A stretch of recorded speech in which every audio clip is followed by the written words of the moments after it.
In a student dormitory room, our male protagonist sits at his desk, texting someone while tears and snot stream down his face.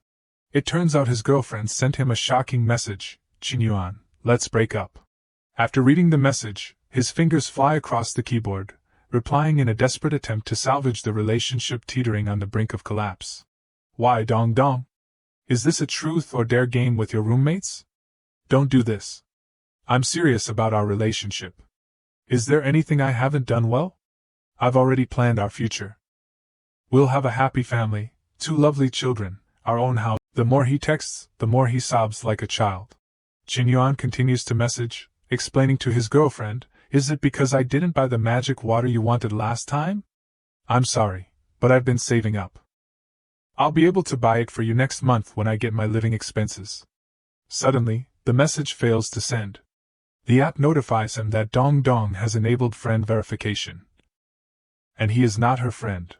A roommate from the next room cheerfully runs over to Chingyuan's room, inviting him. "Yuan, wanna play cards?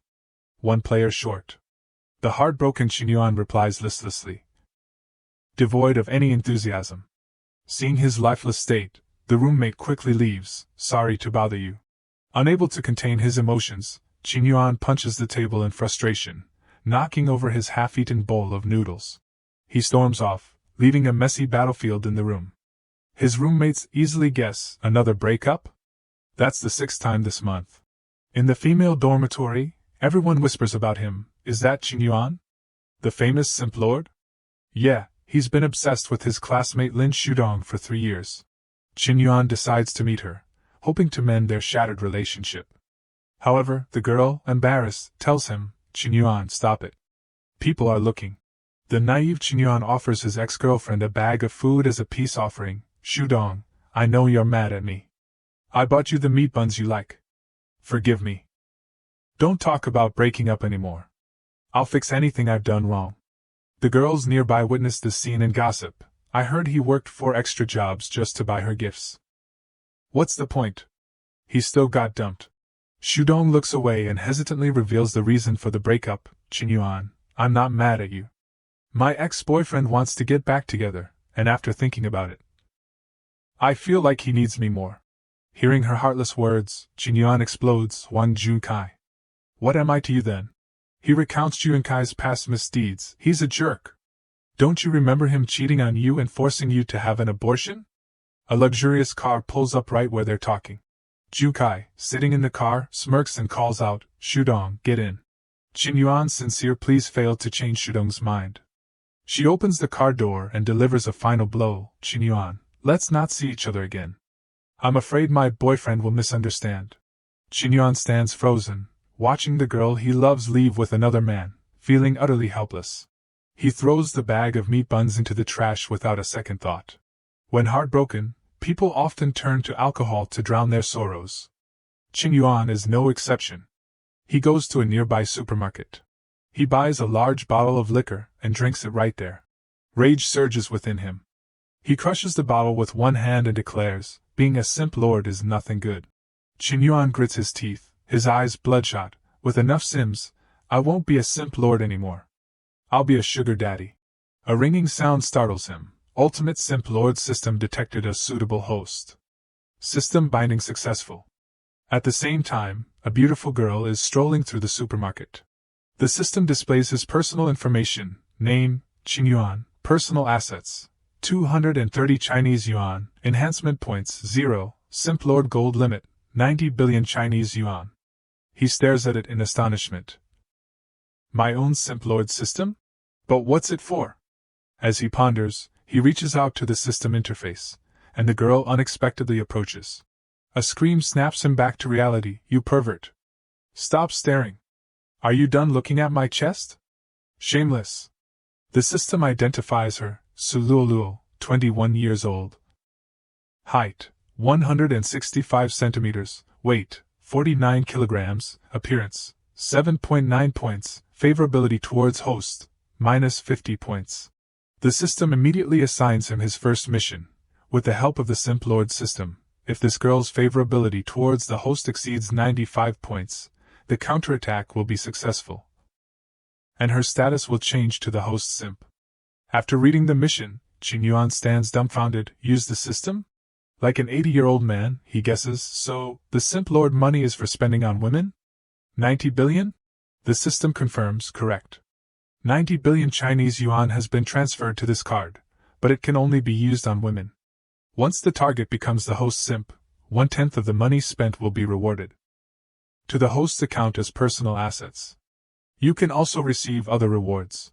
Understanding everything, his eyes widen with determination. If that's the case, I'll try it with the woman in front of me. Luo has fallen into his sights. Seizing the opportunity from the misunderstanding, he starts a conversation. Beautiful lady, don't be angry. I'll pay for whatever you buy today. Luo looks at him with disdain. The system displays the mission, counterattack Su Luo. Reward, 10% of simp lord funds and 5 enhancement points. Enhancement points can enhance the host's physical attributes, including physique, mentality, strength, and agility. She scoffs, pretending to be rich to tease me? Do you even have the means? Those present recognize her. Isn't that Su Luo, the art department's beauty? I heard she's formidable. She once made a guy spend 30,000 Chinese yuan with just 3 sentences. This guy is in trouble. Faced with the challenge, Qin Yuan smirks confidently. Whether I have the means or not, you'll find out if you try. Known for her extravagant spending, Luo devises a test. I want to treat everyone in the cafeteria to snacks today. You can pay the bill. She thinks to herself, he's just a poor student. Trying to flirt with girls? I'll show him what embarrassment is. Luo's jaw drops when he promptly transfers 50,000 Chinese yuan via Alipay. Everyone in the store is in disbelief. 50,000 Chinese yuan transferred just like that? Treating money like dirt? Is this poor-looking guy a hidden rich kid? Qin Yuan casually adds, 50,000 isn't much. Seeing things going his way, he asks, is that enough to add you as a friend? Luo's perception of him shifts. Am I blind? Is this guy actually rich? She smiles slyly, a plan forming in her mind, if that's the case. Luo moves closer. Don't get ahead of yourself. Adding friends isn't impossible. But you have to come with me somewhere. She stares at him, making him sweat. She thinks, I'm going to fleece you. In the bustling city center, Luo leads Qin Yuan to a Gucci store, a relative of Gu Shi. She feigns innocence. I'm not a gold digger. I just want to see your sincerity. Qin Yuan chuckles inwardly. Perfect. This is my chance. He generously tells her, no problem. Choose whatever you like. He adds, don't be too greedy. He thinks, I'll use you to test the simp lord system. Upon entering the store, a familiar voice makes him freeze. Ju Kai, do you think this bag looks good on me? Talk about a small world. He turns to see none other than Shu Dong and the despicable Jun Kai. She's equally surprised to see her poor ex in such a luxurious place. Qin Yuan is stunned. Luo leans against him, teasing, your ex? Seems like I came at the wrong time. He forces a smile. No, you came at the perfect time. She asks a salesperson, do you still have the spring collection? The salesperson replies, we have the last one. But this lady is trying it on. She points towards Shudong. Seeing Qin Yuan intensifies Shudong's disgust. He's like a ghost. I'll show him the difference between poverty and Junkai. She acts coyly, holding the bag. Junkai, my birthday is coming soon. He frowns. Didn't you just have your birthday? Quick-witted, she replies, that was my lunar birthday. I also have a solar birthday. He forces a smile and makes an excuse. Shudong, be good. You know I don't like materialistic girls. You're not with me for the money, right? Shudong's face turns green. A hand reaches for the bag. Luo snatches it. Sorry, if you're not taking it, I will. Su Luo's favorability increases by 20 points. Qin Yuan takes out his powerful black card and pays. She clutches the bag happily. Su Luo's favorability plus 20. Su Luo's favorability plus 20. Qin Yuan smiles radiantly, understanding the power of money. This is the power of money. One bag, a direct 60-point increase. At this rate, Luo will be full of favorability if I buy a few more bags. He calculates his spending and returns, but the return is too small. Shudong, humiliated, overhears the salesperson's gossip. Xiaoli, I don't understand. Some rich guys are so stingy with their girlfriends, while some ordinary guys spend tens of thousands without blinking. That's why the manager trained us not to judge by appearances. Spending power can't be determined by looks. Luo glances at Shudong's pathetic state. Bags, like boyfriends, are best when snatched. She looks at Qingyuan schemingly. I must catch this big fish. She clings to his arm, acting like a happy couple to provoke Shudong. Thank you, hubby. Hubby is the best. Unable to bear it, Shudong storms off, tears welling up. She bumps into him. Qingyuan, you're too much. Satisfied, he replies, too much? Lin Shudong, we have plenty of time. Junkai chases after her. The system displays a new notification, binding simp number 2. Name, Lin Shudong, 21 years old, height, 163 centimeters, weight, 49 kilograms, appearance, 7.5 points, favorability towards host, minus 10 points. When this female lead's favorability towards the host exceeds 95 points, the counterattack is successful, and her status changes to the host simp. The reward is 10% of simp lord funds and 20 enhancement points. After everyone leaves, Luo drops the act. Did you enjoy that? My performance wasn't bad, right? Where to next? He smiles. Of course, we continue shopping. Don't tell me you're satisfied with just one bag? His eyes are filled with dollar signs. With Qingyuan's permission to spend, Luo indulges in a shopping spree. She points at the most expensive items. That one. After buying clothes, she moves to the luxury handbag section. That one. Expecting him to buy just those two, she's shocked when he says, except for those two, wrap everything else. Swipe the card. The salesperson replies, yes, sir. We'll deliver the items to your address. Luo thinks, men are so handsome when swiping cards. Favorability plus 5. He takes her to buy perfume. Swipe the card. Favorability plus 5. Lipstick and makeup. Swipe the card. Favorability plus 5. He visits every store. Swipe the card. Luo just follows, and her favorability keeps increasing by 5. Luo's hands are full. She pants, enough. My apartment can't hold anymore. His account balance has increased significantly. He quickly refuses. No problem, I'll buy you a house. Luo pales. That's not necessary. You've spent so much already. I was just kidding. Favorability minus 5. Seeing the decrease, he thinks, I scared her. A house worth millions, I'd be uneasy too. He leans in, reciting her personal details. Su Luo, 3rd year at the Art Academy, 21 years old, 165 centimeters, 49 kilograms, likes black, loves Korean food, Capricorn, shoe size 37. Likes horror movies but is afraid of walking at night.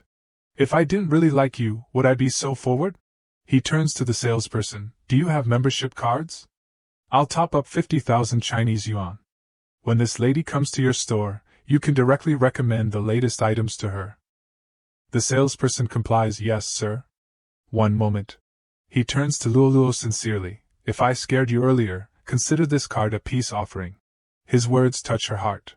He whispers a bold line. If you're still hesitant, you can repay me with your body. Luo blushes and pushes him away. You rascal. Favorability plus 30. The saleswomen swoon. Such a generous and thoughtful student. I'm in love. Qingyuan smirks. Indeed, teasing the rich is more effective than teasing the poor. Luo asks hesitantly, you bought me so much. Aren't you buying anything for yourself? He shrugs pathetically. I don't have money. He's wearing shabby clothes, looking like a typical poor student. Luo has an idea. Is that so? Then it's my turn to buy you a gift. This is part of her plan. To catch a big fish, you need the right bait. She takes him to a clothing store, carefully selecting clothes for him to try on. Then the haircut. Transformed, Qingyuan looks incredibly handsome. Favorability plus 5. She gapes. He's so handsome when dressed properly. Favorability plus 5. Self-conscious, he asks, what? Is something wrong? He thinks, this is the first time I've dressed decently. Thankfully, I don't have to pay. She touches his chin flirtatiously. Nothing's wrong. I just think you look very compatible with me now. Before leaving, she adds, I had a lot of fun today. Thank you, Yuan. I almost thought we were dating. Bye. She blows him a kiss. The system displays, Su Luo's current favorability, 68. Exhausted, Qin Yuan returns to his dormitory. I'm back. His roommates are stunned by his new look. Yuan, what did you do today? You're dressed up. He replies casually, went on a date. With Su Luoluo. They don't believe him. Get out of here. You couldn't even keep Lin Shudong, and you want Su Luoluo? She's the art department's beauty. You want to get dumped? You need the qualifications for that. Lao Hu warns, listen to me. You can't handle these girls. Qin Yuan rolls his eyes, thanks for the advice.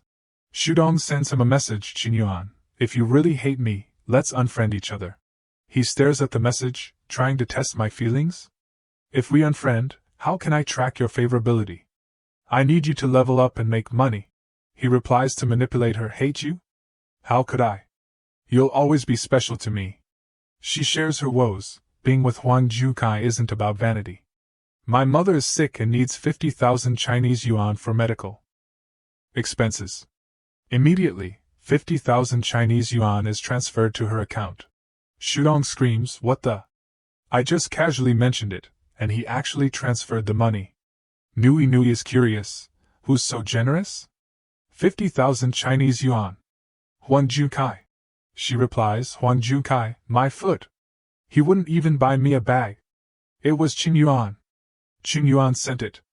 Her friend is even more shocked. Qin Yuan? Didn't you just dump him today? Nui is in disbelief. That poor guy. He's rich? Shudong feels uneasy. Did I misjudge him? I need to ask. She starts typing, and Lin Shudong's favorability +5. She bombards him with questions. Qin Yuan, what are you? Where did you get so much money? Today at the store too. What's your relationship with Su Luoluo? Did you buy her a bag? Are you some hidden rich kid? She tries to act cute. Qin Yuan, I want meat buns. Will our love disappear just like that? Why aren't you replying? Are you asleep? She sends him 15 messages. Annoyed, Qin Yuan silences her notifications. Lin Shudong is too manipulative. He ponders seriously. I can't rush things with Su Luoluo.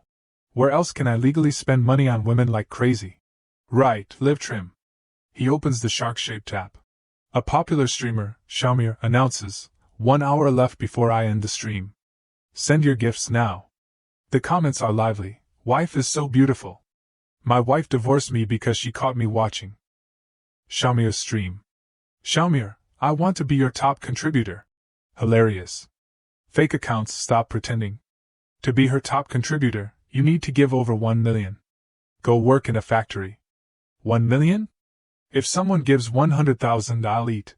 Chen Yuan grins. Over 1 million? This is faster than buying bags. I've found the right place. Xiaomir thanks her gifters. Thank you, lonely smoker, for the rocket. Love you. Her eyes widen. Someone gives her the most expensive gift, a spaceship, leaving her speechless. The viewers are in a frenzy as 100 rockets appear on screen. That's 1 million. After gifting, Qin Yuan checks the comments. People are going wild.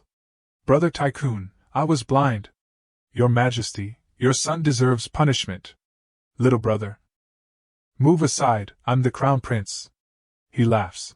Inwardly, he scoffs, blind fools. A mischievous glint in his eyes, he smirks, let me shock you a little more. He clicks on the rocket icon and sends 900, worth 9 million. The screen explodes with rockets. Lonely Smoker gifted rockets x 900. The number keeps multiplying, reaching 9 million. Boss. Something big happened. A man bursts into the room. A tycoon just gifted 10 million to Xiaomir. The boss chokes on his water.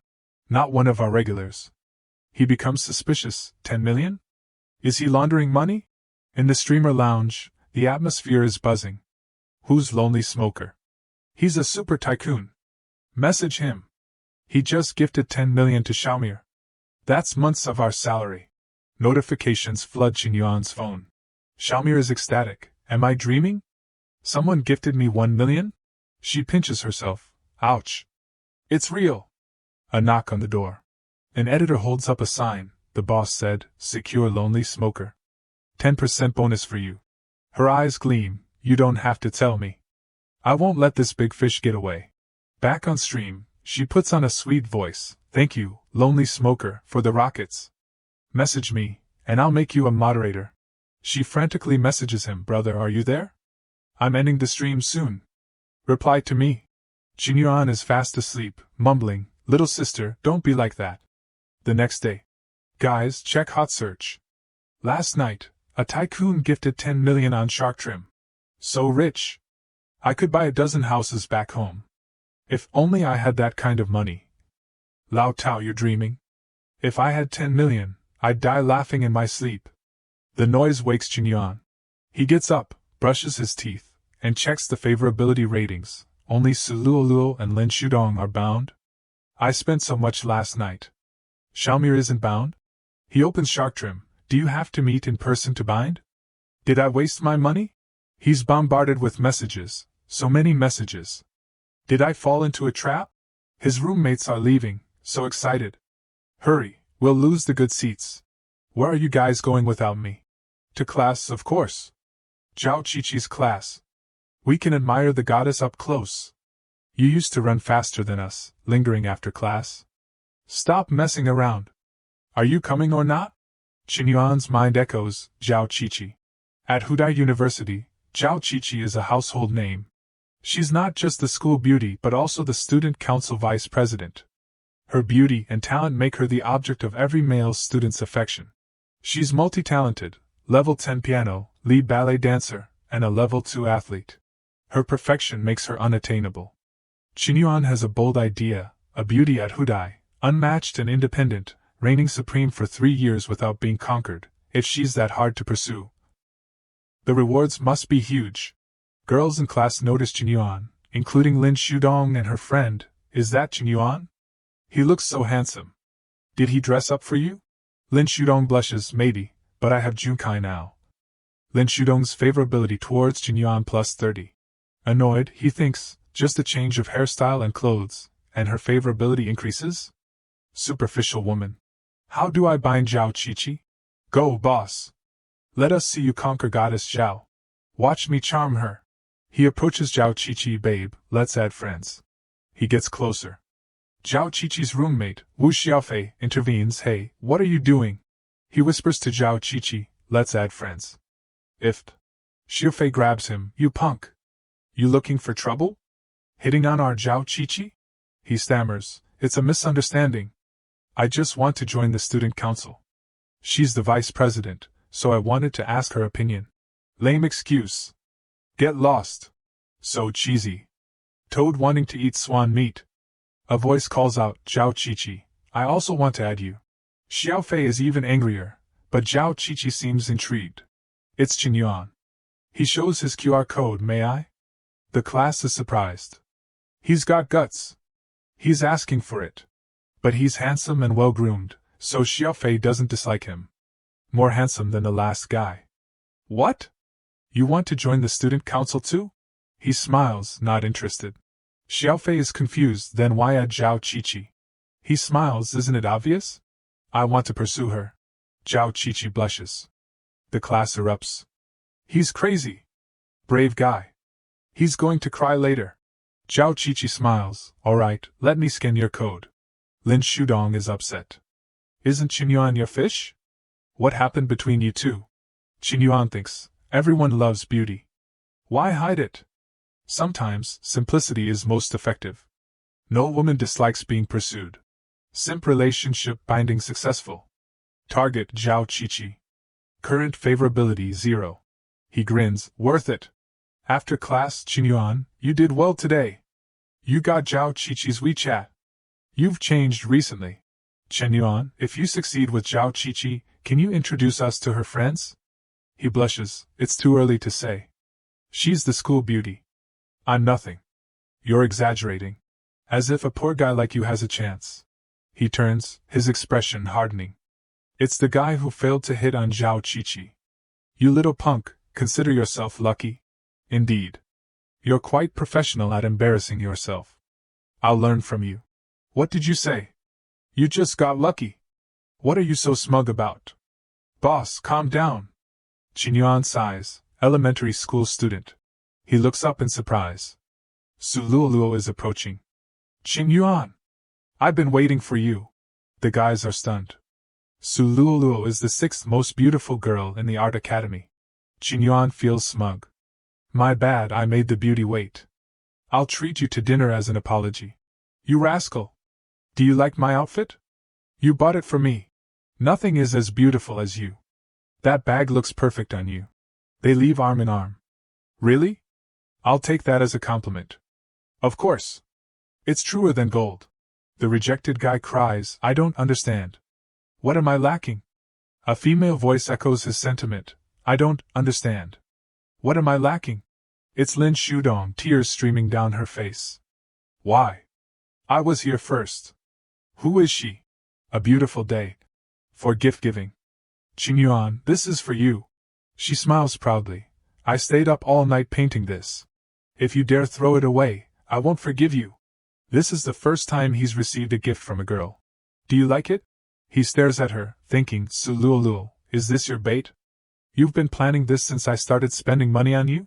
Too bad, I'm not the same Qingyuan anymore. You don't seem happy. Don't you like it? Why did you give me this? I stayed up all night painting it, if you don't like it. He leans in, teasing, if I don't receive good gifts like this in the future, how should you take responsibility? He snatches the painting, making her blush. You rascal! Give it back! No way! I'm keeping it as a family heirloom. He becomes serious, taking her hand, Sululu. He looks into her eyes, smiling, I like you more than your gift. She's stunned, her heart fluttering. He's so smooth. Favorability +5. Inwardly, he grins, trying to use me? Be my money-making tool. Sululu. One Yu appears, separating them. Sululu. Didn't you say you were getting your nails done with your friend? Who is this man? Getting your nails done to the point of hugging? You're amazing. He must be rich, right? I've been pursuing you for so long, and I haven't even held your hand. Qingyuan guesses, this poor guy must be Sulolo, a simp. I'm familiar with this aura. Who are you to me? My relationships are none of your business. Qingyuan steps forward, hello, classmate. I'm Qingyuan. What's your name? How long have you been pursuing Sululuo? I'm Wan Yu, from the Art Academy. I've been pursuing her for 6 months. Qingyuan sighs, I pursued a girl for 3 years. Worked 4 jobs, ate only buns and vegetables every day. But in the end, she chose someone else's Mercedes. How could she? That's outrageous. So, those who abandon us become our motivation to improve ourselves. A true man doesn't lack for partners. Go back to your dorm. Forget about her. Work hard so she'll regret her choice. Wan Yu starts crying. Sululu is panicked, Qingyuan, he's just a normal friend. I didn't expect. He turns coldly, Sululu, I don't care about your past. He rips the painting, but I feel disrespected. You can keep using the card from yesterday, but until you sort out your personal relationships, let's not see each other. He walks away. This is just an act. Sululu, let's see how you handle this. Sululu feels a pang of guilt. He genuinely liked me, and I messed it up. Tears stream down her face. Favorability +5. Qingyuan smirks, can't spoil women too much. They'll take advantage of you. I've matured. Time to move on to Zhao Qiqi. He's surprised to see Zhao Qiqi live streaming. She's a streamer too? Her stream name is Little Cutie Yuchi. Hello everyone, I'm Yuchi. I'm a trainee streamer, streaming for 2.5 days now. I sing, dance, and play the piano. Please follow me. Qingyuan is among her viewers, quite cute. Is President Zhao secretly a warm person? He notices her low viewer count, only this many viewers. Seriously? He turned, his voice cold, Sulelio, I don't care about your past. Ripping the picture Sulelio had given him, he continued, but I feel you don't respect me, or yourself. With feigned disappointment he said, I have to end this.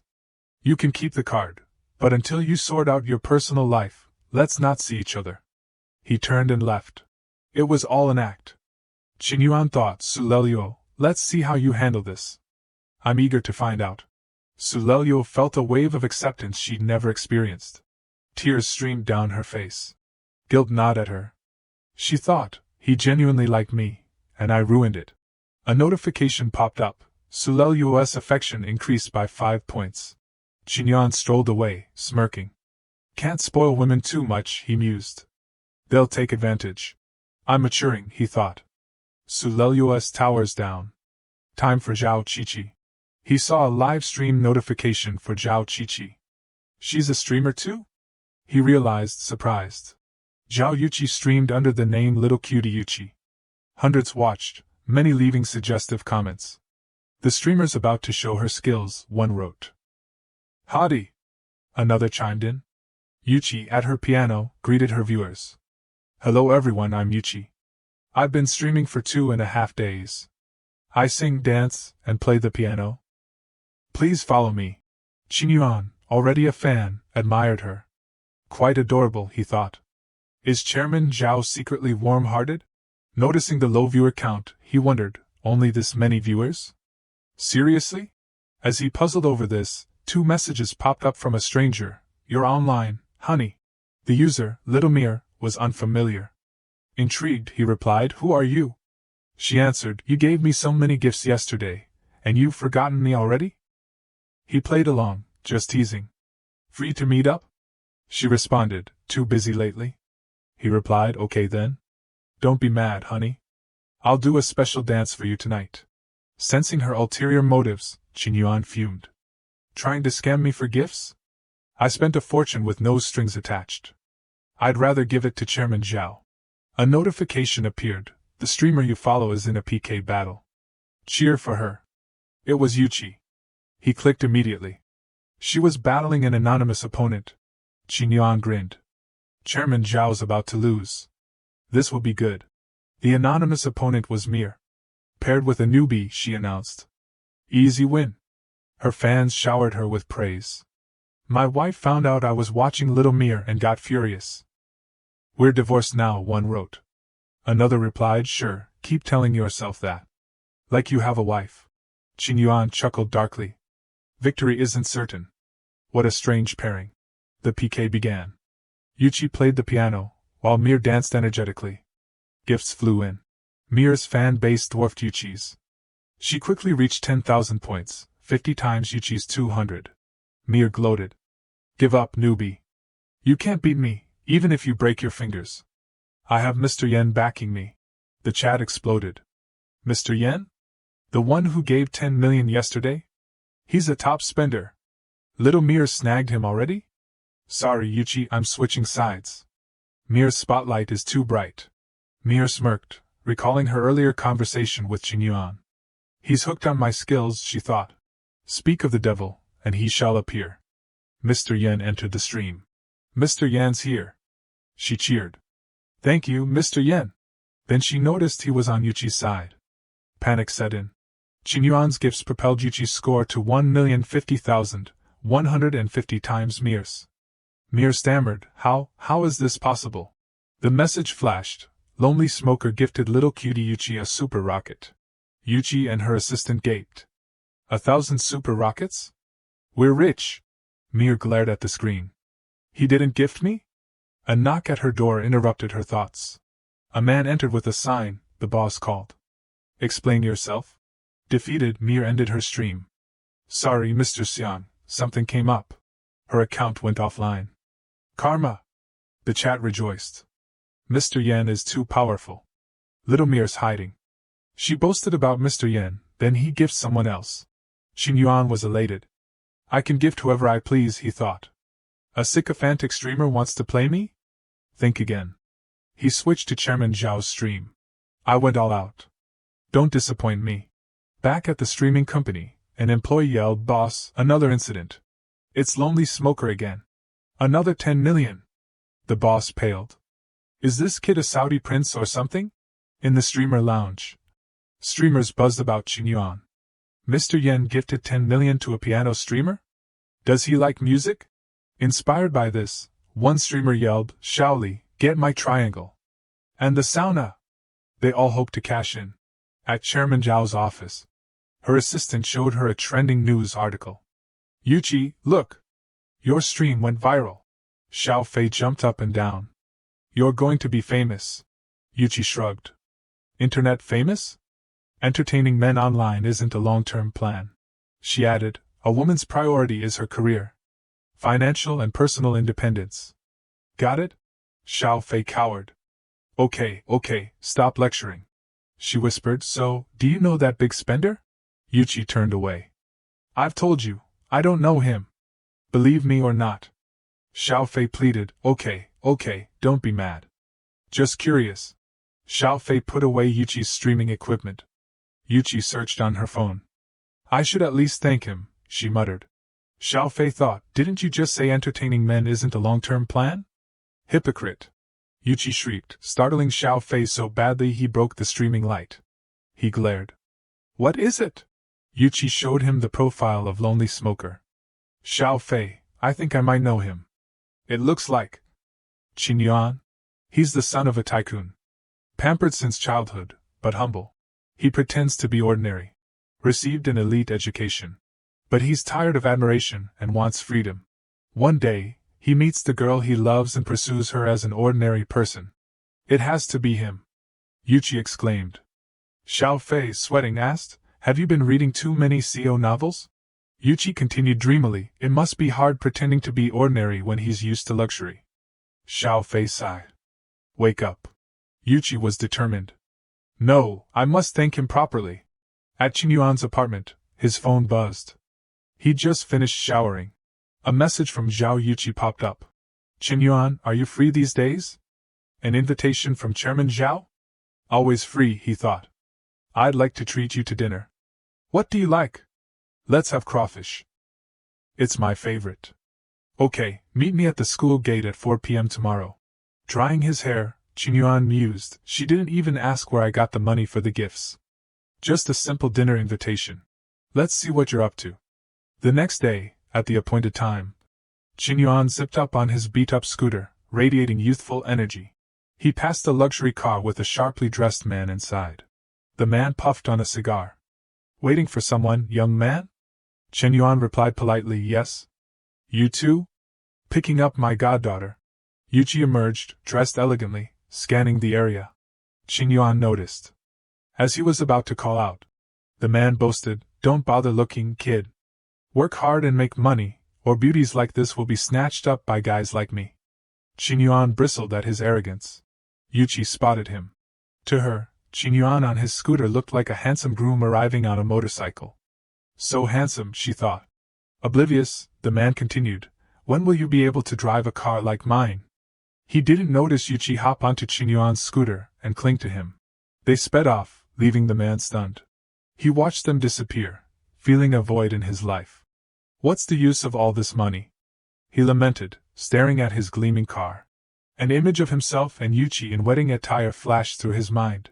She snuggled closer, clearly enjoying the ride. We're here, Qin Yuan announced, breaking her reverie.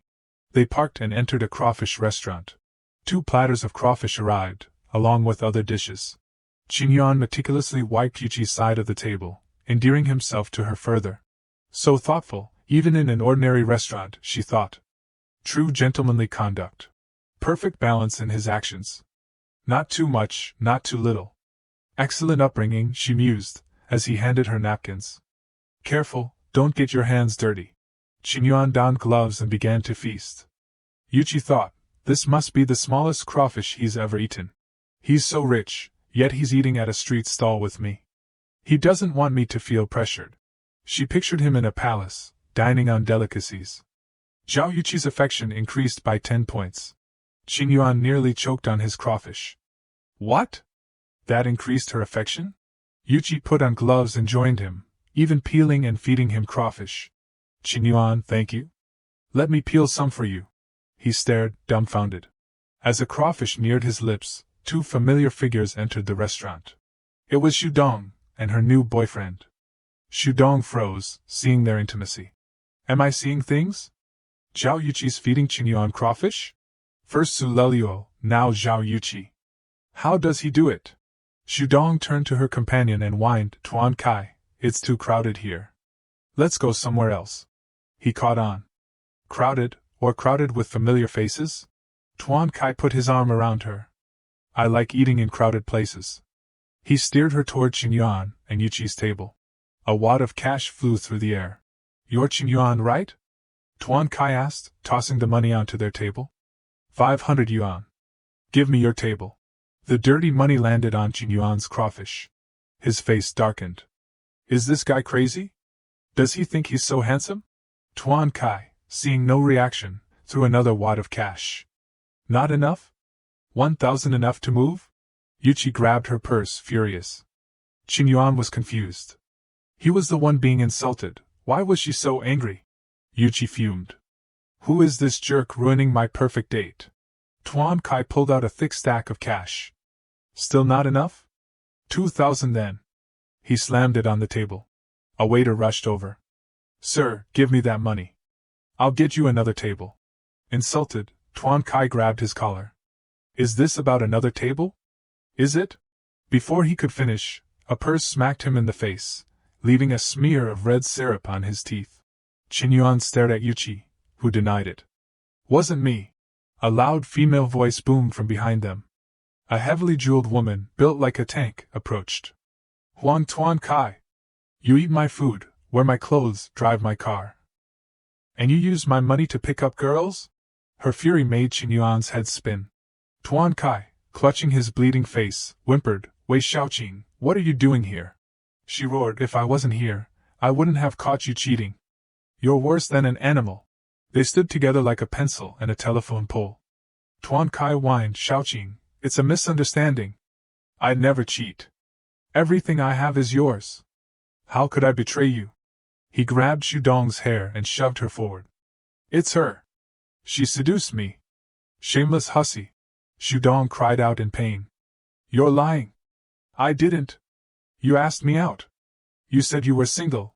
He slapped her hard. Shut up, you slut. Shudong crumpled to the floor. Huan Tuan Kai, you. He raised his hand to hit her again. What are you looking at? Another hand caught his. Qingyuan glared at him. Hitting a woman? Aren't you ashamed? Shudong's affection increased by 20 points. It's him, she thought. Qingyuan still loves me. The notifications kept coming. Affection for target number 2, Lin Shudong, has reached 95. Congratulations. Target number 2 has spent 50,000 yuan on her addiction. Reward: 5,000 yuan. Lin Shudong is now addicted to the host. Reward: 20 enhancement points. Enraged, Qingyuan mentally commanded the system. Enhance strength by 10 points, physique by 10 points. He grabbed Tuan Kai, who yelled in pain. Tuan Kai grabbed a bottle. Showing off, huh? Die. Qingyuan's eyes hardened. One punch shattered the bottle and sent Tuan Kai reeling. Huan Tuan Kai, he said coldly, being a kept man isn't shameful, but hitting a woman is despicable. Unrepentant, Tuan Kai pulled a knife. Watch out! Yuchi cried. Tuan Kai lunged. Qingyuan easily disarmed and subdued him with a swift move. Tuan Kai foamed at the mouth. A mere grain of rice dares to challenge the sun and moon? The restaurant patrons laughed. Shudong rushed forward, tears streaming. I was wrong. I was blind. Can we start over? Qingyuan's face was impassive. The Qingyuan you're talking about, he said coldly, is the one who carried you 10 kilometers to the emergency room at 3 a.m.? Or the Qingyuan who spent half a year's savings on a phone you rejected because it wasn't the latest model? Or the Qingyuan who knew you were vain but believed you'd change? That Qingyuan is dead. You made your choice. Shudong realized what she'd lost. Outside the restaurant, Qingyuan apologized to Yuchi. Sorry about tonight. Ruined our dinner. She smiled. Call me Chi-Chi. And I wasn't bothered. I just saw a different side of you. I can't figure him out, she thought. I have a feeling he'll surprise me endlessly. Yuchi saw Qingyuan in a new light. Shudong, drenched, burst into Nanua's apartment. Shudong, why aren't you carrying an umbrella? Nana asked. Qingyuan. Shudong sobbed. Qingyuan? Nana said. You heard about him gifting over 10 million during Zhao Yuchi's stream? He's loaded. 10 million? Shudong gasped. Where did you hear that? Zhao Yuchi's roommate, Wu Xiaofei, told everyone. It's all over the girls' dorm. I thought you knew. Shudong burst into fresh tears. Her wails echoed through the dorm. Who's yelling? I'm trying to watch a horror movie. Back at Qingyuan's dorm, Lauer, after a gaming session, exclaimed, You're insane, Qinzi. 18 straight wins. Did you eat raw oysters or something? Lao Chao added. Are you a secret esports prodigy? Were you throwing games before? The stat boost makes gaming so easy, Qinyuan thought, but he said, just in good form. Lao San suggested, Chen Zi, become a streamer. Once you're making millions, take us with you. Qinyuan replied, get lost. I'm going to shower. In the shower, Qinyuan marveled at his physique. The enhancements have really changed my body. I could call myself the Ping Yuyen of Hoodie University. No. Ping Yuyen isn't this good. I have a system. I wonder which lucky girl will benefit from this perfect body, he mused. Chen Zi. Did you fall in the toilet? Phone call. Someone yelled. It was Su Lelio. Why is she calling so late? He wondered. Another prank? He answered, Senior Su?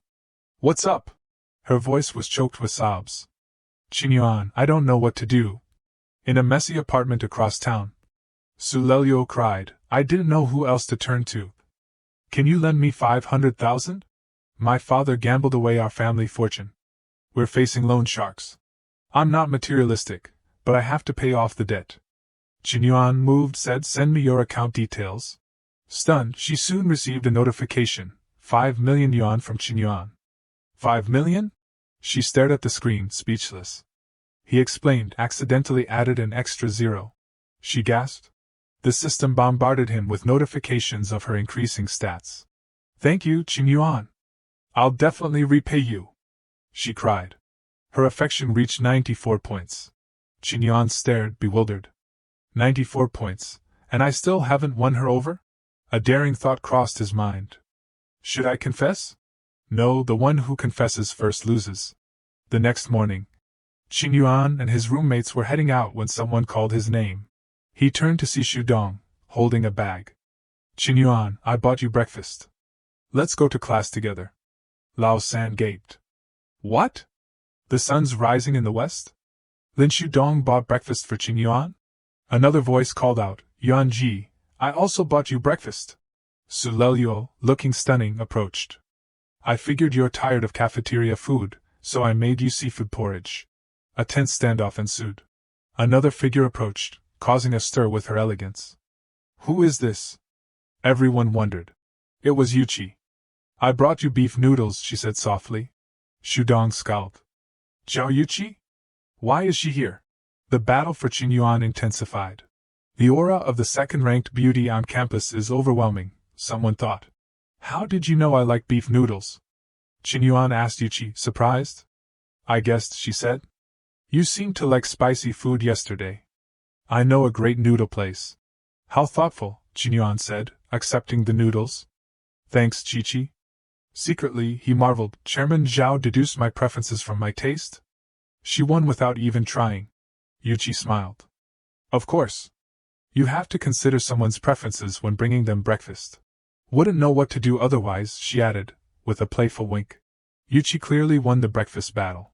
Oh, and here's a little something for you, she said, handing him a small box. It's the new iPhone 15 Pro Max.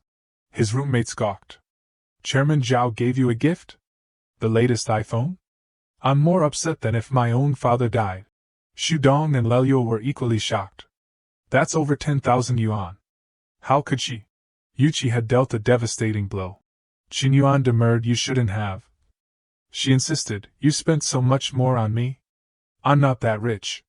It's just a small token. I'll accept it then, he said. Later on campus, Shudong despaired. Why is pursuing Qinyuan so difficult? Another rival in just a few days? Su Lelio approached. Lin Shudong, right? Let's talk. Shudong glared. Talk about what?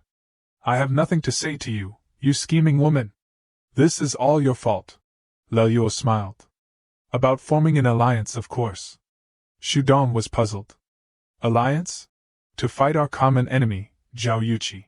Elsewhere on campus, Qinyuan was still in disbelief. Did she really give me a phone worth over 10,000 yuan? He stared at her from afar. Something wrong with the phone? She asked. No, it's great, he replied, thinking, if her affection wasn't only at 40, I think she's in love with me.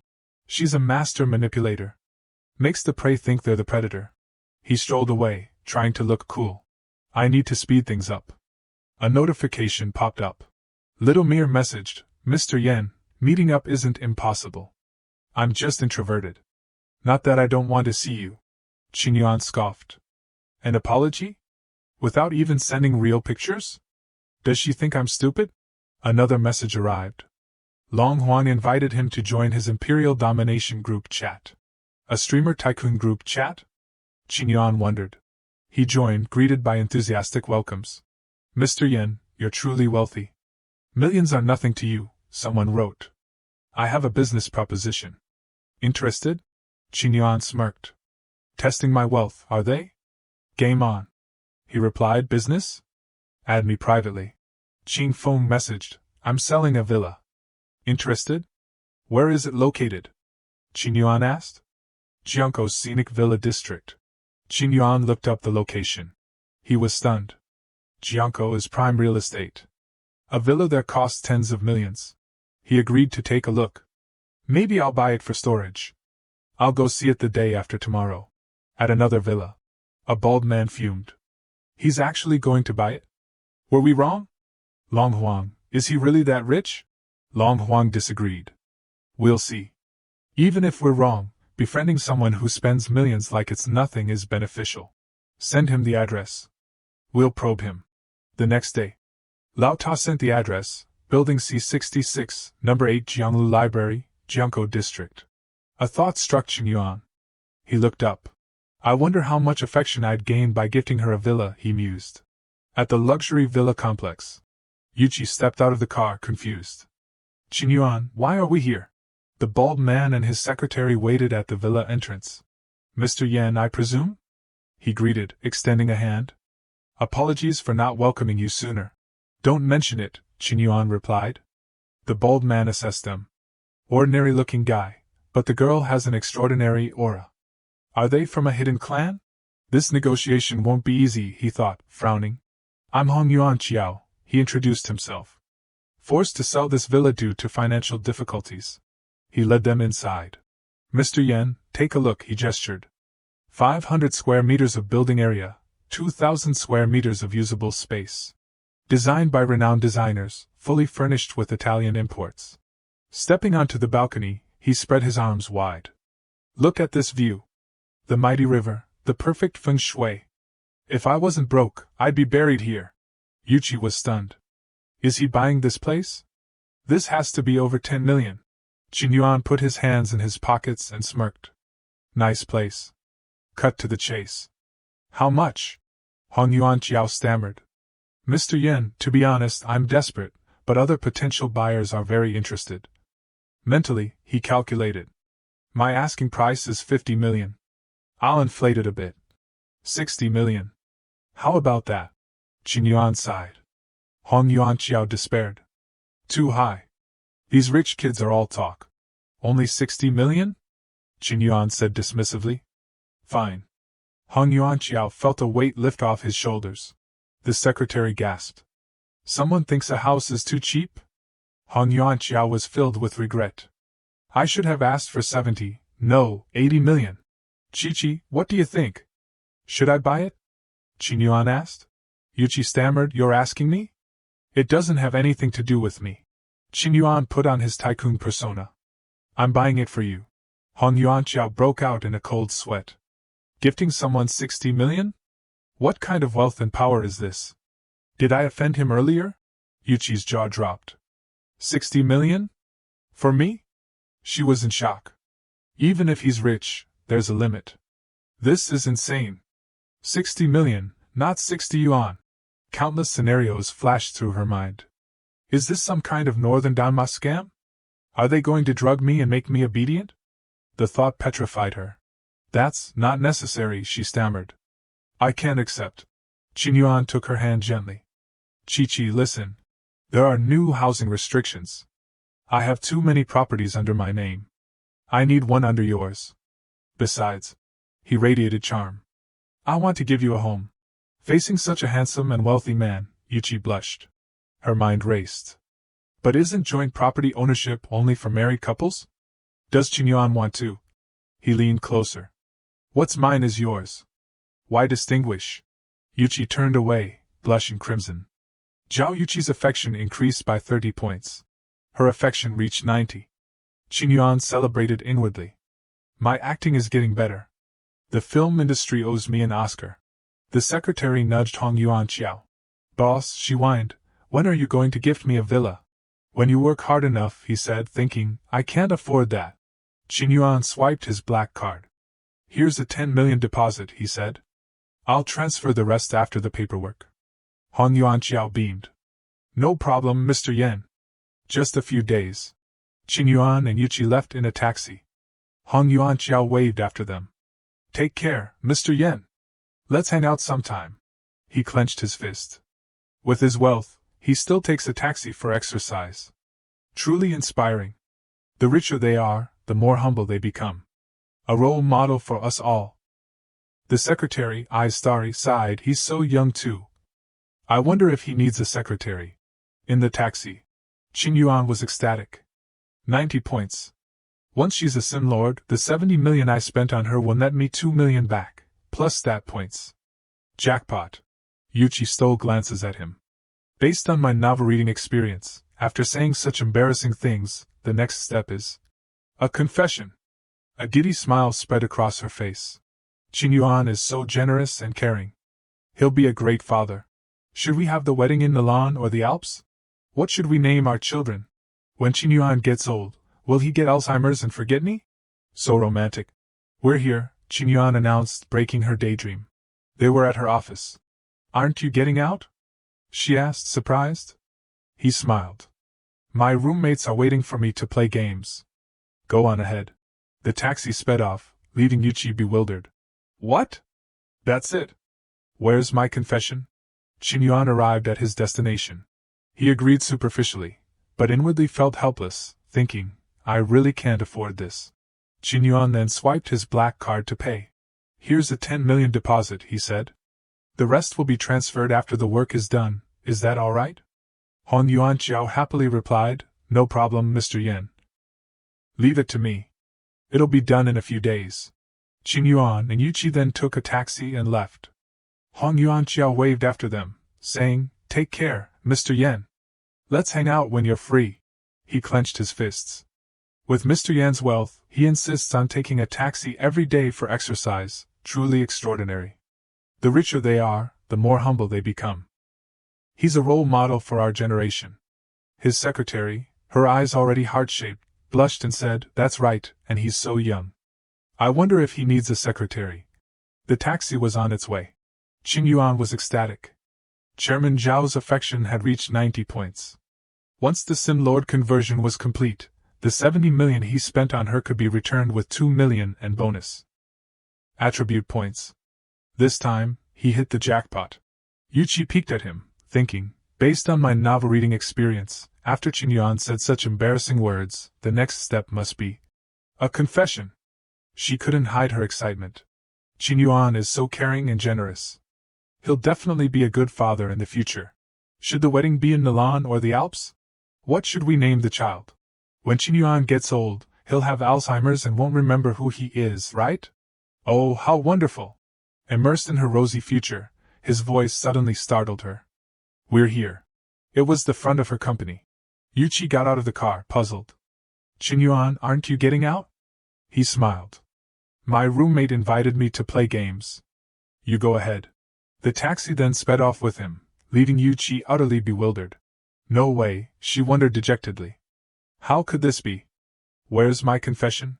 Qin Yuan had arrived at his destination. Inside, he met his friends. Lao San raised an eyebrow. Yuanzi, why are you so late? We've already played a game. We lost because you weren't here. Lao Chu's jungling was terrible. Lao Chu retorted, don't blame me. Yuanzi, hurry up and get a card. We saved a machine for you. Qin Yuan grinned. Don't worry, Daddy's buying. Let's fly. He went to the counter, placed his card on the table, and said, 20 yuan card, please, 4 packs of spicy sticks, and 4 iced black teas. He saw Luo Luo and was a bit taken aback.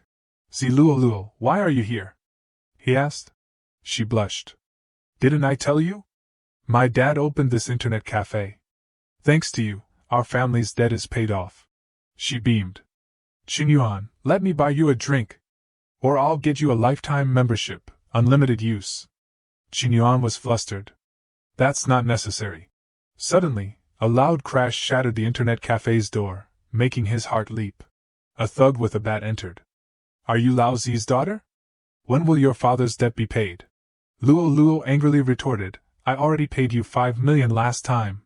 Why do we still have to pay? The thug slammed his bat on the table.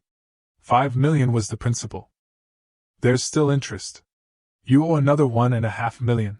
Luo yelled, you're extorting and robbing us. The thug grabbed her hand lewdly. Cut the crap. If you don't give us 1.5 million today, you're coming with us. With your beauty, you'll be a top earner at my nightclub.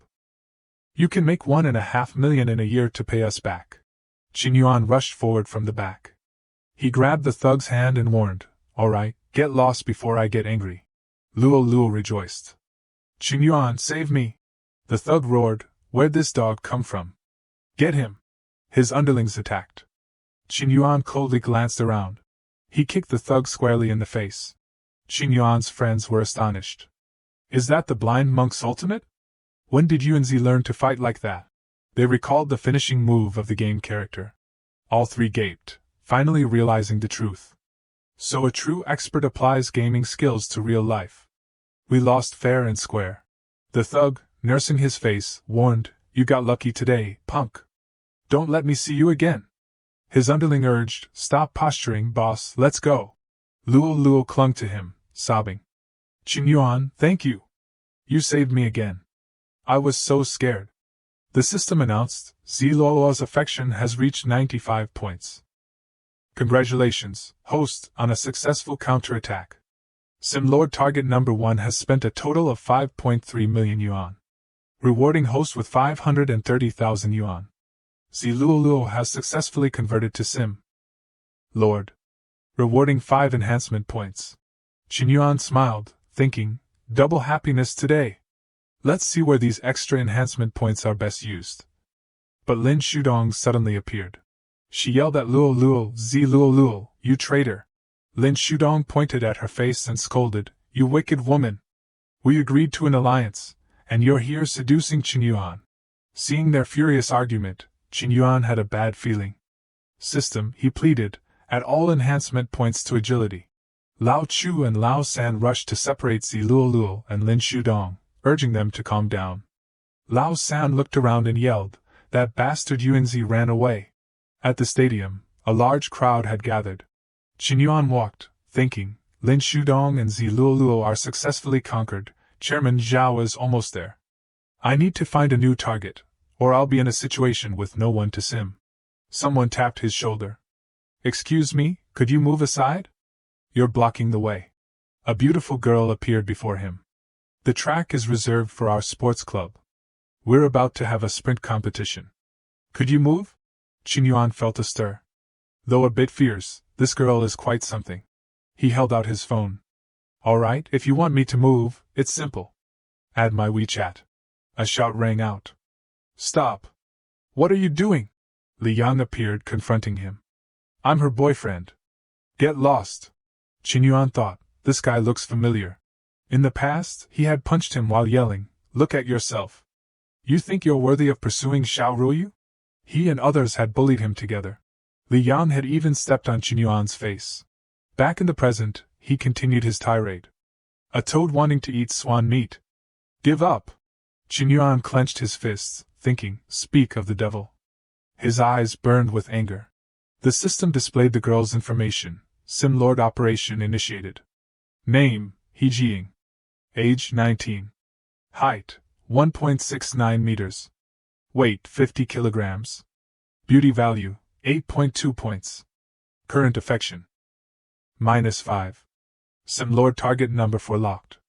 Reward, 10% of Sim Lord's spending upon reaching 95 affection points.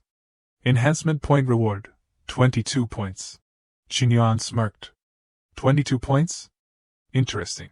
The announcer declared, the race is about to begin. All athletes, please get ready. Li Yang stood on the track, posing. He Jiying cheered from the stands. Go, hubby. You're the best. The person next to her asked, why is someone crouching outside the track? Sure enough, Qin Yuan appeared outside the track. The starting pistol fired. The athletes sprinted. Cheers erupted from the stands.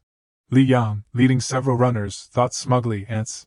Qin Yuan was also sprinting. He even overtook the bald guy. People yelled, so fast. Impossible! Who is that? Qin Yuan thought triumphantly, watch this, Li Yang. I'll beat you at your own game. Li Yang was furious. He couldn't be looked down upon. He unleashed his golden left leg. His leg muscles bulged, ready to explode. Li Yang sneered.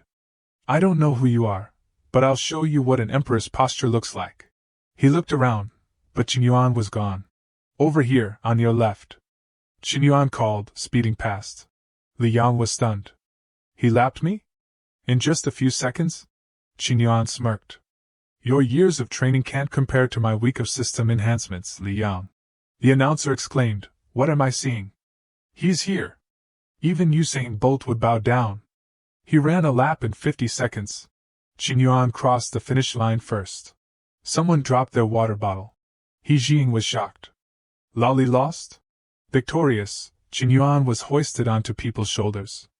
The reporter exclaimed, a new champion is born. He broke the record, surpassing human limits. But we know nothing about him. He wasn't even a registered athlete. The coach approached Qin Yuan. Young man, you're impressive. Interested in joining the track team? I'll recommend you for the national team. Li Yang wailed, Coach, wasn't that spot reserved for me? Qin Yuan told the coach, sorry, I'm not interested. He Jing stared, blushing. Why didn't I notice how handsome he was before? Her affection increased by 5 points. Li Yang asked his girlfriend, what's wrong? You seem distracted. She quickly replied, nothing, just worried about you. Qin Yuan saw He Jing's affection rise by another 10 points and smiled with satisfaction as he left. At an apartment complex, Xiao Fei, curious to see Yuqi returning, asked, where did you go? Yuqi, smiling, replied with a non sequitur, how did you know Qin Yuan gave me an apartment?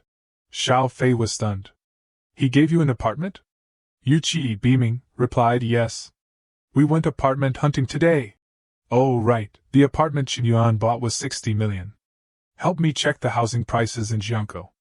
She then grew slightly angry, if that fatty didn't sell. I won't let him off. Then, she brightened. Qin Yuan said he's mine. Xiao Fei felt a pang of jealousy. Stop showing off. I'll help you check. As Xiao Fei picked up her phone, her face paled. News about Qin Yuan had gone viral. Netizens were calling him a top-tier scumbag, two-timing multiple girls. Xiao Fei and Yuqi stared at each other in disbelief. Scumbag? Qin Yuan? Elsewhere, Lao Chu showed Qin Yuan the news, teasing, you're a scumbag. Qin Yuan's lips curled into a dark smile. Scumbag? Me? He seethed inwardly. What a joke. This is slander. Qin Yuan calmed down and thought, I've been too arrogant lately. Someone's jealous. Who could it be? In another location, a voice asked eagerly, is it posted? Is it posted? The nerdy kid with thick glasses replied, posted. It's trending. This post is hot. The buck-toothed kid next to him laughed. This time, that brat's reputation is ruined. Let's see if the goddess still likes him. Li Yang suddenly appeared, asking curiously, what are you three doing? Curtains drawn and lights off in broad daylight? They jumped, startled. The chubby kid stammered, you walk without making a sound. You scared us to death. Seeing Li Yang, the nerdy kid excitedly said, there's this arrogant guy named Qin Yuan. I'm dealing with him. Li Yang looked at the computer screen, surprised. Isn't that the sprint kid? Qin Yuan? Could it be him? The loser I complimented? Li Yang smiled mysteriously. Qin Yuan? I know him. We went to high school together. He was a damn simp since childhood. I have a lot of dirt on him. Scumbag is too good for him. He probably just pesters girls relentlessly. The three of them excitedly gathered around. One offered him a chair, another grabbed a pen and paper. Li Yang, speak slowly. Start again from the simp part. Li Yang gloated inwardly. Brat, so what if you beat me in the race? So what if the coach likes you? I'll ruin your reputation. Soon, news spread across social media forums. Top-tier scumbag Qin Yuan, literature student, two-timing multiple girls, objectifies women, particularly looks down on short girls. Female students, beware of this wolf in sheep's clothing. According to inside information, some girls who interacted with Qingyuan were not willing but forced to respond after being harassed. This is crueler than foot binding. Qingyuan was infamous in high school as the three-headed hellhound, the simp of simps. He reportedly pursued over 100 girls, many of whom already had boyfriends. His simping affected everyone's studies, lowering our high school's university acceptance rate by 10%. Netizens lapped up the drama, expressions of shock plastered across their faces. Meanwhile, in the principal's office, he slammed his phone on the table, shattering it. Outrageous. This is preposterous. He roared. I won't allow such vermin in my school. I'll personally investigate and expel this degenerate student. The secretary next to him, tears streaming down her face, looked at the shattered phone. Next time, could you throw your own phone? I just bought this one. Chen Yuan of the Wenhu Academy is an extraordinary individual. He comes from a distinguished family, possesses remarkable status, yet is incredibly generous. Always willing to alleviate the worries of others. As night falls, he transforms into a dark knight, fighting injustice and evil, striking with relentless force. He is powerful and mysterious, protecting this city rife with desire and sin. I believe Qin Yuan is a hero. This dramatic narrative was Yuqi's account. The two investigators looked skeptical. A hero? Isn't that a bit much? What makes you think so? Yuqi replied seriously, a woman's intuition. The principal asked his secretary incredulously, is Zhao Yuqi's testimony reliable? The secretary, looking at Qin file, replied, she's the student council vice president. While this seems strange, she wouldn't lie. Qin might be a good person. The principal immediately said, question his classmates. He thought resentfully, I don't believe it. How could someone be more outstanding than me? Later, at Hu University, the two investigators approached Shudong. Hello, student. We need your assistance regarding your classmate, Qin Yuan. Please come with us. In the interrogation room, Shudong sobbed. Chen Yuan is a good person. I regret not being worthy of him. I'm vain and fickle. Qin Yuan didn't choose me, and I accept that.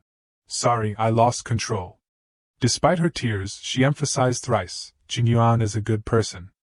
Shudong asked tearfully, could I have more tissues? The investigator handed her the tissue box, incredulous. So, you like Qin Yuan? Even though he rejected you, you still think he's a good person? Outside, the principal listened to Shudong's story, his expression softening with sympathy. A flicker of disappointment crossed his face. He dejectedly walked out. The principal lit a cigarette, pondering. Was I wrong? Is Qin Yuan innocent? Are they slandering him online? Is he really a good person? Lost in thought, he noticed two people approaching with a banner. He hurried forward. Hello, I'm the principal of Hu University. Who are you looking for? Luo's father, and she unfurled the banner. He smiled. We're here to present this banner to Qin Yuan from the literature department. He helped our family tremendously a few days ago. The principal was stunned. For Qin Yuan? Why Qin Yuan? After they left, the principal waved, pondering. Did I misjudge him? I should reread that post. He opened his phone and clicked on the latest post. It was a post by a female student. If he's a scumbag, then hit me. Below was a clip of Qin Yuan's relay race. He sprinted to victory. The clip zoomed in on his handsome face. The comments below were a frenzy of girls claiming him as their husband, all believing in his innocence. The bewildered principal thought, all comments from girls? Is this Qin Yuan everyone's idol, like? Time rewound. The principal realized Qin Yuan's situation mirrored his own youth. Back then, girls had swooned over his handsome looks, while other boys seethed with envy. Tall trees catch the wind, he mused. Outstanding individuals easily become targets. He remembered being angrily summoned to the teacher's office. The flashback ended. The principal wept, empathizing with Qin Yuan. He felt a surge of determination. Wait. I'll get justice for you. The reputation of Hu University must be protected. We won't tolerate this injustice. The next morning, the principal gathered all the students. He announced, smiling, recently, rumors targeting our student have circulated online. After a thorough investigation, I've discovered they are completely fabricated and slanderous. Qin Yuan stood there, bewildered. The principal continued seriously, I'm here today to clear his name. Qin Yuan not only has impeccable conduct and a helpful spirit, but he's also repeatedly acted bravely for justice, keeping his deeds secret. This is truly a great character, a noble soul. He became so emotional that he started to cry. Qin Yuan shifted uncomfortably. The principal turned, smiling. We should all learn from Qin Yuan and become contributing members of society. The students cheered. Learn from Qin Yuan. Qin Yuan wondered, what's going on? Why am I getting a commendation? Bravery? Helping others? When did I do those things? Li Yang's face darkened with rage. He was supposed to be ruined. How did this happen? He fumed silently. Is the principal blind? I hate this. I should be the one on stage, not him. He noticed a familiar voice and looked over. Jiying was clapping admiringly. So handsome. Qin Yuan was startled as the system announced a +10 to He Jiying's affection. She continued clapping, her affection increasing by another +10. Later, at the stadium, Li Yang demanded, He Jiying, I expect an explanation. I saw you clapping for that Qin Yuan brat. What was that about? She yelled back, Li Yang, are you crazy? What are you jealous of? I simply admire Qin Yuan.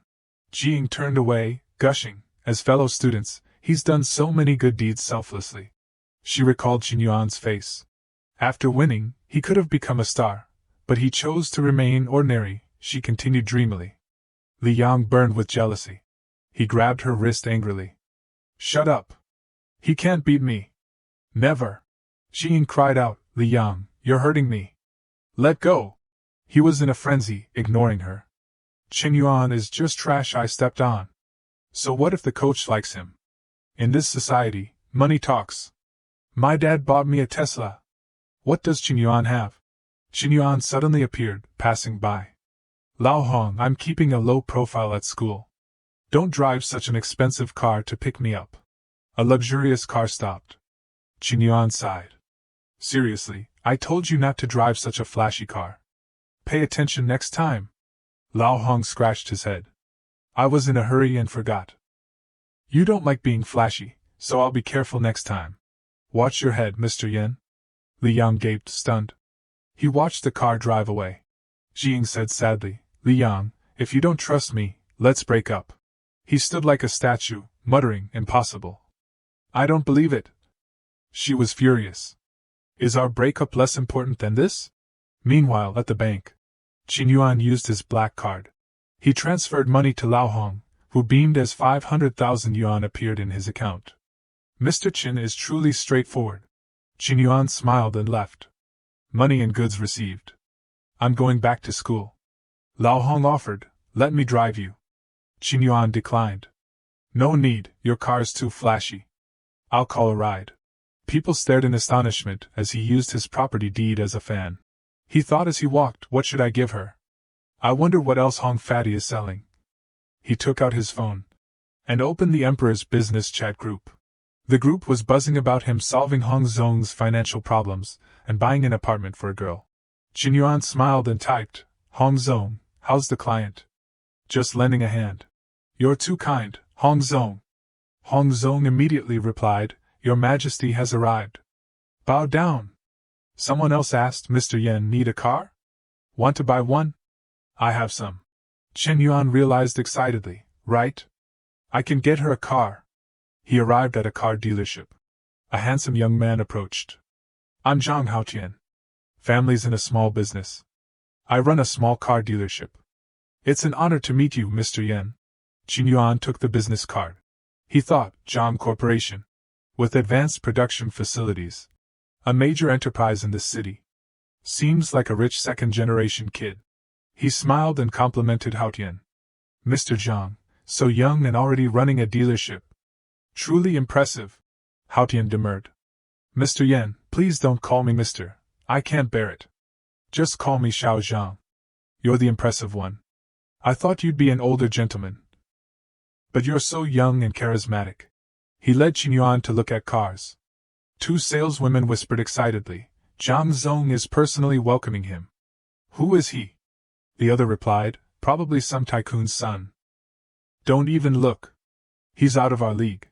Haotian boasted, I can't speak for other places, but in this city, I have all the top luxury cars. If you can think of it, I have it. Qin Yuan immediately requested, I want a Bugatti. His words pierced Haotian's pride. Haotian forced a smile. You're joking, right? That's a limited edition supercar, only 20 in the world, priced at 160 million. Qin Yuan concluded flatly, so you don't have it? His words pierced Haotian again. How about a Lamborghini? Or a Pagani? Haotian was sweating. The cars in my dealership usually range from 2 million to 89 million. Are you interested? Qin Yuan asked, so you don't have those either? He turned to leave, smiling. You don't have anything? Xiao Zhang, your business isn't that big, is it? Haotian smirked, thinking, you can buy a multi-million apartment, but I don't believe you can afford a multi-tens of millions car. Watch me pull out my trump card. He walked towards a covered car. I don't have those, but I do have a rare gem. Behold, my Ferrari. A 6.3-liter naturally aspirated engine producing 588 kilowatts. An independent electric motor generating 120 kilowatts, totaling 800 horsepower. Coupled with a 7-speed gearbox, it can accelerate from 0 to 100 kilometers per hour in under 3 seconds. Total price, 22.5 million yuan. Haotian asked smugly, what do you say to that? Qin Yuan's face remained impassive. He thought, a Ferrari isn't that expensive, but it's not cheap either. Suitable for Chairman Zhao. He patted Haotian's shoulder. Over 20 million is over 20 million. Xiao Zhang, it seems you've tried your best. Swipe the card. Deliver the car to Hanqing Villas, Block 1. Haotian was stunned by his decisiveness. All right. Qin Yuan's phone rang. It was Lu Wenjie. He wondered, why is he calling? He answered, only to be assaulted by Wenjie sobbing. Yuanzi, I've been cheated on. Lu Wenjie stood in the rain, holding an umbrella, recounting his story. It was my birthday. Liao Jia said she was going to get her nails done with her friend. It got late, but she still hadn't returned. Liao Jia didn't have an umbrella. I was worried about her in the heavy rain. Then my umbrella dropped. And I saw a heartbreaking sight. He continued, I saw Liao Jia leaning against a car in the rain, passionately kissing another man. I stood there, frozen. Everything seemed to crumble. I felt like I was the one drenched, even though they were the ones in the rain, and I had the umbrella. Back home, I was consumed by anger and tears. He slammed his glass on the table, water splashing everywhere. I was going to introduce her to my parents. He angrily drained his glass. Seeing his misery, Qin Yuan said, stop drinking. You've already had 8 bottles of Pocari Sweat. Look on the bright side. Lu Wenjie sobbed, shaking Qin Yuan. Did I do something wrong? Is it too late to win her back? Exasperated by his blindness, Qin Yuan grabbed his collar and yelled, snap out of it.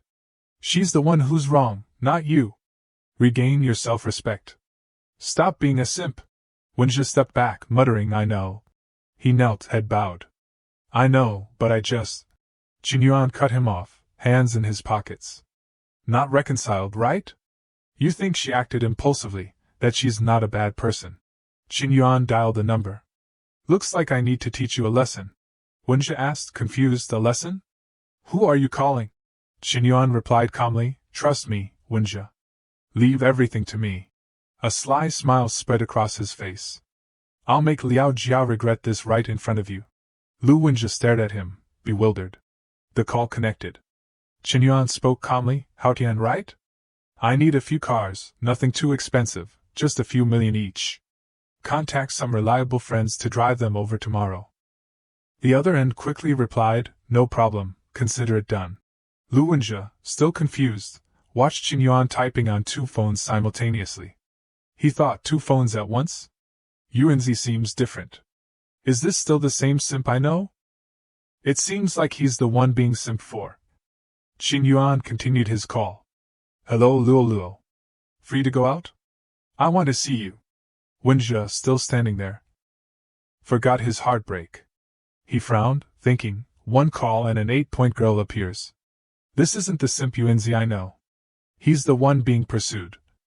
Qin Yuan continued. All right, I'll wait for you. In the city center, A bustling street reminiscent of an old town, filled with restaurants and shops, glowed with countless lights. Xinyuan arrived at the meeting point and Ziluoluo rushed forward, hugging him excitedly. Yuanzi, I miss you so much. Lu Wenji's jaw dropped. At the table, Ziluoluo eagerly poured him a drink. Lu Wenji watched, thoughts racing through his mind. One call, an 8-point girl. Is this still the simp Yuanzi I know? It's like he's the one being simped for. Seeing Lu Wenji's stunned silence, Xinyuan introduced him. Luoluo, this is my good friend, Lu Wenji. Wenji, flustered, stammered hello. Ziluoluo, barely acknowledging Wenji, looked at Xinyuan quizzically. Yuanzi, you called me out this late just to introduce a friend? She thought, is Xinyuan introducing me to his social circle? Is this a sign of commitment? A smug smile flickered across her face. Xinyuan explained, of course not. I need you to help me with the play. A car sped down the road. Jiejia, the man said to the woman, don't be upset. You won't be happy with that loser Lu Wenji. I'll get you a new bag for your birthday. Liao Jia batted her eyelashes. We were together for years, Ma. You better treat me well. A red car sped towards their white car from the opposite direction. The red car swerved, cutting them off. The man slammed on the brakes, sweating. Do you even know how to drive? He rolled down the window, cursing and flipping off the other driver. Then he froze. From the luxurious red car emerged a woman with stylish curls and a stunning, alluring face. The man was speechless. A man in a luxurious fur coat and sunglasses stepped out, radiating charisma. Liao Jia gasped. A Lu Wenji? Lu Wenji stepped out as Ziluoluo clung to his arm. Wenji! You scared me. That new car you bought me almost got hit. Lu Wenji replied, feigning nonchalance. But his acting faltered. It's fine. Just a small thing. I'll buy you a new one. The other man stared, thinking, Lu Wenji? How did he change so much? Is he a hidden rich kid? Liao Jia scowled at their affectionate display. Her face twisted in anger. Lu Wenji! You're putting on an act, aren't you? Lu Wenji chuckled, looking away to avoid her gaze. He said to Ziluoluo, who's barking? Honey, let's go. We still have. Liao Jia interrupted, arms crossed. I know your family's situation. I was wrong to cheat on you, but let's be real. This act is disgusting. Aren't you the one who's wrong? Xinyuan silently observed everything from another luxury car. The man beside him, seeing things go wrong, said, Mr. Yen, this girl has seen through us. Xinyuan maintained a calm expression. Chuckling, it's fine. Let my men take the stage. The real show is about to begin. On a mountain pass, the long, winding road was full of sharp turns, but the SUVs continued to speed along at a breakneck pace. Several luxury cars quickly stopped in front of them. A man in an expensive white suit stepped out of an expensive black car and greeted them. Hey, Wenji, you're here too? Behind the man, a group of young men who looked influential appeared. A suave, white-haired man with a cigarette in his hand feigned surprise. I wonder who it is. Turns out it's Ma Go. Do you remember me? The man surnamed Ma stammered, brother, bye. The white-haired man suddenly put his cigarette in his mouth. His free hands wrapping around Ma Go and Liao Jia's shoulders, making them both uneasy. Suddenly, Mr. Bai grabbed Ma Go's head and pushed it down, saying to Liao Jia, this brat is just a con artist, a pretty boy who pretends to be rich to trick women into bed. You don't actually think he's some kind of Furadai, do you? He burst into laughter, leaving Liao Jia stunned and motionless, as if struck by lightning. After the greeting, Mr. Bai turned to leave, saying loudly, Ma Go's tricks are so clumsy, he should have starved to death long ago. I can't believe he actually found a mentally challenged woman. He laughed triumphantly and added contemptuously, she didn't even look in the mirror. Does she deserve to be rich?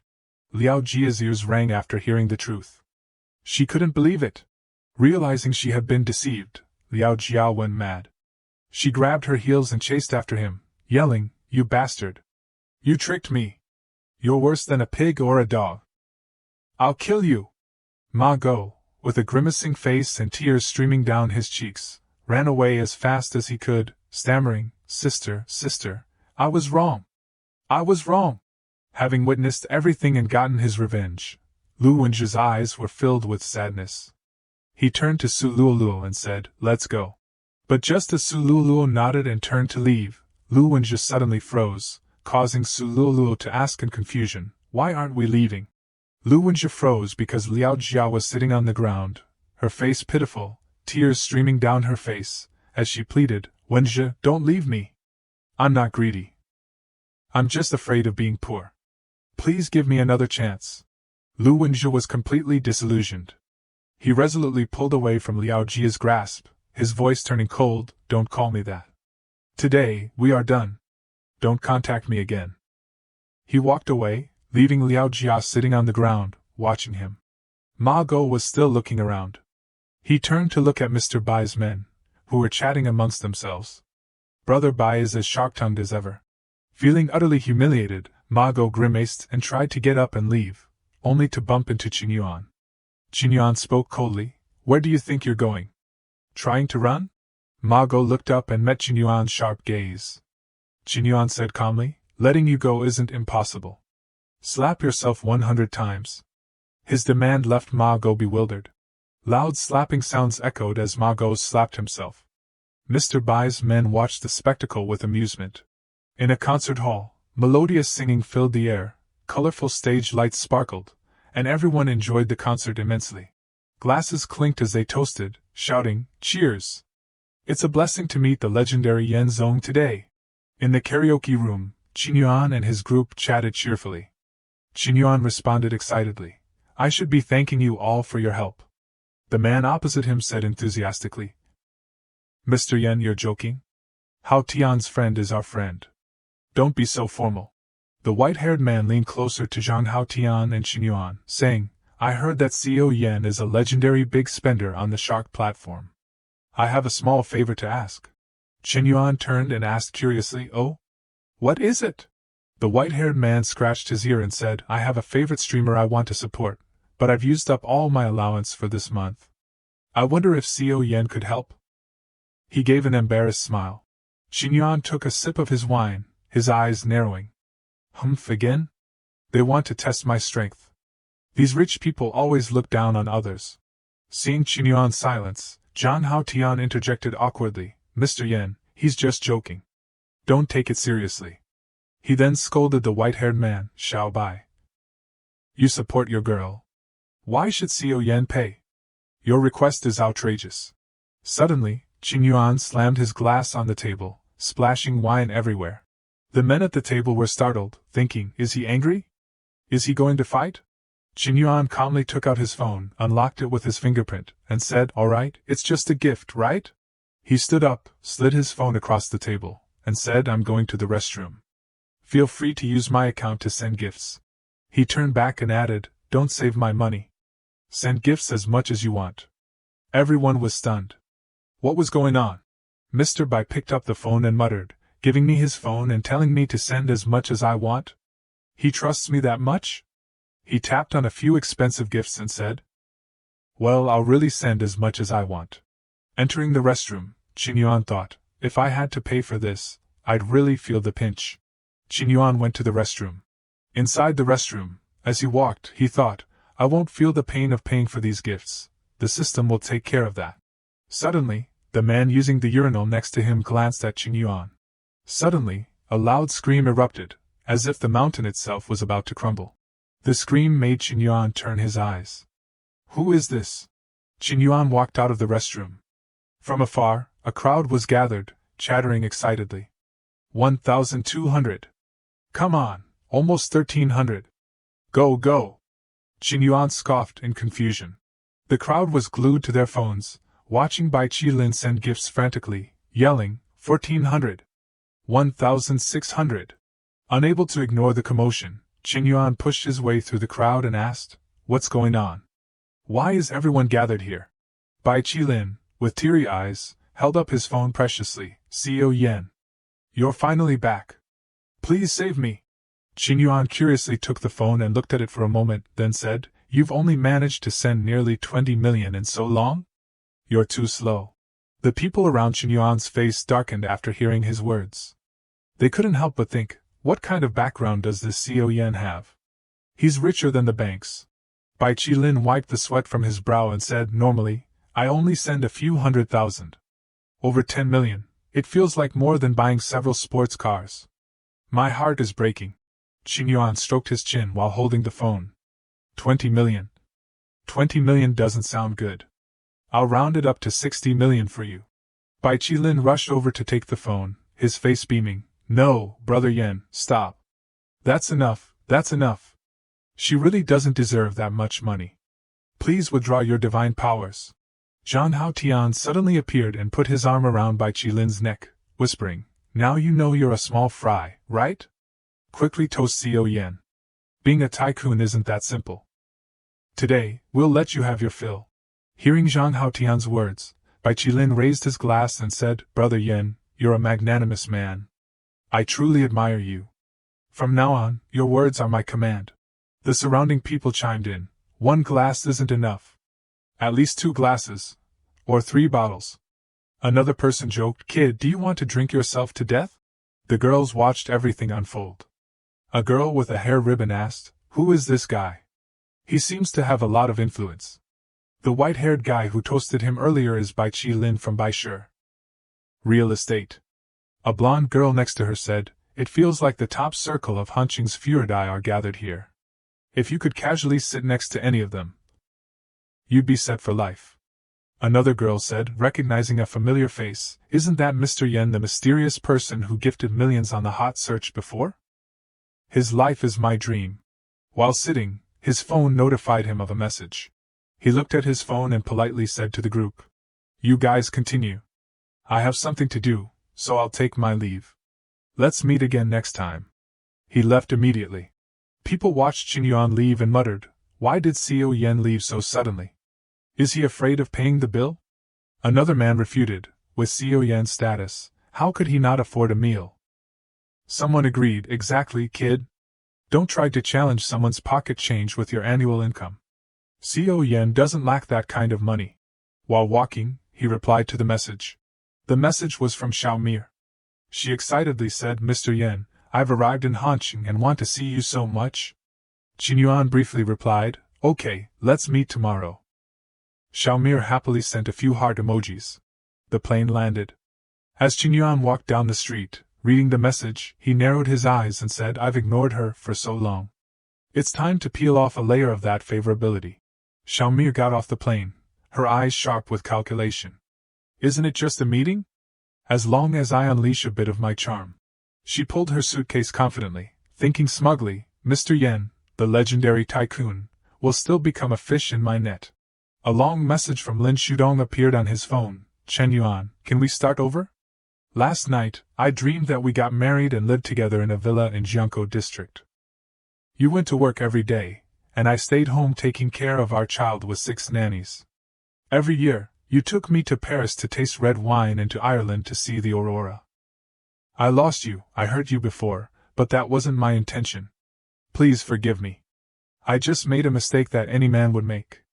Qin Yuan was deleting the conversation when a voice interrupted. Hey, Mr. Yen, what are you looking at? The scene changed to a restaurant. 2 people sat opposite each other at a tea table. Hearing Xiaomir's question, Qin Yuan put down his phone and replied, oh, it's nothing. He had been distracted and hadn't heard what she said, so he smiled and asked, so, what were you saying just now? Xiaomir recalled the man's yelling voice in her mind. Do the top 10 of your rankings combined even compare to one of his gifts? This time, even if you strip naked and get into bed with him, you have to keep him for me. Remembering this, Xiaomir's expression hardened, her eyes sharp. Damn it, he's so indifferent to a beauty like me. I don't believe I can't keep him. She deliberately put on a seductive look and said, I was just saying that young and rich Xiao Yan is a rare find. Qin Yuan looked at the report data and screamed internally, damn it! The favorability is too high to trigger the binding. Did I waste all that money before? No, I have to decrease the favorability first. Thinking this, Qin Yuan smiled gently at Xiaomir. The two continued chatting. To lower her favorability, Chen Yuan casually put his feet up on the chair and picked his nose, saying, a rare find? You're mistaken. I'm homeless. Xiaomir squinted and chuckled awkwardly. Not working?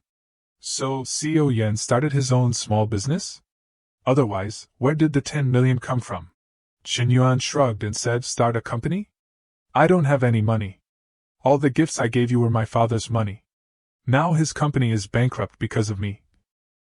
And we owe the bank tens of millions. Qin Yuan said without hesitation, actually, the reason I'm meeting you is to ask if you can return some of the gifts I gave you. Xiaomir laughed awkwardly and rubbed her hands.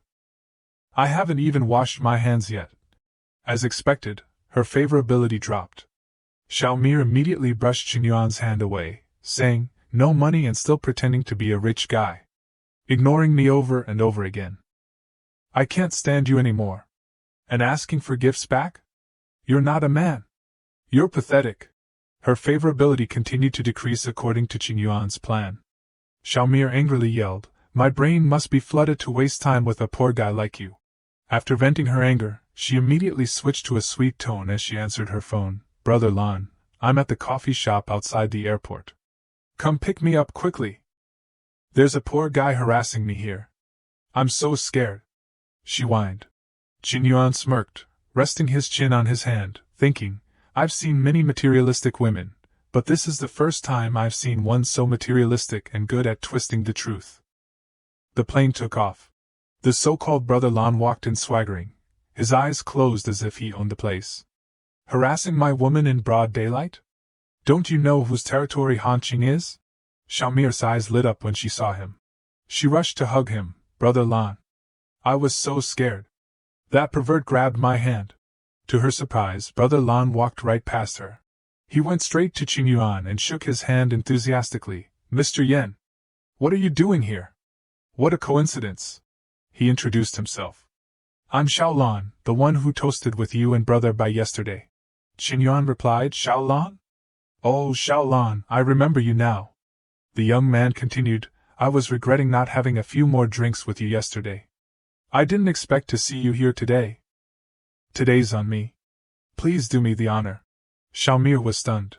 Xiao Lan was being so polite to him? She thought, the Xiao Lan is a top Furodai in Hanqing. His family is incredibly wealthy, practically controlling everything. She approached Xiao Lan and whispered, Xiao Lan, I just... Before she could finish, he snapped, just what? Do you know Mr. Yen is my boss's boss? He continued, his money is enough to support your entire family for generations. Do you understand? Xiaomir thought, he has such a background? Was he testing me earlier? Testing my sincerity? And I missed the opportunity. She thought, no, I have to fix this. She put on an innocent, adorable expression, I'm sorry, honey. I misunderstood you. Can you forgive me? A prompt appeared, successfully bound the Sim-Lord relationship and counterattacked Sui Hun, Xiaomir. Successful completion will reward 25 enhancement points. Seeing this, Qin Yuan understood and said, forget it, you're still young and don't understand. I was just joking with you. Don't mind it. Xiaomir was overjoyed. Thank you, Mr. Yen. I love you the most. Her favorability soared.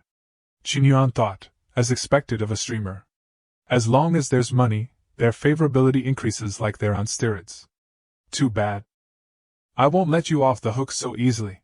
Xiao Lan suddenly exclaimed, my dear Mr. Yen has already gifted you over 10 million. And you're making me drink this bitter foreign milk? He whispered to Qin Yuan, Mr. Yen, what a coincidence. Today's on me. You must give me face. I know a pretty good place that you might like. Qin Yuan replied calmly. All right, since we're brothers, I'll definitely give you face.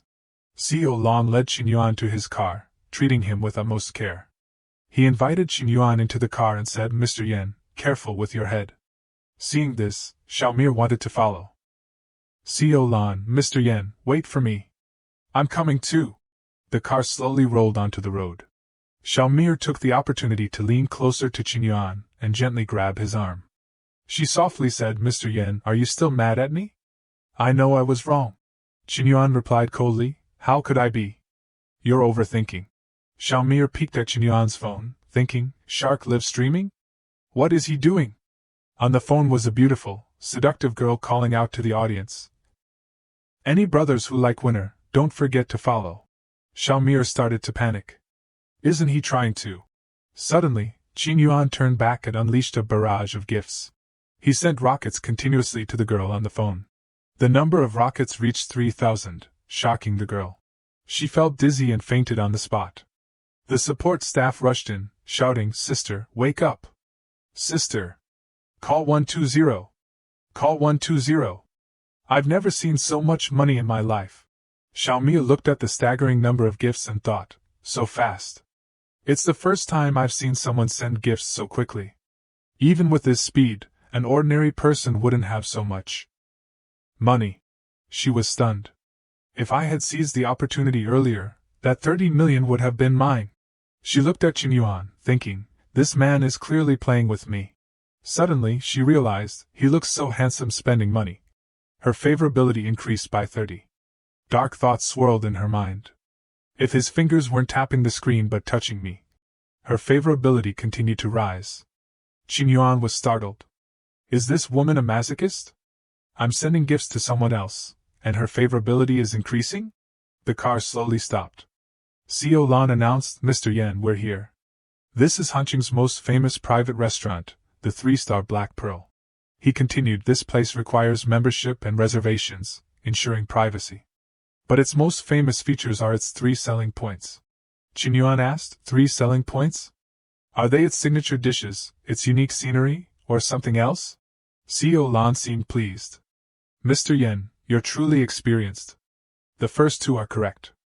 As for the last selling point, he looked into the courtyard, where a beautiful girl was playing the guqin.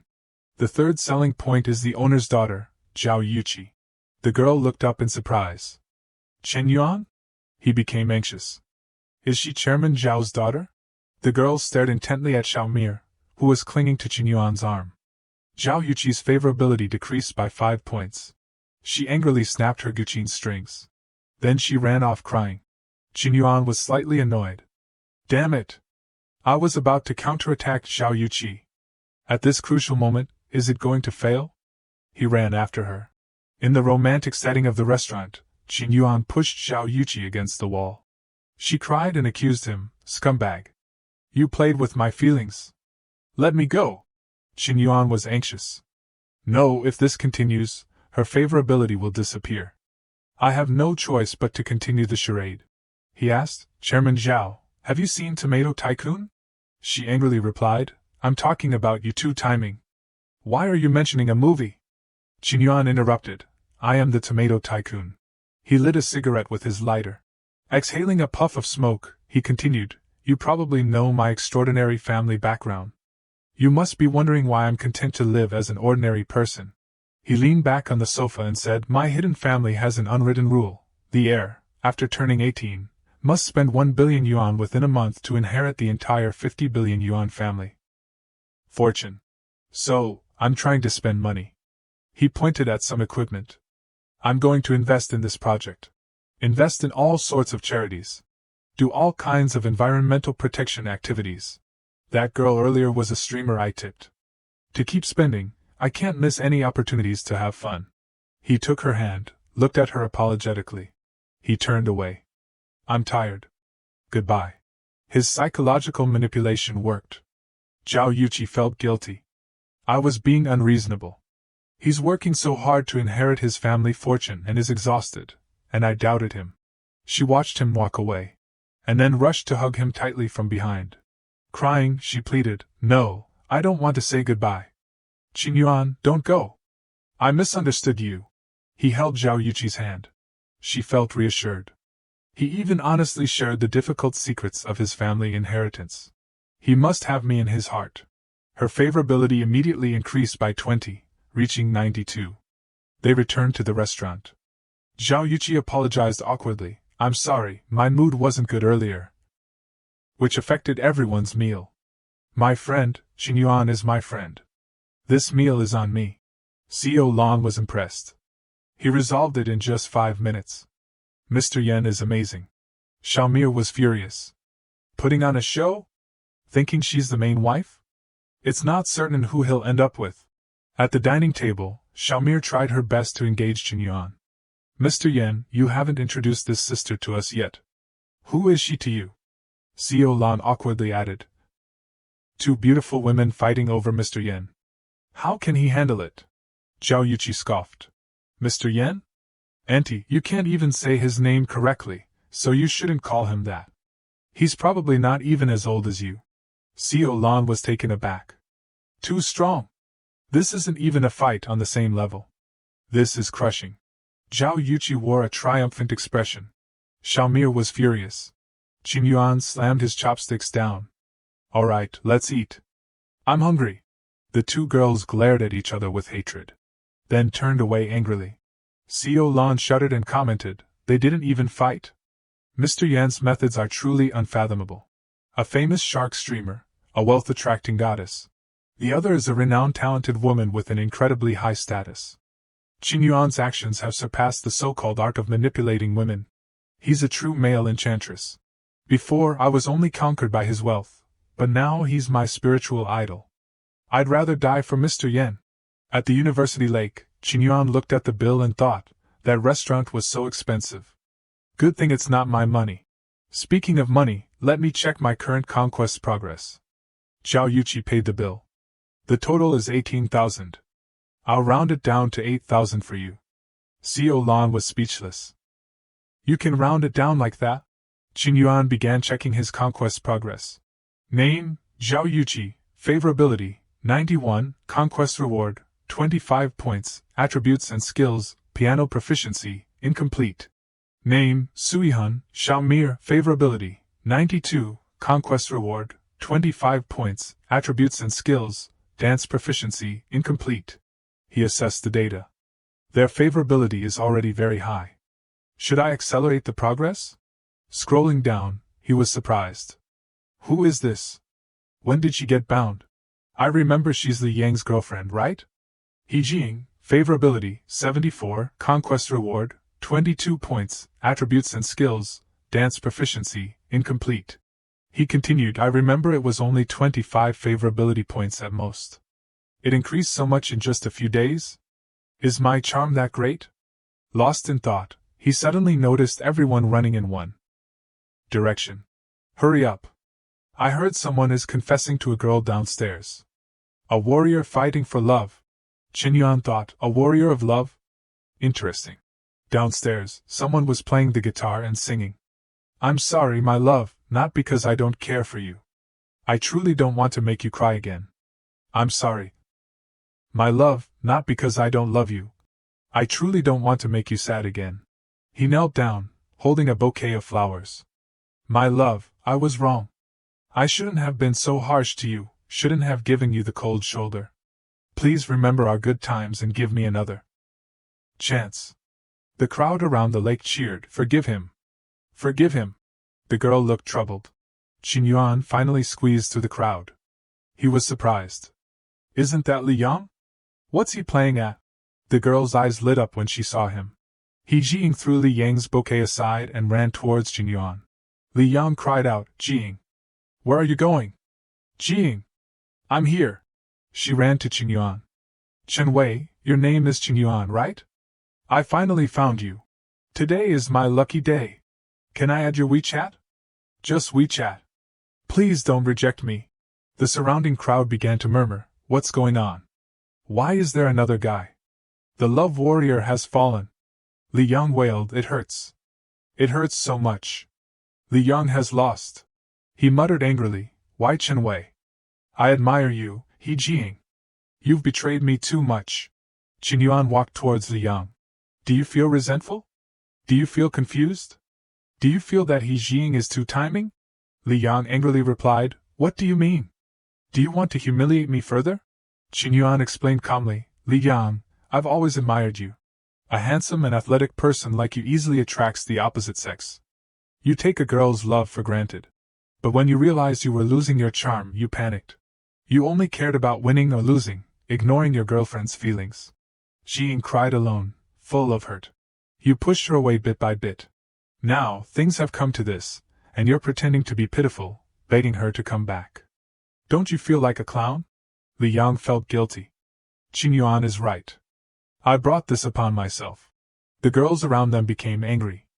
Oh my God, it's not even because of a third party. The cold shoulder is truly terrifying. He didn't treat her well when they were together. And now he wants her back? What's the point? He Jing, standing nearby, felt comforted. He understands me. Her favorability increased to 91. Wu Xiefei in the crowd wondered, is that Qin Yuan? What's his relationship with this girl? No, I have to tell Chi-Chi. He ran back to his room and shouted. Chi-Chi. It's bad. Chen Wei is cheating. Hearing Xiaofei's announcement, Yuqi didn't seem to care. After all, the man himself had already told her about his family background. Yuqi removed her face mask and said to Xiaofei, stop making a fuss. Anyone can cheat, but not Qin Yuan. Xiaofei yelled, just now, downstairs, a girl confessed to Qin Yuan, and they were flirting. Yuqi immediately defended Qin Yuan. Someone confessed to him, he couldn't control that. Besides, it doesn't mean anything. Xiaofei was speechless. Seeing her roommate so infatuated with that scumbag, Xiaofei angrily took out her phone and showed her the evidence. What about this? How can you explain this? He's frantically sending gifts to another woman. Yuqi looked at the phone screen and replied calmly, so what? Qin Yuan told me about it. Moreover, the total amount he sent wasn't just 30 million. Xiaofei was exasperated. He's sending gifts to a female streamer, and he told you about it?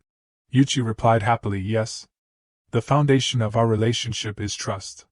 He trusts me, and I trust him. Is that so unreasonable? Forget it, Xiaofei, you've been single since birth. You won't understand this kind of telepathic connection. A simple sentence, but it felt like 1,000 arrows piercing Xiaofei's heart. She looked at her roommate, who was immersed in love, and found it hard to understand. How can such a good person become so stupid? Qin Yuan, what kind of love potion did you give her? Meanwhile, Qin Yuan was yawning languidly. Lao Xiong beside him was a little annoyed. Yuanzi, focus! Who gets sleepy while playing dungeons? Qin Yuan said listlessly, I didn't want to come. You begged me to. Suddenly, a loud voice boomed, Xiong Tao, why are you so loud? You'll scare Qin Yuan. Sitting opposite them were girls looking at Qin Yuan adoringly. We like watching Qin Yuan sleep. Why did you wake him up? Qin Yuan, are you okay? Are you free tonight? Qin Yuan, you look a little tired. I'll buy you a latte. The girls vied for his attention. Lao Xiong could only bite his shirt in envy. See? They said if you weren't coming, they wouldn't come either. How can a handsome guy like you understand the suffering of ordinary guys like us? Qin Yuan pointed at someone. Then explain why she's here. Lin Shudong was acting out a scene. She sobbed while monologuing, I am Xiao Shui. I abandoned my childhood sweetheart, and pursued the son of Master Jin. Then I was killed. But I deserve it. There's no need to find the murderer. I deserve my punishment. Lao Chao was exasperated. Classmate, calm down. You're making it impossible for us to play. Lao Xiong said awkwardly, Lin Shudong heard you were here and insisted on coming. I couldn't do anything about it. What did you do to her? I heard she went to the doctor recently. It seems she's pregnant. Qin Yuan pondered, resting his chin on his hand. Was I too much? Although she hurt me, after the binding, it seems she genuinely repented. Although she was wrong, it wasn't a death sentence. Even though she hurt me, after the binding relationship, it seems she genuinely regretted it. She was wrong, but she doesn't deserve to die. Was I too heartless? Suddenly, Nanue's voice interrupted his thoughts. Qin Yuan, there are rumors in school that you're the famous Yan Zong online. Is it true? Other girls chimed in. Yeah, your nicknames are the same. The male lead put his hand on his chin, completely teasing Yan Zong. Huh? Me? Lin Shudong immediately perked up, waiting for his answer. Suddenly, laughter erupted. If Qin Yuan is Yan Zong, I'll let you all kick my head. A well-dressed, imposing-looking guy walked over and said, Yan Zong is a tycoon who gives away hundreds of millions on Xiaoyu. Qin Yuan, what are you compared to Yan Zong? Qin Yuan's face darkened. So it's him? He put his arm around Shudong's waist, pulling her close, and introduced himself. Hello, I'm Li Yundao, the owner of this bar. I've had my eye on you for a while now. Can I get your WeChat? Shudong blushed, stammering, this. Qin Yuan remembered Li Yundao as his high school rival. Relying on his family's wealth and power, he often bullied Qin Yuan. He constantly beat him up, treating him like nothing. Since then, Qin Yuan has held a grudge against Yun now. His eyes still held a provocative glint as he looked at Qin Yuan. Qin Yuan frowned angrily, thinking, if you want to show off, I'll let you show off to your heart's content. It's just the right time, as I don't want to appear too arrogant in front of my classmates. And it's a good opportunity to give someone a stress test. That someone was Lin Shudong. He stood up, put his hand on Yundao's shoulder, and introduced him to everyone. This rich guy is Li Yundao, my high school classmate. He studies at University 985 and even started his own company. He has tens of millions in assets, a true rich guy. Everyone was stunned when they heard about his family background. As for himself, Qin Yuan said, I'm really not Yen Zong. I just received some compensation because my house was recently demolished. It's only 3 to 5 million. You misunderstood. Yundao sneered behind him, that brat actually has millions in assets? Lin Shudong was shocked to hear him say it himself. Qin Yuan isn't Yen Zong? Then I'm not. On one side was a top student from University 985 with tens of millions, and on the other side was Qin Yuan, who had some money and used to like her. With that thought, Lin Shudong's dropped by 20, then another 20.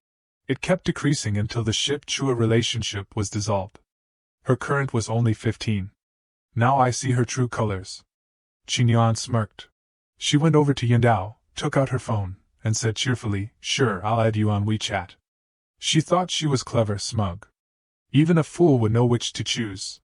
Yundao sneered at Qin Yuan, what a strange world. The girl you called over added my WeChat. He burst out laughing. He leaned close to Qin Yuan's ear and said, I used to beat you like a dog, and now I can still trample you under my feet. Qin Yuan's eyes widened as if he had suddenly awakened. Had he been too kind just now?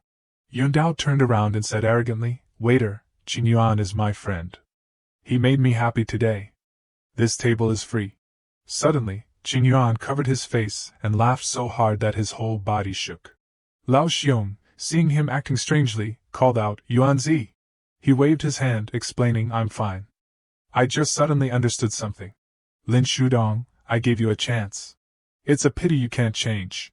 From now on, I won't be moved by you again, because you're not worthy. Yundao took a drag of his cigarette, not letting him go, and continued to ask, leaving so soon? There's a high school reunion tomorrow at the Jiuzhou restaurant. Do you dare to come, Qin Yuan? Hearing about the reunion, Qin Yuan thought for a moment.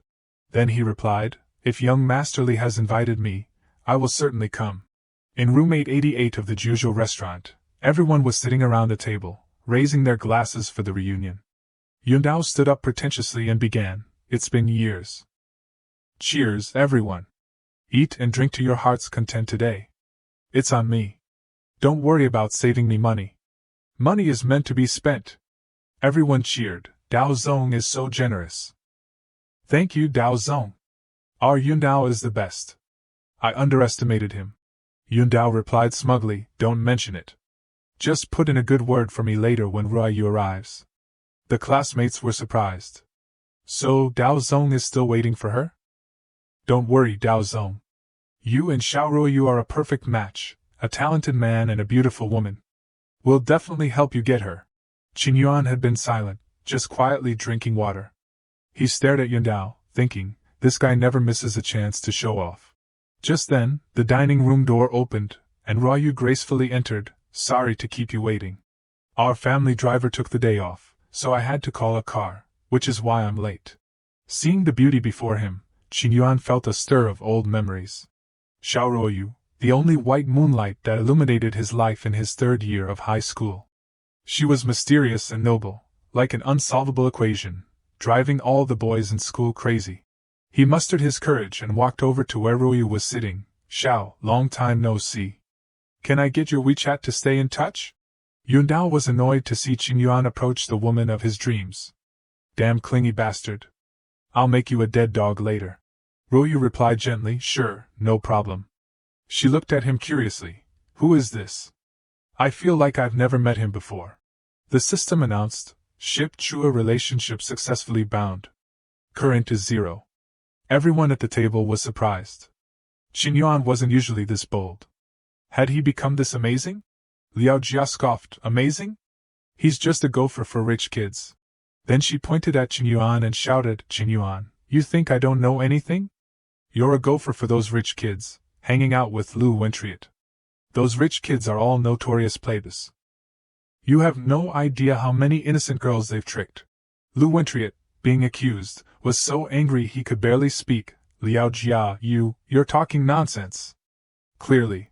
She yelled, what nonsense am I talking? Lu Wentriet played with my feelings and dumped me. After breaking up, he immediately went looking for someone else.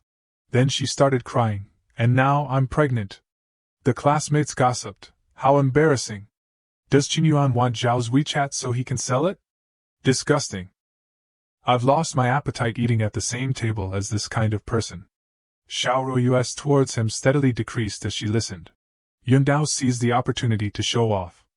Qinyuan, if you're short on money, come with me. I'll get you a job. I'm a rich kid too. You're better off working for me than being a gopher for them. At least my money is clean. Qinyuan, who had been silent, now thought Liao Jia is playing the victim, and Li Yundao is helping her. It seems they planned this in advance. Anyone else would be speechless. This time, you're offering your faces to be stepped on. He took out his phone and texted Zhang Haoyan, Xiao Zhang, bring my Ferrari to the entrance of the Jojo restaurant. Everyone was full and heading downstairs, chatting as they went. It's worthy of being a 4-star restaurant. The food was delicious. Thanks for the treat, Li Xiao. Money can really make you happy. Yundao is so impressive now.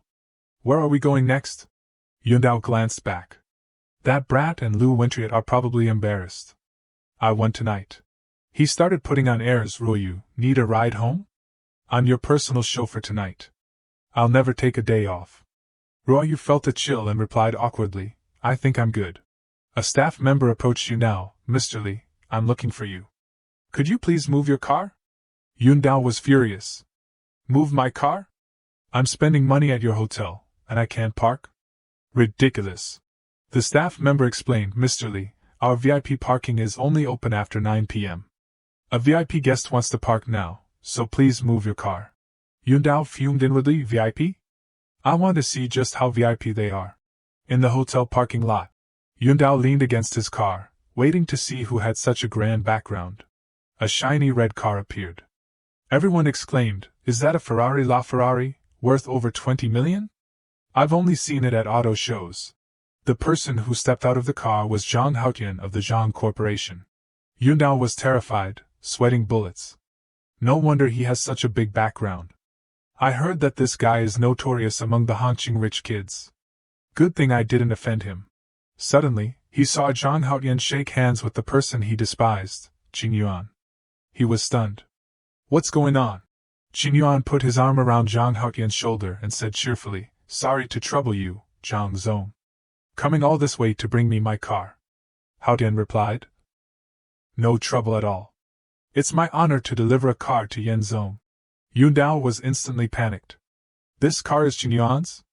Zhang Haoyan is so polite to Qinyuan? So Qinyuan, he stammered in shock. His classmates gossiped, he's that rich? Isn't he a gopher? Are you still asleep? Qinyuan's Ferrari is worth dozens of Li Yundao's cars. Qinyuan put his arm around Haoyan and brought him over. To introduce him. Zhang Zong, let me introduce my classmates. He's also a rich kid. The classmates questioned Liao Jiao, what were you saying earlier? With Qinyuan's status, does he need to be a gopher? She could only grit her teeth and stay silent. Ruoyu, seeing this, thought, it seems Li Yundao and Liao Jiao were slandering Qinyuan. But he clearly has such an extraordinary identity, and didn't bother to explain himself. This guy is interesting. The system announced, Xiaoruo's has increased by 10 points. Qinyuan felt happy and spoke up, Xiao, may I have the honor of driving you home? She happily agreed immediately. The other girls were envious. So handsome. I'm so jealous. Qinyuan is this powerful? Wentriet sneered, Zhang Zong, you said people are different. Sometimes the distance between a person and a dog is even greater. The lights began to dim in the glamorous city. Amidst the bustling traffic, Qinyuan's Ferrari LaFerrari stood out. Sitting in the car, Ruoyu's thoughts wandered. I think I'm a little moved. I'm not close to Qinyuan, and I just casually got in his car. What if he As if reading her mind, he said, I've noticed it for a while now. Shao, the pendant on your bag, is that a Digimon? Hearing his question, Ryu became excited. Yes. You know about this? Seizing the opportunity, he said, because I also like watching Digimon, especially Digika. I think his evolved form is so cool. Ryu responded enthusiastically. Yes. Me too. I've been watching it since I was little. It's a shame none of the girls around me like it. Seeing her so enthusiastic, Qingyuan turned to look at her beautiful face. She suddenly felt embarrassed, and turned her face away shyly. Qingyuan didn't expect Xiaoruoyu to have such a lively side. Was her usual aloof demeanor a defense mechanism? Seeing her happy expression made him want to protect this beautiful thing. For the first time in his life, he felt the stirrings of love. After a while, the red car delivered the beautiful Ruoyu to her home. Qingyuan playfully extended his hand. It was a pleasure meeting a different side of Xiao tonight. Without hesitation, Ruoyu extended her hand in return. Just call me Ruoyu. Thank you for the ride. The two looked at each other like children for a moment, then burst out laughing happily. Watching his back, Ruoyu thought, this Qingyuan is quite interesting. He doesn't seem childish at all, unlike those men who pretend to be mature but are actually greasy. Opening the door and entering her house, she was taking off her high heels when she heard her mother scolding. Didn't I tell you not to wander around these days? Why are you so late? Ruoyu stammered. Ma. Her elegant mother asked, I told you about the blind date the other day. What do you think? Ruoyu felt awkward and remained silent. Her mother reminded her, you know that your father's company is struggling lately. The Han family's investment this time is crucial. We're out of options. Unable to bear it anymore, Ruoyu cried, but Mom, don't my marriage, my happiness matter? Why should I marry that playboy from the Han family? Her mother retorted, why? Because we spent money raising you. The food you eat, the clothes you wear, the things you enjoy, all rely on us. If your father's company collapses, our family is ruined. Seeing that she was being too harsh, her mother softened her tone, took her hand, and said earnestly, Han Xiaojiang from the Han family is indeed no good, but he's powerful. Besides, men tend to settle down after marriage. Do you want me to kneel and beg you? Understanding her mother's suffering, Ruoyu tearfully replied, I understand, Mom. Her tears fell on the Digimon attached to her bag. This same character had just witnessed her joy, and now it was catching her tears. Qingyuan received a message in the Emperor's Path to Domination group chat. Someone messaged, new watch material. Another sent a picture of a girl and asked, new streamer? Seems pretty cute. Ready to go? Eating melon, got drama, everyone. Qingyuan saw Haotian calling everyone in the group and wondered, what's Haotian up to? It turned out to be Ruoyu's drama. The picture he sent was from a popular news article. It read, debut or engagement? Powerful alliance or forced marriage? Suspicions of broken capital chain for the Shao Corporation. Heiress Ruoyu about to marry the young master of the Han Corporation. He finished reading and leaned back, stunned. He was eating melon, but it turned out to be about him. Ruoyu was going on a blind date. He remembered her image, a vibrant girl with captivating beauty that made him yearn for her. He recalled her alluring figure. He remembered her innocent and pure beauty from her school days, which had captivated so many hearts. Just thinking about it made him blush. He clenched his fist, determined, no. This time, I won't be afraid anymore. I don't want to be just a passerby in your eyes. His eyes were filled with determination. Shugi, seeing him approach, asked the person next to her, is that Qingyuan? The other person replied, yes, that's him, the nobody in a t-shirt and shorts like in the video. She waved to him. She smiled brightly and introduced herself. Hello, Qingyuan. Interested in becoming an internet celebrity? She held out her business card, Dream Bamboo Media Company, Shugi. He ignored her words and walked straight past her, saying curtly, sorry, not interested. Shugi, seeing his decisive refusal, thought, such a decisive rejection. Has he already signed with a company? I'll have to change my approach. She hurriedly chased after him. Wait, classmate. Our company is legitimate, well-funded, and offers generous salaries. Finally catching up and standing in front of him, she said, more importantly, our company is backed by Yenzong, the tycoon. You know Yenzong, right? The top tycoon on the Xiaoyu platform. If you don't sign with us, be careful of being blacklisted by Yenzong. She tried to scare him. At this point, his anger was boiling over. So annoying. Yen Zong again? I am Yen Zong. Stop delaying my business. She stroked her chin. So, what do you think? He cursed inwardly. Does this woman think I can't do anything to her? Just because I can't doesn't mean others can't. Thinking this, he took out his phone and messaged the group chat. Guys, help. Anyone know Dream Bamboo Media? There's someone named Shugi who keeps harassing me and using my name to scam people. Can you help me deal with this? Let me check on Yen Zong. Give me a minute, Yen Zong. Just a few minutes, and I'll erase that woman and her company from Hanqing. Another person tried to stop him. Yen Zong, is there a misunderstanding? She leaned closer and asked, still thinking it over. Suddenly, she received a call from her boss. Why is the boss calling? As soon as she answered, she was berated. You crazy woman, get back here. If you really don't want to work anymore, don't be stupid. Her face turned pale. Boss, I didn't. He thought, the Han Corporation, right? Dare to steal a woman from me? I'll show you what I'm made of. In a luxurious setting, a voice echoed from a car. Royu, this is just a blind date with the Han family's son. Don't be so glum. Our Yuanheng Group's capital chain has been broken. Your father's hair has turned white from running around begging people. This time, Uncle Han is willing to help us. And his request isn't too much. We just need to treat it as making friends. Besides, Xiaozhang seems like a decent kid. You can give it a try. Royu was listening to her mother when a message arrived. Royu, where are you? It was a message from Qinyuan. She replied, on my way to the Dihao Hotel. My family arranged something. He replied, okay, tell me the specific location later. I'll wait for you.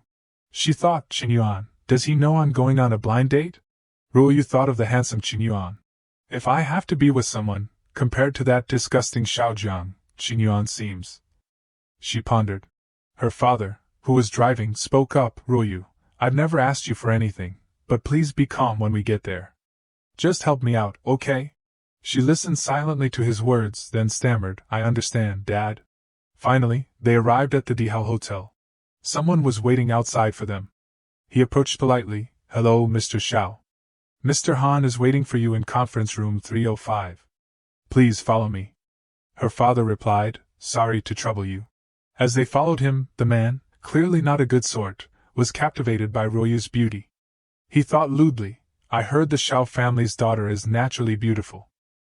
Seeing her is better than hearing about her. It wasn't a wasted trip. He smirked inwardly. Too bad she's about to become a piece of meat in our young Master Han's mouth. Royu suddenly noticed something strange. Isn't this a blind date? Why did Dad bring so many documents? Finally, they arrived. The man led them to a room and said, Mr. Xiao, please come in. Sanshui's face lit up when he saw them. Mr. Xiao, you're here. Xiaozhang, pour tea for your uncle. We're about to become family. Seeing the documents on the table, she was certain, this is definitely not a blind date. She stood behind her father, still not understanding what he was doing. The Han Corporation, one of the largest corporations in Hanqing, had diverse business operations, even involving some gray industries. Its head, Sanshui, was known as a cunning old fox who wouldn't do anything without profit. He complimented her, Royu, you've grown up, become such a charming young lady. She smiled politely, you flatter me, uncle. At the same time, she secretly texted Qinyuan, I'm in conference room 305. Xiaozhang, seeing her, approached enthusiastically, Royu, you're here too. Ever since I saw you at the bar last time, I haven't been able to eat or sleep well. I even dream of you. He deliberately took her hand, don't worry, my father will definitely help your family through this. She pulled her hand away awkwardly and thanked him. He put his arm around her waist, whispering sweet nothings, Royu, you don't have to be so polite to me. We're about to become family anyway. He even dared to pinch her but this crossed her line. She snapped, show some respect. Whose family with you? Get your hands off me. Her father turned and scolded Royu. How can you talk to Xiaozhang like that? So rude. Tears welled up in her eyes from the injustice. Her father apologized to Sanshui, Mr. Han, my daughter doesn't know better. Please don't mind her. I think Xiaozhang and my daughter are a great match. Sanshui replied warmly. If that's the case, then please have a seat, Mr. Xiao. Please take a look at the contract. Everyone sat down to listen to the lawyer read the contract. This is a share transfer agreement. I will explain the supplementary clauses in detail to Mr. Xiao. According to the agreement, the Han family will provide 100 million to the Xiao family's Yuanheng group to acquire 20% of its shares, on the condition that Ruoyu marries Xiao Jiang. The final payment will be transferred after Mr. Zhao's daughter, meaning Ruoyu, gives birth to a grandchild for the Han family. She snatched the document and looked at it, shocked by the clauses. Wedding? Childbirth? Impossible! She glared at her father angrily. You tricked me here for this. You're selling your daughter. Her mother intervened, saying softly, Ruoyu, calm down. Mom! She shouted, I don't want to calm down. Her face darkened, tears streaming down. I don't understand why you would trample on my life because of your business failures. Losing control, she pointed at her parents. Don't you know that Xiaojiang gambles, drinks, and does all sorts of harmful things? I'd rather die than marry him. Her father slapped her across the face. She covered her face, sobbing uncontrollably. He pointed at her and scolded, I've spoiled you too much. When the Xiao family is in trouble, you only think about yourself. How could I raise such an ungrateful child? She asked in disbelief. I'm only thinking about myself? Her mother gently coaxed her, Ruoyu, you have to understand your father. He's doing this for our family. You've always been understanding, haven't you? If Yuanheng collapses, our family will collapse too. She retorted, Mom, why are you like this too? If Yuanheng collapses, we can work together to rebuild it. We have me, you, and Dad. Our family is still here. Yuanheng won't. Before she could finish, she saw her mother kneel on the ground, clutching her hand and pleading, Ruoyu, I beg you. Please, for your mother. All four of them were stunned by her actions. She felt extremely conflicted. Mom, what are you doing? Get up. Her mother said earnestly, I'm desperate. We have no other choice. If you don't agree to the marriage, I won't get up. Seeing her family like this, and her mother sacrificing her pride to beg her, she felt truly torn. Mom, Dad, The shameless Xiaojiang chimed in, Ruoyu, I really like you. If you marry me, I'll get you whatever you want, even the stars in the sky. Look, your mother is like this already. Just agree. Tears streamed down her face uncontrollably. She thought helplessly, is this my fate? Born into such a family, I have to pay the price. Ruoyu could only surrender to her parents' pressure. I agree. Mom, please get up. Whatever you and Dad say, I'll do. Her parents were overjoyed. That's my good girl. My good girl. Her father's tone changed completely from his previous harshness. Ruoyu, I was angry just now. So I said those things? Don't take it to heart. We're also first-time parents. Sometimes we're not considerate enough. Sanshui took a drag of his cigarette and said, If your daughter has no objections, let's continue signing the contract, Mr. Xiao. Ruoyu's father agreed readily, Right, the contract is important. Mr. Han is right. Sanshui continued, The sooner the contract is signed, the sooner Xiaojiang and Ruoyu can get married, and the Xiao family's funding can arrive. Xiaojiang ignored his father, gulping and thinking, Look down on me, will you? You're still going to be my wife. Such a cold and noble woman in bedsheal. Just thinking about her figure made him salivate. In the conference room, Ruoyu's father was reading the contract, just waiting to sign it.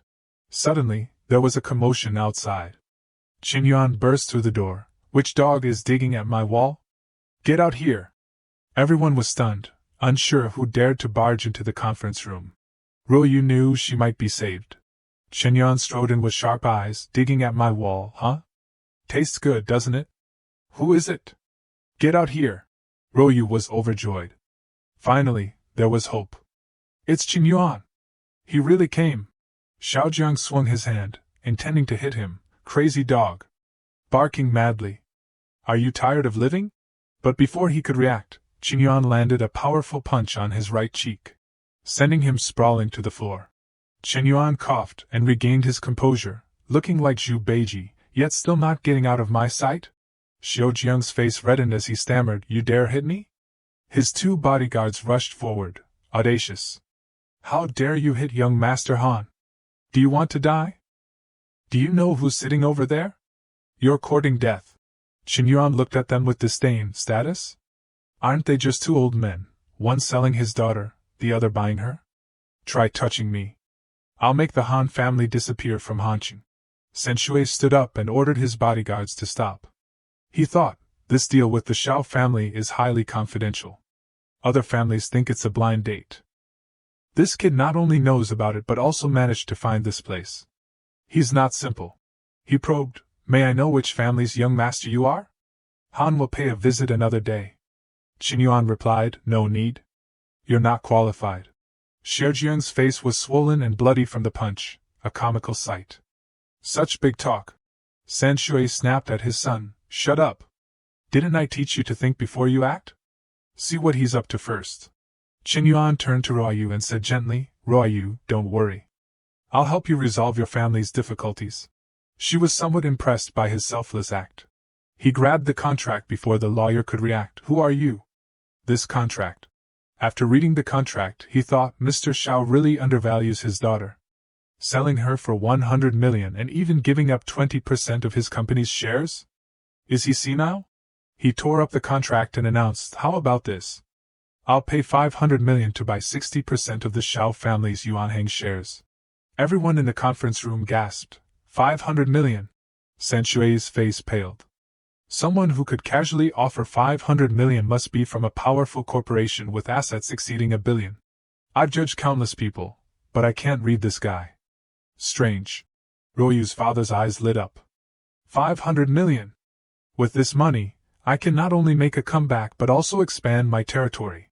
Qin Yuan continued, of course, I won't give you 500 million for nothing. Besides the shares, I have another request.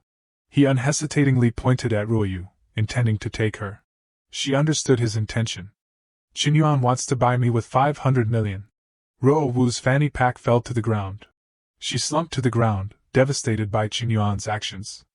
Her eyes became unfocused, and in a moment of impulsive thought, she realized he and they were the same. They all saw her as a commodity that could be bought and sold at will. Ruoyu's tears began to fall, even wetting the keychain hanging from her bag. However, Qin Yuan's next action made her change her mind instantly. He told Han Sanshui, my condition is that 60% of the shares are transferred to Xiao Ruoyu's name. As soon as the shares are transferred, I will immediately pay 500 million.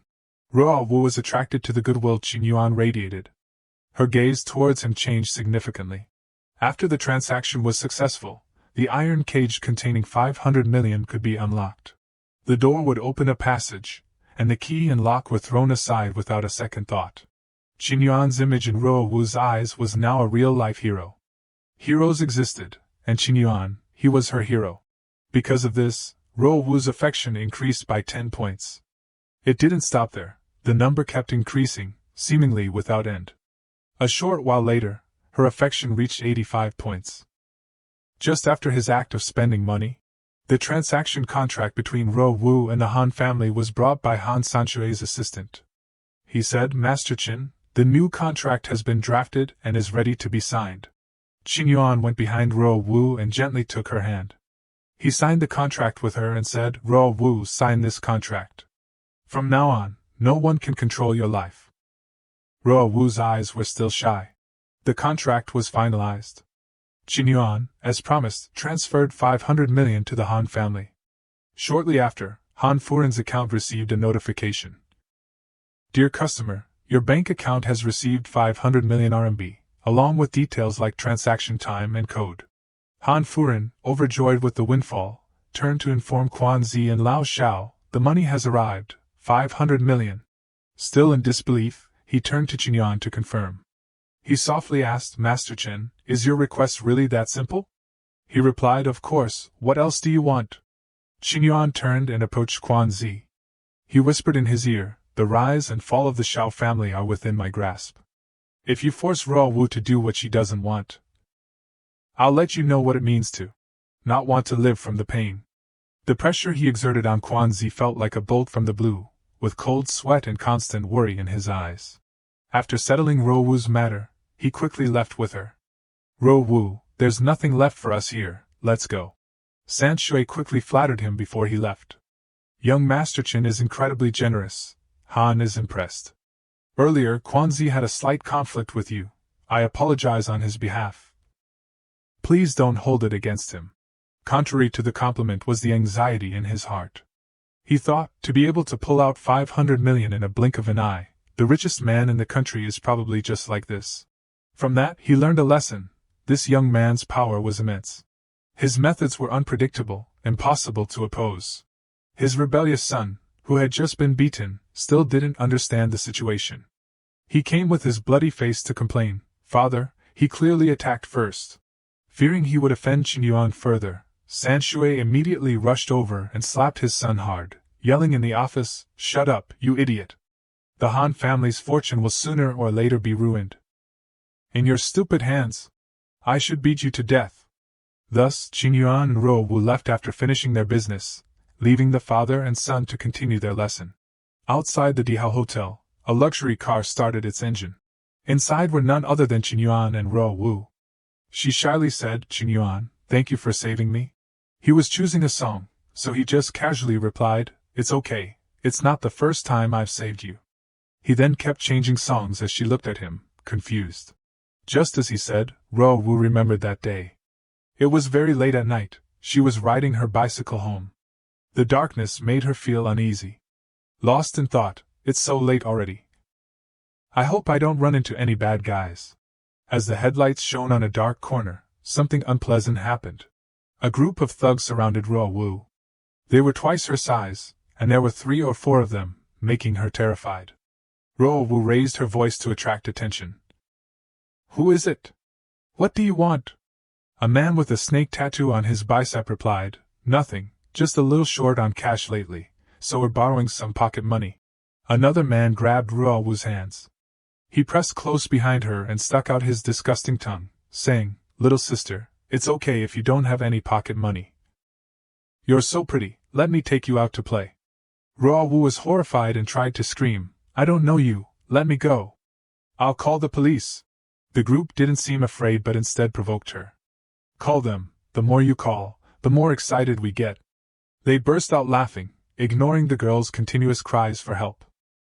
At this moment, someone's footsteps became hurried, heading towards the perverts. It turned out to be Qinyuan.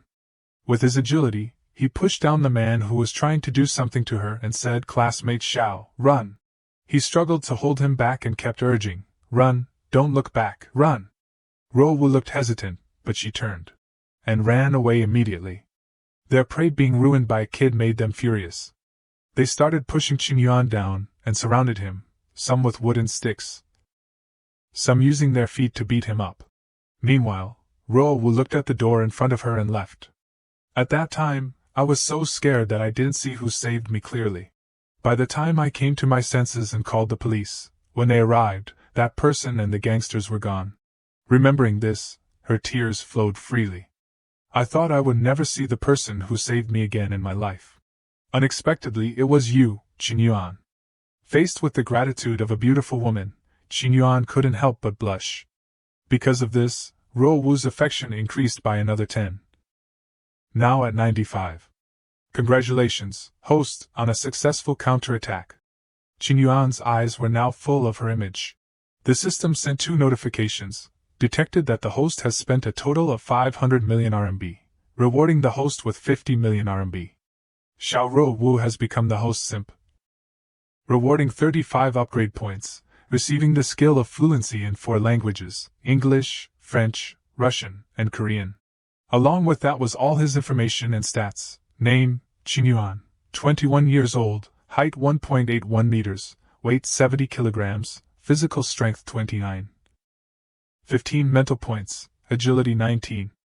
Besides that, he achieved the extremely powerful mini-Superman state, skills in dance, fluency in English, French, Russian, and Korean. Upgrade points reached 35. He looked at the stats and was disappointed. Is that all the counterattack is? So fast? I still have a lot of tricks I haven't used yet. Sister. But it seems not bad either. Seeing his feelings reciprocated, Qinyuan began to reminisce. This time, I'm not just a bystander. This time, I have the courage to stand before her openly and pursue her.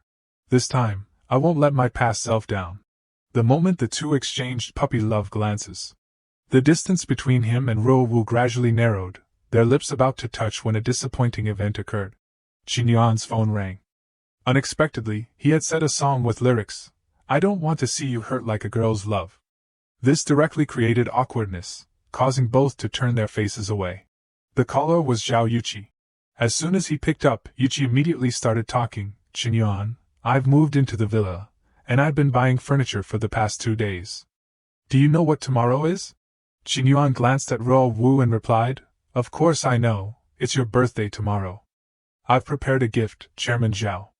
But at such a crucial moment, on Yuqi's side, she was observing the movers and replied, "That's right, don't give me too expensive a gift tomorrow, okay? I'm inviting a lot of classmates to my birthday party this time, so I'm embarrassed to accept a gift that's too expensive. Alright, then I'll think about what to give." He started to have a headache. This blocked his way. What about his Ferrari? Xiao Fei behind her looked annoyed as she kept clinging to her phone. He shouted, "Chi-Chi, stop being glued to your phone. Where should we hang this?" She turned around, startled, and said to Qin Yuan, "Alright, I won't talk to you anymore, I have to work, bye." Yuqi skipped over to Xiao Fei, excitedly thinking, "From now on, I have my own house. A house worth 60 million, so sweet."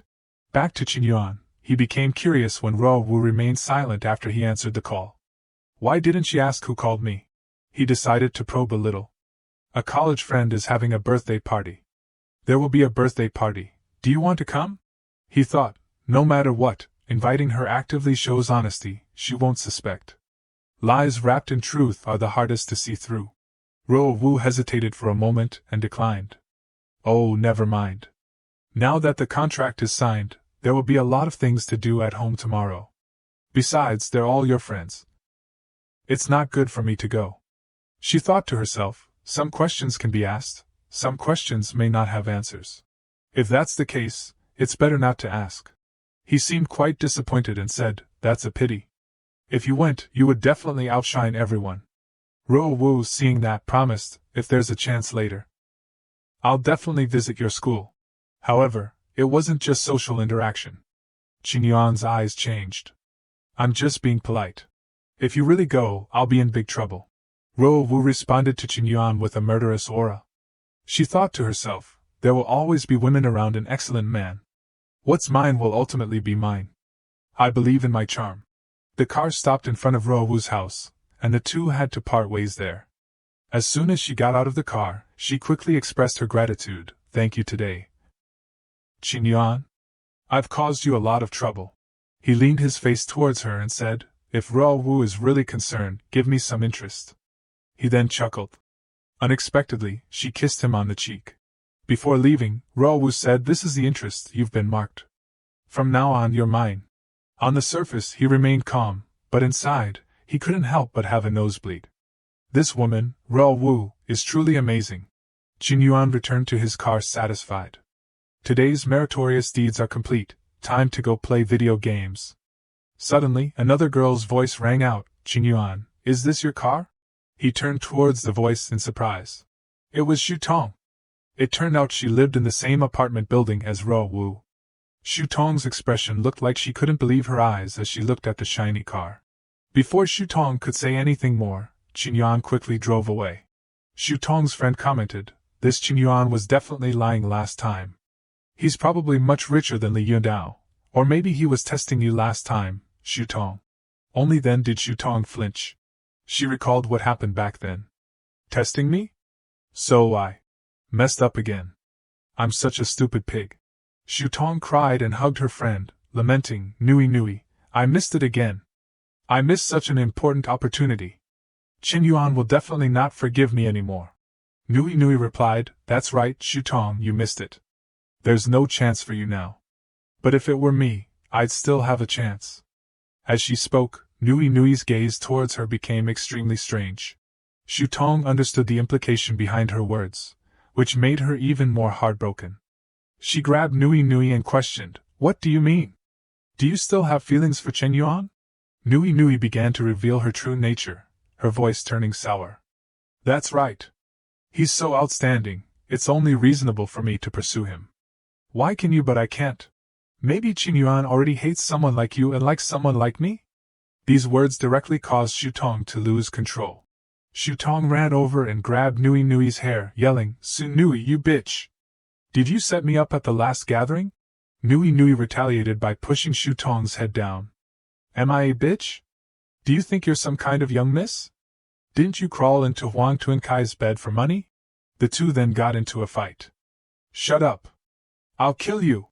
I've put up with you for a long time, you damn green tea bitch! I'm breaking up with you!" This classic fight attracted a lot of onlookers, some even recording it for various purposes. The next morning, sobs could be heard. Xu Tong struggled to walk, no boyfriend, no best friend anymore. Qin Yuan is getting better and further away from me. If this continues, I really have no chance. From behind Xu Tong, a strange woman's voice rang out. "Little girl, don't cry anymore. Are you Lin Xu Tong? Hello, my name is Shin Shugi." Shugi handed Xu Tong her business card and probed, "Are you interested in coming to my company Hotnet?" She continued her pitch, "I have a way to help you pursue Qin Yuan." The scene shifted to Qin Yuan's dormitory. He sat dejectedly at his desk, thinking about Yuqi. What should I give Chairman Zhao for her birthday? This is a big problem. If I give her a good gift tonight, maybe I can counterattack. Let's go out and have a look. He couldn't think of anything to buy. As he got up, his roommate yelled in surprise, "Lin Xu Tong is live streaming. What abstract thing is she doing?" Her username was Tong Tong Loves Fish, and the title was sensational. "My story with the billionaire Yan Zong." On the screen, Xu Tong cried as she recounted, "I'm Yan Zong's first love. We met in our freshman year of college. He pursued me. At the time, I didn't know he was rich. So I just thought he was sincere and agreed to be with him. Yan Zong often bought me meat buns and worked 3 part-time jobs to buy me a new phone." As she spoke, Xu Tong kept wiping her tears with a tissue. She added, "We used to be so in love and sweet, but then he didn't need me anymore." The viewers began to clamor, mostly criticizing Xu Tong's attitude, while others were curious about Qin Yuan's identity. "Streamer, go see a doctor. Would Yan Zong even look at you?" Another wicked woman lusting after Yan Zong's fame. "Streamer, go find a factory job. Yan Zong gave gifts and worked part-time too?" "Streamer, read my private message. I want to know more real information about Yan Zong." He lingered after hearing her mention his name, bitterness rising in his heart. "This bitch." His roommate was quite excited. "Is it real or fake? Lin Xu Tong actually had a relationship with Yan Zong?" Qin Yuan clutched his head in frustration and cursed, "Does she have any shame? Acting like she's blindly in love." He paused for a moment, and became suspicious. No, with Lin Xu Tong's pig brain, she couldn't have come up with this. Using Yan Zong's name to attract attention, using public opinion to package herself as a victim. Someone is helping her. Qin Yuan immediately took out his phone and called Lao Hong. He asked Lao Hong to help him investigate livestream number 187639 on the Shark app to see which company it belonged to. Lao Hong agreed. A few minutes later, Lao Hong sent him a message, "Yan Zong, found it. That livestream belongs to Zhumeng Media, the legal representative is Xin Shugi." This familiar name angered him. "Provoking me time and time again, do you really think I won't do anything to you?" At Shugi's company, her assistant reported, "President Shin, Lin Xu Tong's live stream popularity has exceeded 100,000. You're so amazing." She sat comfortably in her chair, enjoying her tea, and said borrowing a knife to kill someone is always the most effective. Her boss stormed in, pointing at Shugi and yelling, "Shaoshin, has your head been kicked by a cow? Do you know who you're threatening? One word from him can bankrupt our company." Shugi, unaware of Qin Yuan's true power, boasted, "Boss, are you drunk? Isn't he just a college student?" "What college student?" "That's the billionaire Yan Zong. Have you ever seen a college student with such an outstanding aura?" Shugi's face paled. She realized her foolish actions had touched someone untouchable. She stammered, "Yan Zong, the one who dumped hundreds of millions into the Shark app in half a month?" Recalling earlier, Shugi had asked her assistant to investigate, and he had shown her Xu Tong's picture and said, "Found it. Qin Yan Zong has a first love from the same school named Lin Xu Tong. Yan Zong pursued her for 3 years, but they'd broken up now." She had said, "Perfect. Yenzong will definitely never forget this girl. First love is always the most beautiful. This is our chance. Shugi took a drag of her cigarette and instructed Shutong. As long as she becomes a hot topic, it will definitely appease Yenzong, maybe even make him look at our company differently. I'm a genius, aren't I? A phone call came from her boss. Shugi was dumbfounded when she heard his words. She asked in a daze, "What?" "Our company has been completely blocked online." Back with Qingyuan, he was frantically typing messages to someone. Then he sent a message to a group chat. "Gentlemen, there's a company called Zhumeng that I dislike very much. I don't want any of my friends to have anything to do with this company. Of course, it would be best if this company could completely disappear." The next morning, other companies rushed to cut ties with Shugi's company. Double the price for all of Zhumeng's logos, deal. Terminating cooperation with Zhumeng, understood. Report Zhumeng for tax evasion, will investigate immediately. Seizing Zhumeng's assets, acknowledged. In just one day, many terrible things happened to Shugi's company.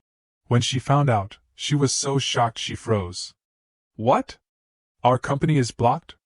Contracts terminated? At that moment, her subordinate also came to report the bad news. President Shin, just now, several major shareholders of the company announced their divestment. According to the contract, we need to pay 10 million renminbi to buy back their shares. Shugi trembled at the news and replied, 10 million renminbi? Where does the company have that much money? She still couldn't believe who had done this to her. That day, court officials came to deliver the bad news. Shin Shugi, your company is half a year overdue on its debt repayment. The court has decided to freeze all your assets. Even the logos asked to leave the company. President Shin, sorry, we've decided to leave the company. We wish you the best of luck. Even the company's staff betrayed her. President Shin, if you don't pay the property fees, we'll have to follow company regulations. Gradually, it became evening. Now, both Shugi and her secretary seemed to have nowhere to go. In this situation, she thought, it must be him, it must be Yenzong. Only he has this kind of power. But why? Shutong's livestream was permanently shut down for violating regulations. All this was thanks to Long Huang and Yuan Qiao. No problem, leave it to me. Now, Qingyuan was comfortably enjoying his victory. The efficiency is quite high. I'll have to treat Long Huang and you guys to a meal sometime. Suddenly, he remembered something. I should go buy a gift for Chairman Zhao. Suddenly, a disgusting face appeared by the car door, making him scream in fright. What the hell? It was Shugi. She came to beg for forgiveness. Yenzong, I was wrong. I shouldn't have been so cunning, please be lenient, and give me a way out. At the same time, the system notified, target Shin Shugi's actions have been bound, reversal begins. Current affection is 0. Qingyuan quickly lowered the car window to assess the situation. Who tied her up? I'm not interested in this old woman. Then he disdainfully told her, Auntie, consider this a warning. Know your place and don't bother me again. Get lost. Shugi said to herself, why didn't I notice before that this Yenzong guy is actually quite handsome? Suddenly, she became strangely infatuated with Qingyuan, especially when he told her to get lost. Despite his indifference, her affection unexpectedly increased by 10 points, which annoyed him. Why is the affection still increasing? Are you crazy? Inside Yuchi's villa, everyone was amazed by its grandeur. Oh my god, this is the #1 villa in the Huayuan complex. It's worth 60 million. Chairman Zhao, are you a rich heiress? Be my sugar mama. But she quickly explained that it wasn't like that. Suddenly, a voice questioned her, Chairman Zhao, is this villa really yours? Zhong Lele approached with a disdainful attitude. When the Jiangjing Villa complex opened for sale, my father and I went to see it. I heard that villa #1 was bought by a boss surnamed Hong, who's said to be around 30 to 40 years old. Xiao Fei retorted angrily, Zhong Lele, what do you mean? How could Chichi lie to you guys? At the same time, her boyfriend added fuel to the fire. Lele is right. Boss Hong held his daughter's birthday party here before. I was lucky enough to attend. His daughter is already 12 years old. Their words caused everyone to gossip. Boss Hong? Isn't this Chairman Zhao's villa? Is Zhao Yuqi being kept? I heard that although her family's conditions aren't bad, owning this kind of villa is quite extravagant. Suddenly, Xiao Fei took out a stack of papers to defend Yuqi. Look at this ownership certificate. Whose name is on it? Some people just like to get slapped in the face. It's really incomprehensible. Everyone then admired her wealth. I knew Chairman Zhao wasn't a vain and shameless woman. Chairman Zhao, you're making money live streaming and didn't tell me? Chairman Zhao, you're so rich and free before even graduating, you're so amazing. However, she considered it just luck. After waiting for a long time without seeing Qinyuan, she started to worry. Why isn't he here yet? Is he stuck in traffic? Just then, Qinyuan arrived in his supercar. Finally here. Holding a teddy bear, he thought, Chairman Zhao invited many of my classmates tonight, so I parked a little further away, I can't show off. Suddenly, he heard something rushing towards him. It was another supercar, driving so fast that it stunned him. Everyone recognized the car. Is Senior Tang here? Yes, that's Senior Tang's car, worth over 4 million. It must be him. A young master stepped out of the car. He was known as the Hot Boy, the eldest son of the Tang Corporation in Hanqing, Tang Tuwen. Yes, Villa number 1 in the Jiangjing complex. You guys can park inside later. Suddenly, he noticed Qinyuan. In his eyes, Qinyuan was a foolish and poor person. Yuqi, what's going on? You even invited this dirty rat to your birthday party? He then noticed the teddy bear in Qinyuan's hand. Giving a teddy bear as a birthday present, how ridiculous. At this time, Yuqi excitedly greeted, You're finally here. Hearing her voice, both of them turned around in surprise. I've been waiting for you for half a day. Tuwen assumed she was calling him, so he enthusiastically ran over to greet Yuqi. Happy birthday. But she bluntly dodged him. The person she was waiting for was Qinyuan. Chi-Chi, happy birthday. Do you like this gift?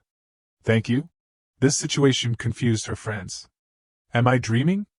The Ice Beauty has thawed. I gave Chairman Zhao a watch worth over 2,000, and she wasn't this happy.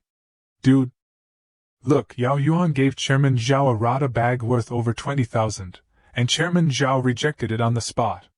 Yao Yuan's face turned green. Tuwen couldn't ignore this. I've been pursuing Yuqi for so long without much attention.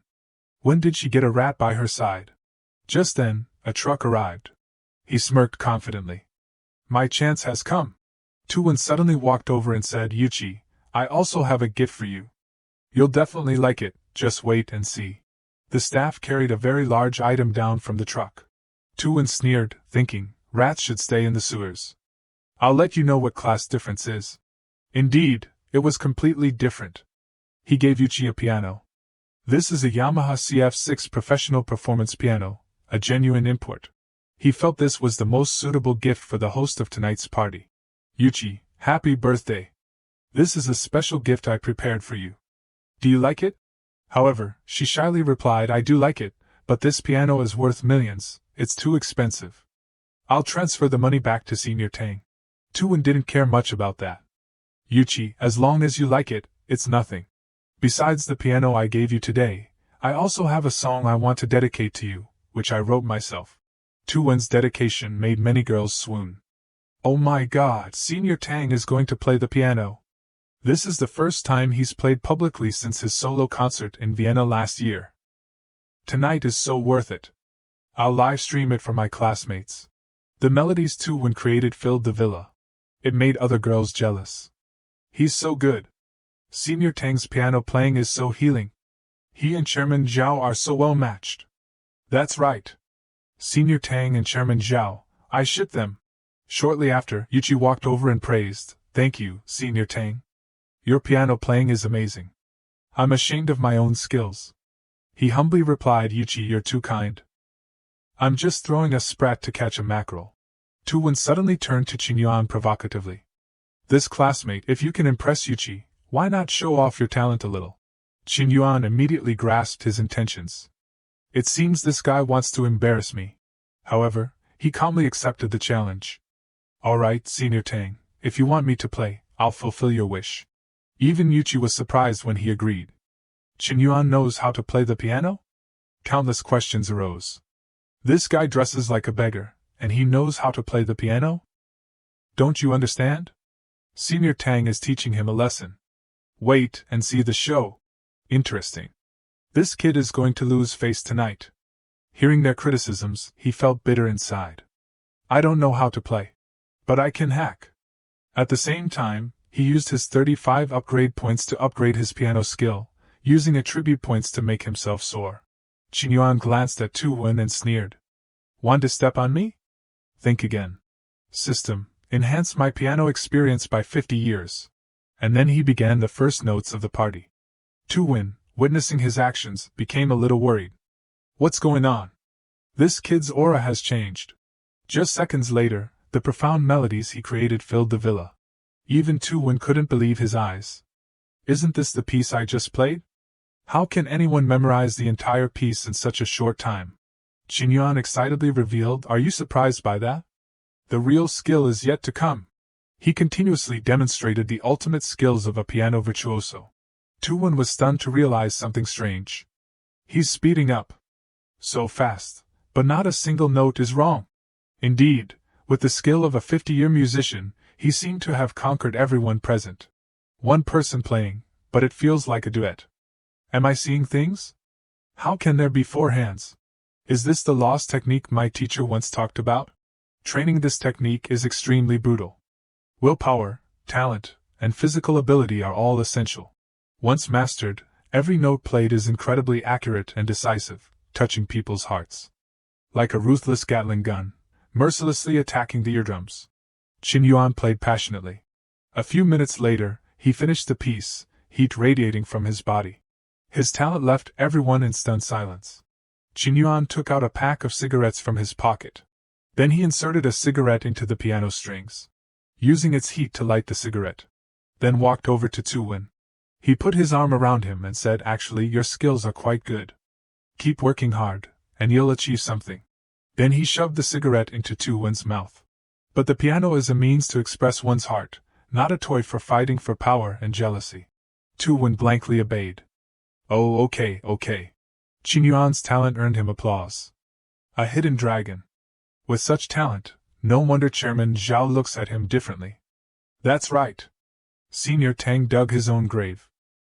This time, he kicked an iron plate, met a true master, and humiliated himself. Yuqi, standing below, gradually smiled excitedly. As expected, I didn't misjudge him. Qin Yuan not only has amazing financial resources, but his cultivation and talent are 2 or 3 levels higher. This man is truly the best of the best, a true treasure boy. At the same time, the system notified Qin Yuan that Zhao Yuqi's affection had increased by 5 points. Target Simpler number 3's affection for the host has exceeded 95 points. Congratulations, host, on a successful counterattack. Zhao Yuqi has become the host Simpler, rewarding 26 upgrade points. Target Simpler number 3 spent a total of 78.16 million renminbi of Simpler money, rewarding the host with 7.18 million renminbi. Hearing these rewards, his eyes lit up. 7.18 million renminbi. The biggest refund after 60 million. Where should I use the 26 upgrade points? Suddenly, a sweet voice came from behind. Qin Yuan, you really surprised me. He slowly turned around. Yuqi was already close to him. I'm very happy tonight. He then suggested, consider it my second gift to you. How is Chairman Zhao going to thank me? The two were unaware that Tu Wen was fuming in despair behind them. I lost. He cowered in a corner, not daring to go anywhere. I've completely lost. Suddenly, someone unexpectedly announced the arrival of Qin Bingxue. Senior Qin, she's here too. Hearing the commotion, he curiously turned around. So she was the school's top beauty. Qin Bingshue's appearance immediately attracted the attention of both men and women. Known as the Ice Beauty, she had topped the school beauty rankings for 4 consecutive years and was also the student council president of Huda. Her most famous trait was not her beauty but her animosity towards male students. Qin Bingshue's sharp gaze made many male students tremble. Therefore, many people speculated that Qin Bingxue was a lesbian. Because she and Vice President Zhao Yuqi were both highly attractive, many people shipped them together. But according to Qin Bingshue's roommate, she had been kidnapped as a child. Although the police arrived in time and she was unharmed, the kidnapper was apprehended. She was rescued by the police and held in their arms. After growing up, she developed a resentment towards male students. Zhao Yuqi, holding Qin Yuan's arm, asked him, Qin Yuan, Do you think Senior Qin is prettier, or am I? Qin Yuan lifted Zhao Yuqi's chin and said sweetly, of the 3,000 rivers, I only take one scoop. You are the most beautiful in my heart. He thought to himself, I want to stay as far away as possible from a woman like Qin Bingxue. I'm just a simp lord, not a dom lord. Zhao Yuqi excitedly waved to Qin Bingxue. Over here, over here. Senior Qin, come over here. You're late. Qin Yuan was terrified. Qin Bingxue replied with a cold expression, sorry Yuqi. The traffic was bad, so I'm late. Zhao Yuqi held Qin Yuan's arm and introduced him. It's okay. Let me introduce you. This is Qin Yuan. Qin Bingxue crossed her arms and stood facing Qin Yuan. Oh, Qin Yuan? He stammered, nice to meet you, Senior Qin. She continued to ask, were you the one playing the piano just now? Qin Yuan admitted yes. Qin Yuan stood silently, obediently listening to Qin Bingxue scold him. I've heard about you. You've been quite popular at school lately, flirting with many girls. People like you, talented but without virtue, are trash. After scolding him, Qin Bingxue turned and left, leaving Qin Yuan fuming. He cursed Qin Bingxue in his mind. Is this woman crazy? Zhao Yuqi stopped him. Senior Qin is like that. Tough on the outside but soft on the inside. Don't take it to heart. The system's voice rang out. Simp Lord mission initiated. Name, Qin Bingxue. Age 22. Height, 171 centimeters. Weight, 52 kilograms. Beauty value, 9.3 points. Favorability, -80 points. Completing the counterattack will be rewarded with 10% of the Simp Lord's spending, 35 enhancement points, and the Master of Combat skill. Qin Yuan was annoyed. Are you broken? Last time it was Shen Shui, now it's Qin Bingxue. I don't want to simp for her. He stomped his foot. And what the hell is -80 points? I only said one sentence to her. He peeked at Qin Bingxue, thinking to himself, could I really be a lecher? No way. At this moment, Qin Bingxue was holding a glass of water, about to bring it to her lips to drink. Qin Yuan thought, the lecher must be the system. A luxurious villa, predominantly white. Inside, everyone was celebrating Yuqi's birthday. The atmosphere was lively and cheerful. She clasped her hands together, closed her eyes, and made a wish in front of the birthday cake. Then, she and Qin Yuan cut the cake together. Yuqi happily ate cake with everyone. She said, eat lots of cake. Let's have a great time today. Qin Bingxue called out to her from behind. Yuqi, are you free? I have something to tell you. Yuqi wondered what Qin Bingxue wanted to talk about. Under the bright moon, with a pleasant evening breeze, Bingxue invited Yuqi out onto the balcony. Yuqi, she said, I think it's best if you keep your distance from Qin Yuan from now on. Yuqi asked in confusion, why? Qin Bingxue continued, no reason. Qin Yuan is entangled with many girls at school. I hope you don't get caught up in this scumbag's love games. Bingxue sipped her wine and said, besides, I'm about to graduate. I plan to hand over the student council presidency to you. Yuqi was surprised. Give the presidency to me? She recalled the past. I used to argue with Senior Qin a lot in the student council. Neither of us would give in. But now she wants me to take over the presidency? She guessed, could it be? Yuqi panicked. Could Senior Qin really be a lesbian, like the rumors say? Has she had her eye on me all along? She hurriedly said to Qin Bingxue, Senior Qin, I've always respected you. I'm not capable enough to be the student council president.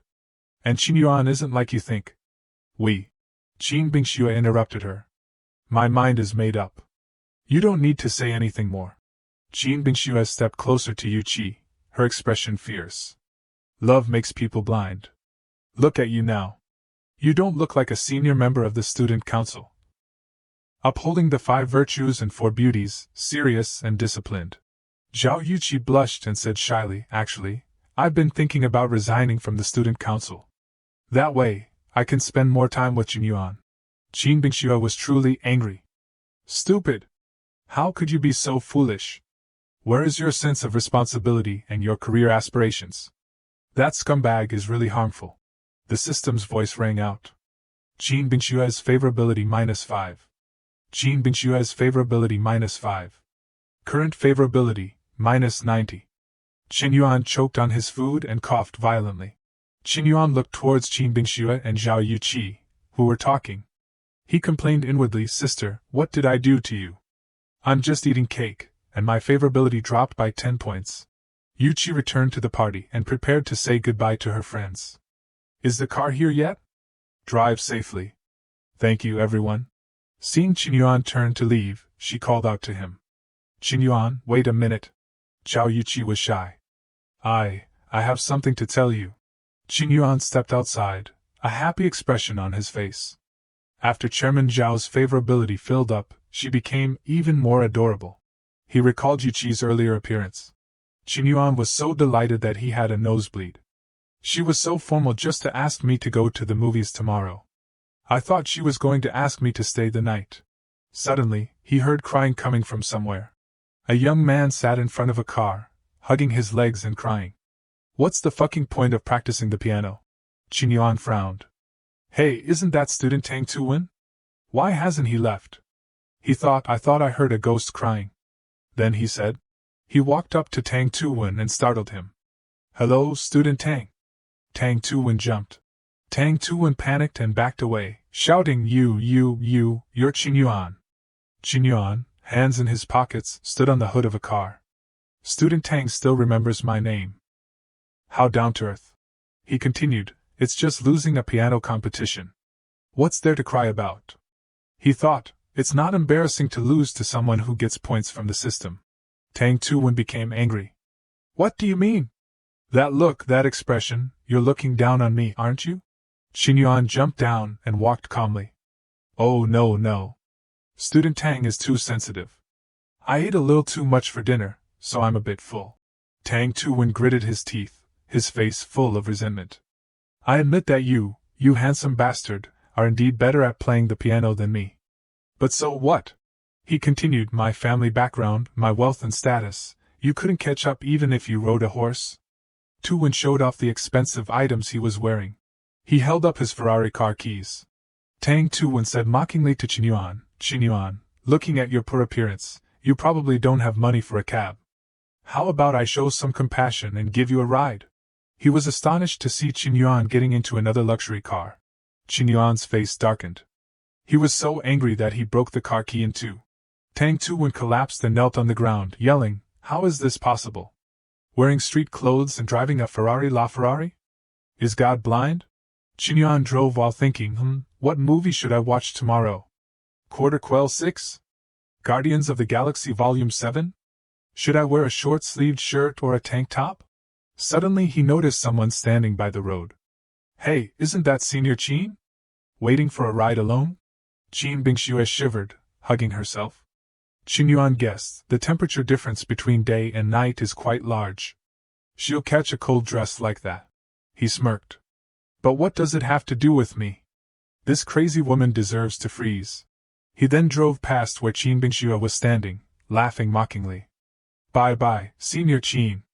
Go ahead and reduce my favorability by 5 more points. I don't care. Qin Yuan suddenly stopped, as if something had occurred to him. He looked in the rearview mirror and saw Qin Bingxue surrounded by a group of young men who were harassing her. What's going on? The thugs surrounded Qin Bingxue and teased her. Beautiful lady, all alone? It's dangerous at night. Do you need us to be your bodyguards? One of them reached out and grabbed Bingxue's shoulder, speaking lewdly. Free bodyguards. You just have to play with us. He grinned. Qin Bingxue was furious. What are you doing? If you continue, I'll call the police. They laughed at Bingxue. Call the police? She wants to call the police? The leader's eyes suddenly turned perverted. He stuck out his tongue. Such a feisty girl, must be fun to play with. Suddenly, his voice went silent. His eyes widened. Qin Bingxue had kicked him in the groin. The surrounding men stared in disbelief before turning to leave. The leader clutched his groin and groaned in pain. His underlings called out to him. Brother Bayu, are you okay? Brother Bayu?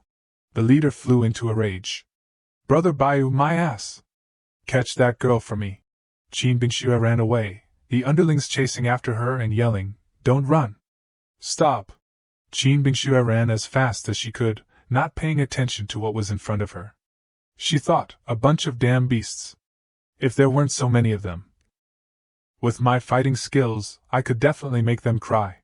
Bingxue bumped into Qingyuan. Qingyuan asked her, "Are you okay?" Bingxue recognized him. "It's him." Everything stopped. The thugs caught up. Brother Bio was furious, clutching his groin with one hand and pointing at Bingxue with the other.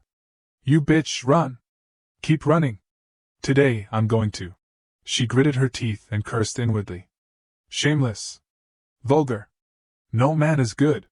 Then she looked at Qingyuan, who was standing in front of her. And this Qingyuan is the same. If it weren't for him, I would have escaped long ago. He's more of a hindrance than a help.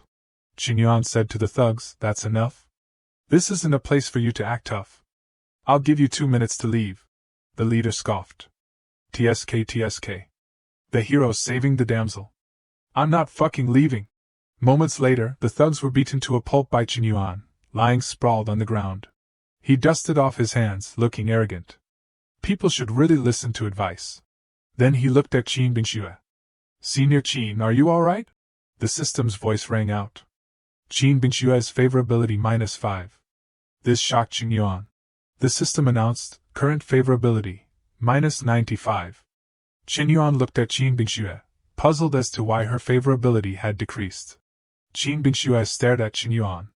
Qingyuan was frustrated and confused. "Sister, am I wrong for saving you? If you don't increase my favorability, fine, but why decrease it? -95 points? Am I no different from shit in your eyes?" Qin Bingxue looked at the defeated thugs and asked, "Qingyuan, do you find this amusing?" She continued coldly, "Do you think I'll be dragged down the same path as those other girls?" She pointed at the thugs. "I just happened to call a ride and encounter thugs, and then you coincidentally appear to play the hero." She continued to voice her thoughts. "You overestimate your own intelligence." The two looked at each other, face to face. Bingxue continued, "And you underestimate mine." She grabbed Qingyuan by the collar, lifting him up. "Yuqi is willing to give up the student council presidency for you, and yet you're scheming to seduce me?" Then she turned and walked away, cursing, "Scum! You disgust me." Qingyuan grimaced. "No, why?" He held his head confused. "What the fuck? This brain is too big. Do you have persecution delusions?" He tried to explain to Qin Bingxue. "No, President Qin, listen to me. I really..." Qin Bingxue continued to walk away coldly. "No need to explain. I hope you treat Yuqi well. If you try to act smart again, I'll castrate you." Qingyuan stood alone, looking at the thugs lying on the ground. Brother Bias sat up, rubbing his head and groaning in pain. Qingyuan, irritated, kicked the leader in the head again without looking. "Damn it! I won't bother with other people's business next time." He turned and walked away, leaving the unconscious leader once again. He muttered, "I think I kicked something just now." "Forget it, whatever." Qingyuan was still annoyed. He walked and cursed. So unlucky. He took a step back, growing angrier with each thought. I really gave her face. His phone rang. Qingyuan took it out and looked at the caller ID. "Who's calling so late?" Xiaoruyu's name was displayed on the screen. Xiaoruyu, lying on a luxurious bed, called Qingyuan. "Are you free tomorrow?" He wondered, huh? "What's up?"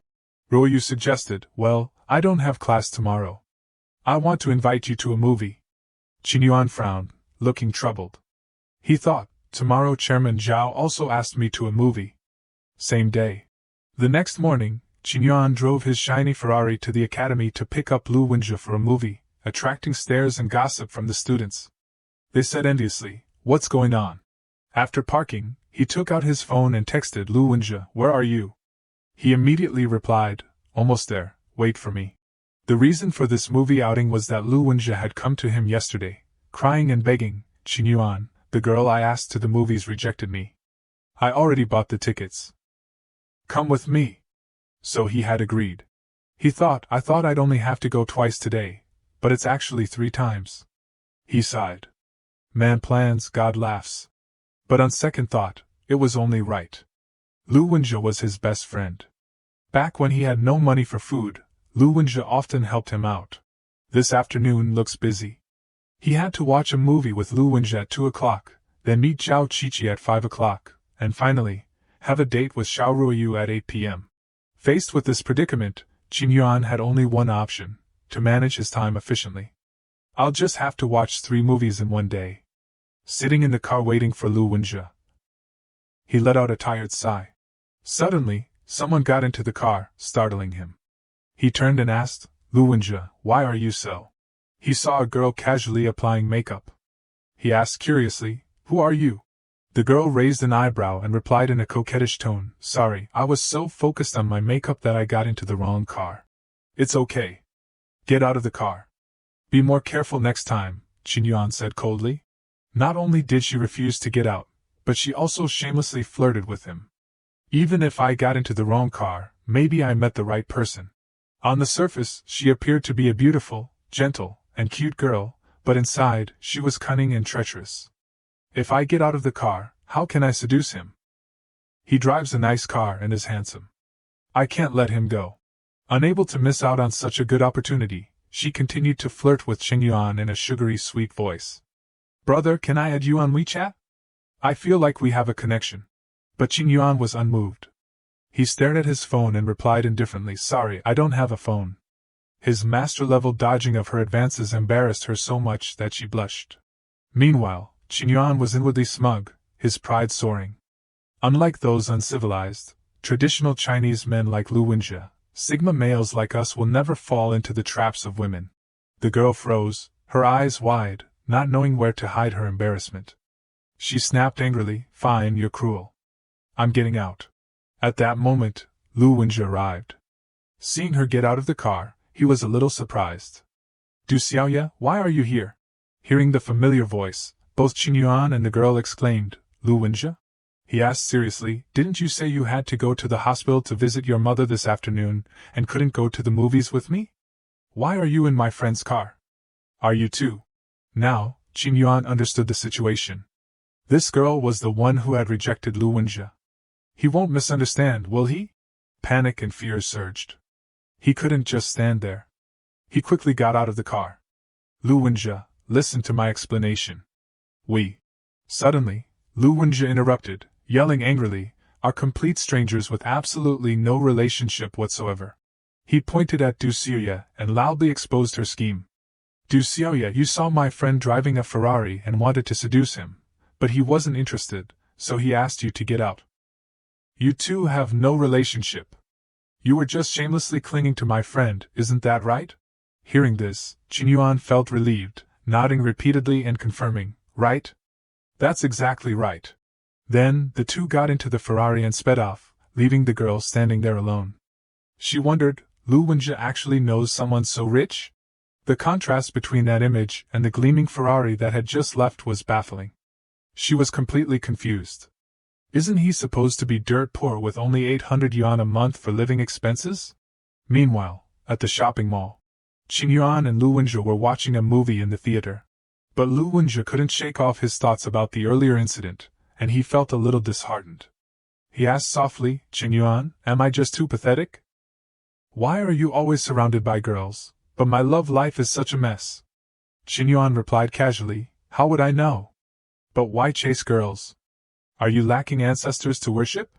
Suddenly there were whispers from 2 girls behind them. One of them whispered, "These two are so strange." 2 guys watching a movie, the other girl giggled. "Be quiet. Maybe they're." Continuing their interrupted conversation, Qin Yuan smiled and shared his secret with Lu Wenjie. The one who reveals their needs first is usually the weaker one. Love is like a battlefield. No playing house. It's a blood-stained blade. He seriously emphasized the key point. The more you simp, the more pathetic you appear to girls. The key isn't the method, but whether you are strong enough yourself. Giving girls money is foolish. Spending money for girls to see is what a real man does, Qin Yuan declared. Qin Yuan's concluding remark made Lu Wenjie extremely impressed. "You're so right," he suddenly yelled, "Master! No, Godfather! I've seen the light. Please teach me how to become strong." The 2 girls behind them cheered excitedly, while Qin Yuan blushed and said awkwardly, "Lu Wenjie, calm down. Don't be like this. People are looking." A moment later, Qin Yuan smiled smugly, his tone full of arrogance. "Lu Wenjie, I have nothing to teach you. I'm just a little more handsome than you, a little richer. Have a few more girlfriends actually, it's quite hard for me. Ordinary guys like you can hardly experience it. This made Lu Wenjie feel a little envious and angry. Qingyuan, stop talking. If you keep talking, I'm afraid I won't be able to resist chopping you up. A few minutes later, the movie ended. The two walked and chatted. Lu Wenjie said happily, Qingyuan, talking to you makes me feel so much better. I've been bothering you a lot lately. Next time, if there's a chance. Before he could finish, Qingyuan interrupted. Not next time. You have to repay me now. Then, he grabbed Lu Wenjie's hand and said excitedly, in a bit, 2 hours later, give me a call, and consider it a huge favor. This made Lu Wenjie a little confused. Call you? I can, but why? At this moment, the two girls from the cinema walked by, whispering to each other. I told you, they're a couple. This made both of them extremely embarrassed. Qingyuan finished speaking to Lu Wenjie and immediately left, smirking. He thought to himself, why? Of course, there's a reason. It's to escape from Zhao Qiqi's place to go on another date. At another, busier shopping mall. Qingyuan finally arrived on time and breathed a sigh of relief. That was close. Made it just in time. Zhao Qiqi, who had arrived earlier, looked at her watch and became anxious. There's only half an hour left until the movie starts. Why isn't Qingyuan here yet? Suddenly a voice called out, Hello there, beautiful. Then he introduced himself seriously. Hi, my name is Wu Bunqi. I've seen you standing here for a while now. Can I add you on WeChat? Sorry, I have a date. It's not convenient, Zhao Qiqi replied. But he still tried to flirt. I'm really sorry, but it's just WeChat. I won't disturb your date. If you find me annoying, you can just delete me. Just consider it fulfilling my wish. As soon as he finished speaking, someone patted him on the back from behind and said, Dude, the girl already rejected you. Clinging on isn't cool. Then, Qingyuan proceeded to teach him a lesson. Let me show you how it's done. After saying that, Qingyuan quickly stepped forward and pressed Zhao Qiqi against the wall. He started flirting in a sweet voice. You're so beautiful. Can we find somewhere less crowded and have a deeper conversation? Wu Bunqi was angry. Seriously? Are you a thug? But Zhao Qiqi replied sure. This stunned him, his face turning red with anger. He cursed inwardly, what the hell? That worked? The sun began to set, casting a soft pink glow over everything. Inside the theater, the movie continued to play. However, a hint of sadness appeared on Zhao Qiqi's beautiful face. She asked softly, Qingyuan, are you not interested in this movie? I see you keep looking at your phone. This startled Qingyuan, and he quickly explained, No, it's just that the family business has been quite busy lately, so I'm a little worried.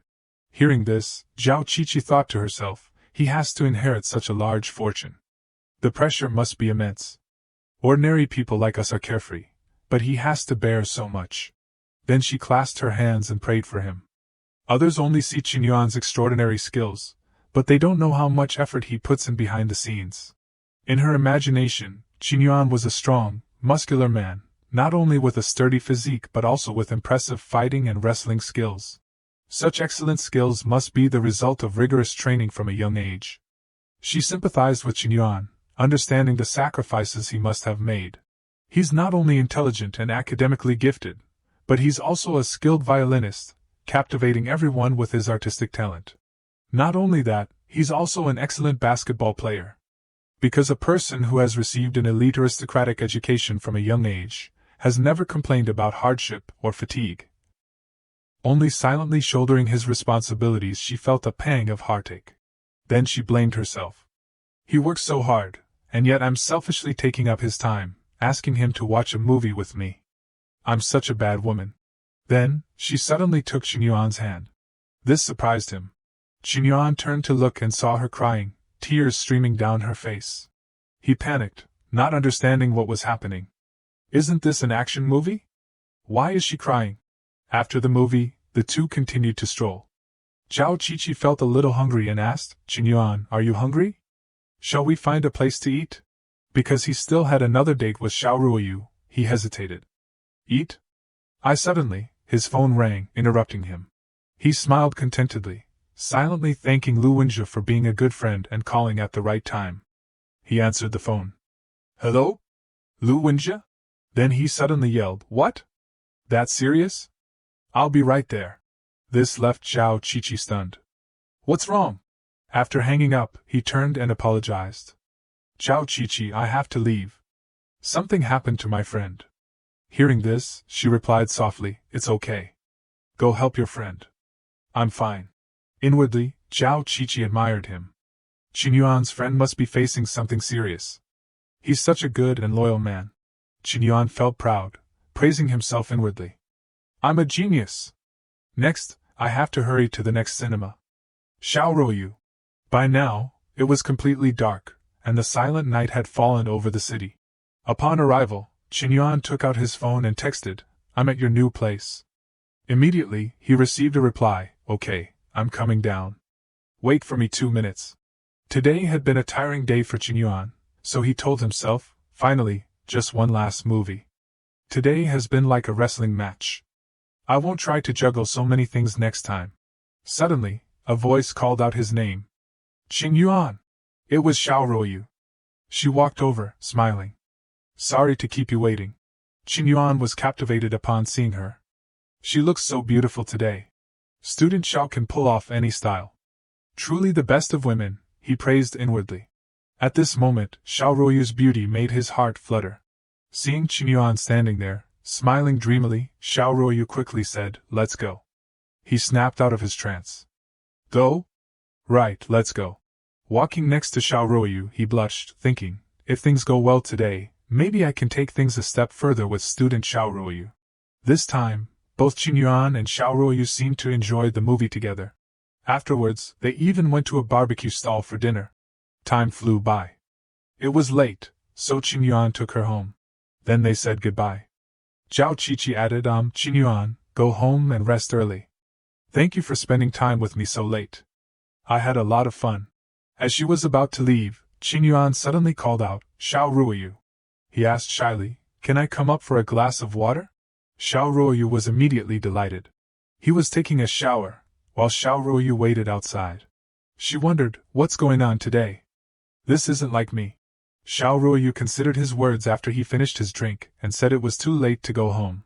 She then mentally scolded herself for agreeing. She worried, what if he makes a move? With him, it's not like it's impossible. Blushing, she thought, what am I even thinking? Suddenly, Xiaoruoyu noticed something in Qin Yuan's pocket. What's this? She pulled it out. Movie tickets? 4 of them? He went to the movies with another girl? She was furious. Qin Yuan finished showering and emerged with a smile. I'm done, let's. He froze. He saw the movie tickets on the table. Xiaoruoyu's voice was sharp. Qin Yuan, why do you have 4 movie tickets? Did you go to the movies with another girl today? If you didn't like me, you could have rejected me. Why enter my life just to date someone else? She yelled. Qin Yuan stammered, trying to explain but she didn't give him a chance. Did you even consider my feelings? Get out. I don't want to see you again. Xiaoruoyu screamed, her favorability towards him dropping by 10 points. He checked 75. She mistakenly thought he was trembling in disappointment. In this situation But Qin Yuan was smirking inwardly. Just as planned. It's finally time. He thought, time for my trump card. Putting on a sorrowful expression, he said, So, I'm not trustworthy in your eyes? A few movie tickets can erase everything I've done? His words only fueled her anger. You're still making excuses? Qin Yuan pulled out his phone and called Lu Wenjia. He handed her the phone. Ask Lu Wenjia yourself. Did I go to the movies with him today? They waited for Lu Wenjia to answer. A sleepy voice answered, Hello? Qin Yuan, why are you calling so late? Xiaoruoyu snatched the phone. Lu Wenjia, it's Xiaoruoyu. Did Qin Yuan go to the movies with you today? Yeah, we saw Wolf Warrior 14. I originally asked Xia, but she turned me down, so I dragged Qin Yuan along. He suddenly sounded panicked. Wait, isn't this Qin Yuan's phone? Why do you have it? Are you two together? Lu Wenjia exploded. That bastard Qin Yuan. He actually got together with you. I don't believe it. Qin Yuan took the phone back. Okay, it's fine now. Sorry to wake you. Bye, Lu Wenjia. Xiaoruoyu was still suspicious. I guess I misunderstood him. But what if Lu Wenjie is covering for him? Du Xiaoye is in my class. I'll confirm with her. She called Du Xiaoye. Hello, Du Xiaoye, it's Xiaoruyu. Did Lu Wenjie ask you to the movies today? Du Xiaoye's voice was tinged with regret. Yeah, he asked me to see Wolf Warrior, but I turned him down.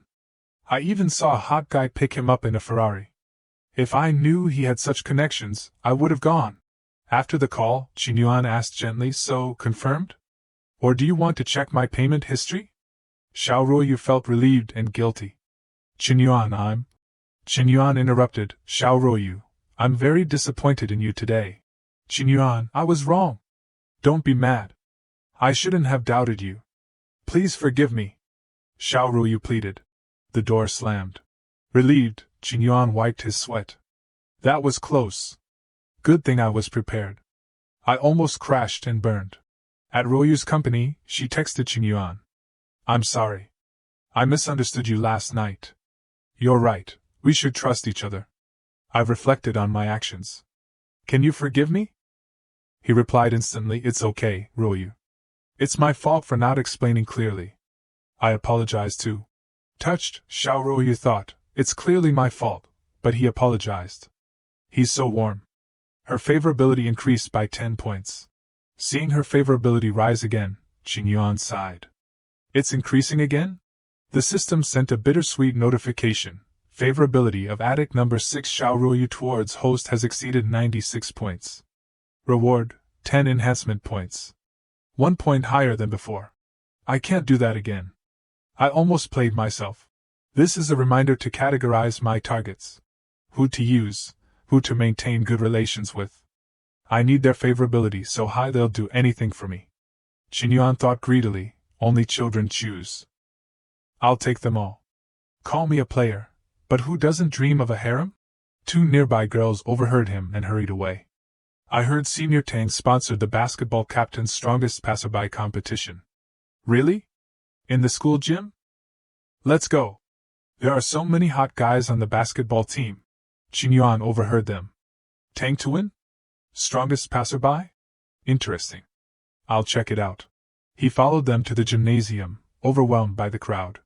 So many people. Beside him, a group of girls chanted, Senior Tang, we love you. Senior Tang, you can do it. Senior Tang, I want to have your monkey babies. Qin Yuan cringed. This strongest passerby thing feels like a Tang Tuan ego trip. He wouldn't hire actors to make himself look good, would he? That's pathetic. He spotted 2 familiar figures. Both girls called his name, but Luo was faster, rushing towards him and leaving Shu Tong dumbfounded. Luo, you're here too? Qin Yuan said. She put on an innocent act. You're here too? What a coincidence. Suddenly, a hand tapped his shoulder. Jiying had arrived. Qin Yuan, you like basketball too? He paled at the sight of her. 2 guys nearby whispered. Isn't that Su Luo? Gorgeous. Who's the guy? Qin Yuan from the literature department. Not just Su Luo, look at Ha Jiying. She totally ditched her ex for Qin Yuan. 2 women entered. The one in front, the student council president, scolded, gossiping about girls behind their backs. Disgusting. Men are the worst. This place reeks. Yuqi soothed her. Okay, let's just watch the competition. Tang Tuan noticed Qin Yuan. Damn it, that rat Qin Yuan. Why is he here? And so many girls around him. Are they blind? Can't they see a hot boy like me? He looked at Yuqi and her friend, a wicked idea forming. Yuqi's here too? My chance for revenge. I've been practicing basketball for 2.5 years. That chicken Qin Yuan can't beat me. He hurled the basketball towards Qin Yuan and the girls. Qin Yuan barely caught the ball inches from his face. Tang Tuan, what was that? Losing at billiards and resorting to sneak attacks? How childish. Tang Tuan refused to apologize. Revenge? You're not worth it. Dare to play one-on-one? I'll give you a 3-point head start. His teammate whispered Tuan. Are you serious? This guy looks like a total nerd. A basketball challenge unfolded between Qin Yuan and Tang Tuan. Qin Yuan gripped the ball. You want to play? Fine. He threw it back. The throw looked weak. Tang Tuan scoffed. Just a civilian throw. But the ball hit his hand with unexpected force, sending him flying. Yu Qi and the president were speechless. Oh my God! Senior Tang is the basketball captain, and he couldn't handle Qin Yuan's throw? Only brute force. Men love a good fight. Tang Tuan's teammates rushed to him. Captain, are you okay? Tang Tuan struggled to his feet, bruised and battered. He glared at Qin Yuan. Such strength. That weakling Qin Yuan looks like he could be blown away by the wind, but he has such power. Qin Yuan smirked. 1-on-1 is boring. How about 5-on-5? Let me test the captain's skills. The crowd gasped. Even the cheerleaders and the PE teacher were stunned. Tang Tuan froze. 5-on-5? My team. He wants to play 5-on-5? Idiot Qin Yuan. This isn't 5-on-5, it's 9 against 1. You're going to lose. Minutes later, both teams were on the court, the tension palpable. The game began. Tang Tuan got the ball. He charged forward. Basketball noob. I'll show you. I'll crush you. Yu Qi will see who's truly worthy of her. Qin Yuan's supposed teammates blocked him, preventing him from intercepting. Qin Yuan calmly observed their dirty tactics. Tang Tuan, you think I don't know your planted actors? No need for a team. I'm enough. He mentally commanded the system, increased basketball proficiency by 30 years. Time to show off. Tang Tuan, energized by the cheering crowd, neared the basket. Time to finish this with my coolest dunk. He jumped. Suddenly, Qin Yuan was there, blocking the shot before it reached the net. He even swatted the ball away, leaving Tang Tuan stunned. His fans were in disbelief. Captain Tang, the basketball prodigy, blocked by Qin Yuan? Unbelievable. His teammates were equally shocked. How did he get there? I didn't see him. He just blinked and disappeared. Is he a ghost? Tang Tuan was terrified, sweating. Impossible. I don't believe it. This must be an illusion.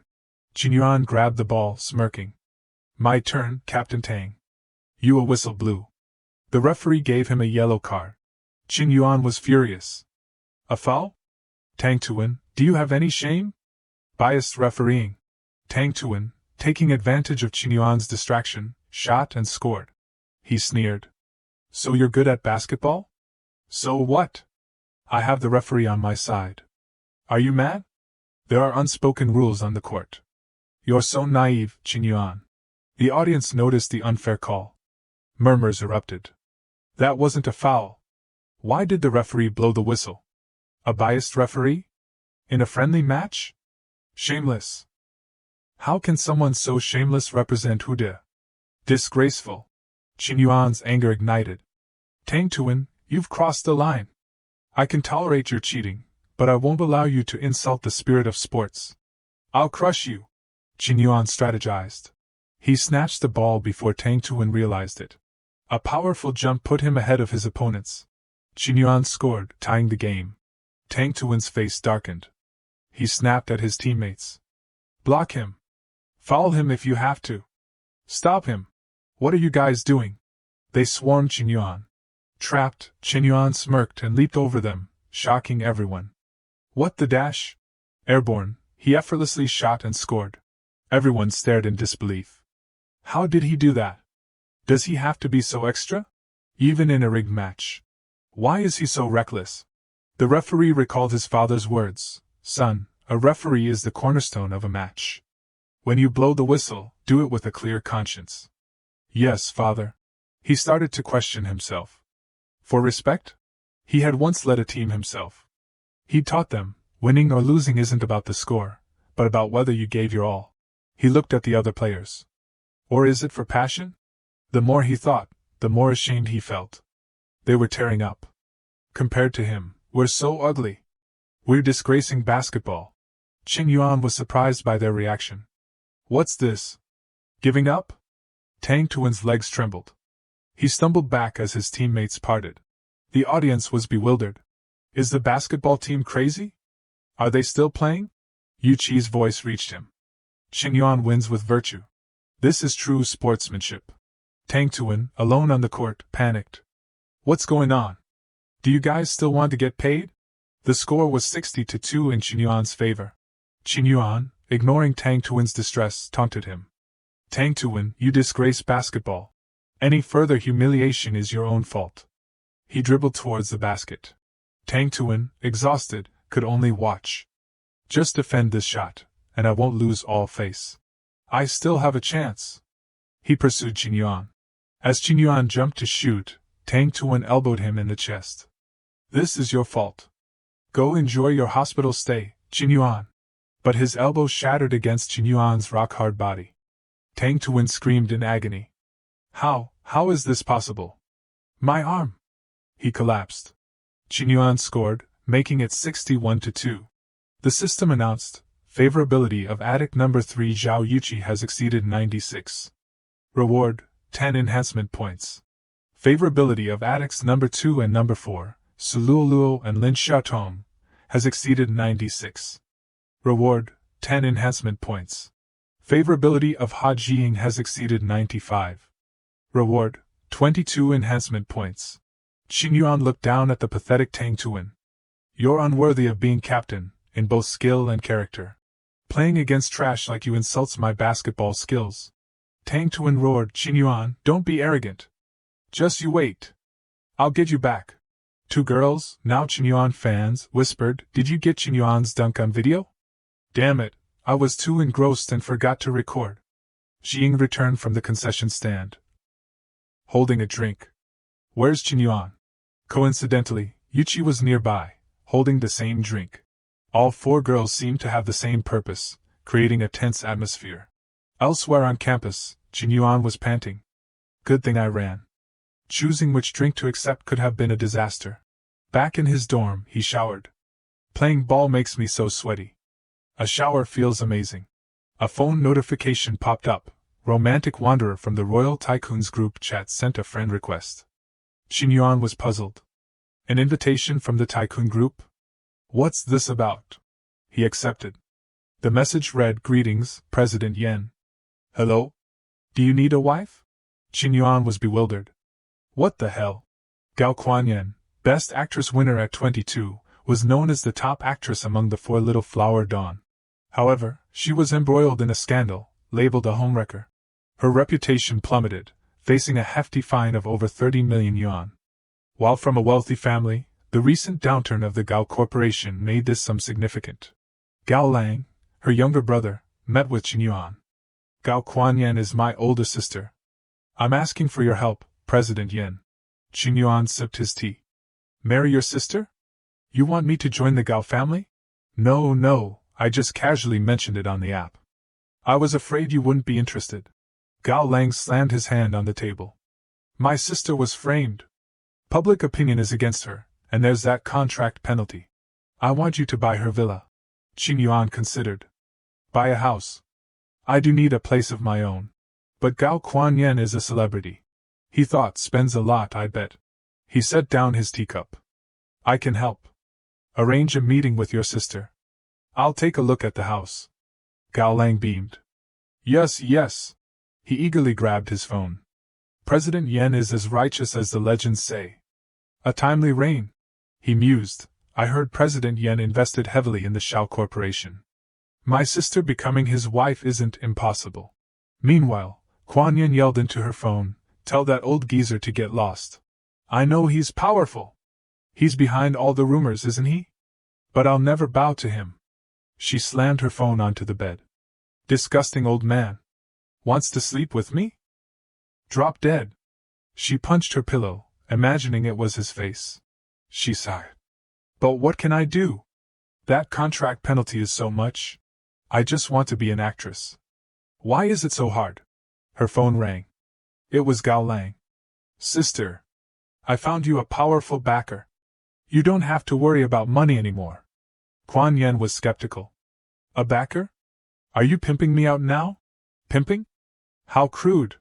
It's President Yen, the hotshot from the internet. He agreed to buy your house. He might even solve your other problems. The name President Yen made her think of a lecherous, ambitious fat cat, not Qin Yuan. Kuan Yin's face soured. President Yen, huh? At an outdoor cafe, Kuan Yin's voice came through the phone. President Yen, my ass. Another old man trying to take advantage of me. Gao Lang, You're helping outsiders exploit me. Just wait until I get home. He flinched. Sis, trust me. President Yen is really powerful. He might be here soon. Show him the house. Be nice to him. He hung up before she could yell at him. Screw you. She threw her phone on the bed. All men are trash. Even my own brother. I'd rather jump off a building than take a cent from a man. Outside her complex, Qingyuan admired the building. Nice complex. The other villas I bought are nearby. Good spacing and orientation. So this is Gao Kuanyan's place. Didn't expect it to be so close. He rang the doorbell. Kuanyan fumed. Here so soon? Never been with a woman before, huh? Disgusting. Coming. Stop ringing. She opened the door, scolding, so impatient. You broke the doorbell. She froze, staring at his face. Are you Miss Gao Kuanyan? I'm a friend of Gao Lang, Qingyuan said. Kuanyan stammered, blushing. You're... Qingyuan smiled and walked in. Excuse me? Kuanyan thought, this is President Yen? He's so young. And handsome. I've never seen an actor with such presence. Miss Gao, don't be so formal. Have a seat, Qingyuan said. This is my house, she said, confused. She sat down. So, President Yen, aren't you going to look at the house? It's fine. I've seen enough, he replied. Then what's important? She wondered. His eyes are creepy. I'm getting goosebumps. You are, Qingyuan declared.